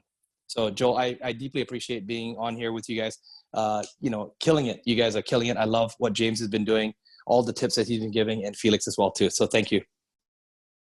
Very nice, very nice. Thank you so much. Okay, so we are coming to the end of tonight's class. Now this, by the way, everyone, it's the wrap up for Ultra High Ticket Closer module number 3. Now comment in Discord if you've gotten a lot of good information, good value. Now, by the way, who is going to go back and re-listen to this part of the role play tonight, right? The surprise guest that we had, Sarge, who is going to go back and rewatch that 10, 20, 50, 100, thousands of times, right? Yes, yes, and that's right. Class module 4, module 5, we've got the Sarge back on. So in 2 weeks, do not miss out on Ultra HTC as we are still moving on with module 4. All right, so this is the last thing I want to leave you before we jump into assignments for tonight, right? The last thing before we go. And this is, you can just take a look at this, but this is something that we always have to keep in the back of our minds in regards to follow-ups and even rejections, right? Take a look at something pretty critical here, okay? These are the amount of follow-ups by salespeople. And you know how we say follow-up is where the money is at, or the money is where follow-ups are? 44% of closers stop following up after 1 rejection. That's a big number. 22% stop following up after 2 rejection. Okay, let's do the math here, right? This is already 66%. 14% after 3. So 66 plus 14, what is it? You guys should know it. It's pretty simple. 66 plus 4, 80, 80%. So the bottom 80% or the 80% of people have already given up after 3 rejections. Now 12%, they stop following up after 4 rejections, right? Now that leaves you with the last 8%. The last 8%, so I would say the top 8% of closers, they follow up 5 times, even after getting rejected 4 or 5 times. 5 times, right? And you will see that 80% of sales require 5 follow-ups after the initial contact. This is just a general statistic. And you can look at Propeller.com. They're a pretty big organization as well that tracks analytics. But yes, I wanted to leave you with this because it just shows that we don't, basically, here's the bottom line with the entire module 3 Ultra High Ticket Closer. In this realm, and this is where James, Felix, and Desmond can chime in as well, but you're not going to get, it's hard to don't put the mindset on where, everything's a 1 call close, right? Whereas in B2C, it's much more likely. In this world, that 1 call close mentality is hard to get by. And if that's the mentality you have, it's not going to serve you, because then you're going to have false expectations, right? The expectation you should have is, you know what? I might not get the yes response. You know what? I might not even get a response in the first place. And I might get probably a no response. And I might probably get a neutral response. And I might get a yes response. However, I then still need to set up that QC, need to qualify, right? Then I still need to go through my paces, the different phases that we talked about. Eventually set up an appointment for the AE. And then AE, right? Fingers crossed, get the boom. Now, that whole step, that whole scenario is the B2B life cycle. And it oftentimes is a longer sales cycle, right? And that's the case. And that's where also bigger commissions, bigger bucks. And if you do it right, this is your step to becoming a true ultra high ticket closer when it comes to bigger ticket deals, bigger commissions. So we'll leave you with this. And here are the assignments. Assignment time. So number 1, do role play all these gatekeeper calls with your Ultra HTC brothers and sisters on Discord, right? Facebook IC group as well. Make sure you tag them. People that have missed the recording tonight, they do not want to miss out, right? Especially that last role play, I think that was gold, super, super gold. And the two things technique is just imagine it as the voicemail for speaking to gatekeepers, right? So you've got voicemail techniques where you leave certain voicemails to get certain responses. Think of the two things technique as the voicemail technique, really, for talking to gatekeepers. The B2B Foundation class, again, if you haven't watched this already, it's already posted in the Kajabi, the IC members area. So definitely go ahead and get this as well.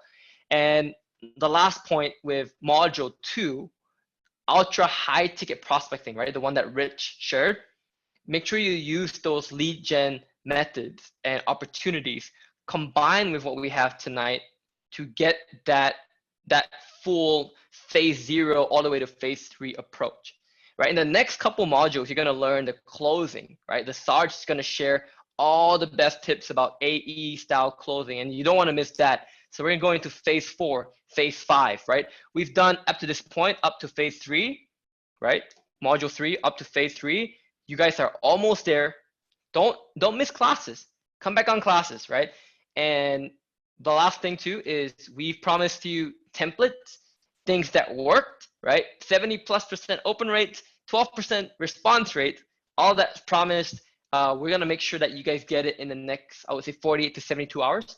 You might have to give us some time because there are a lot of templates that James and Felix and the team has to now export and put it into Kajabi. So by the way, huge round of applause for everyone that did the role plays tonight, right? Everyone, Rich, Shang, I think Adam, Felix, James, Des, right?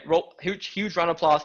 And also help me thank Felix, James for their kindness in putting this together, as well as giving you guys the templates that will be very valuable.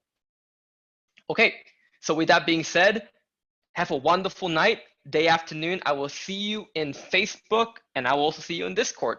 Take care and all the best.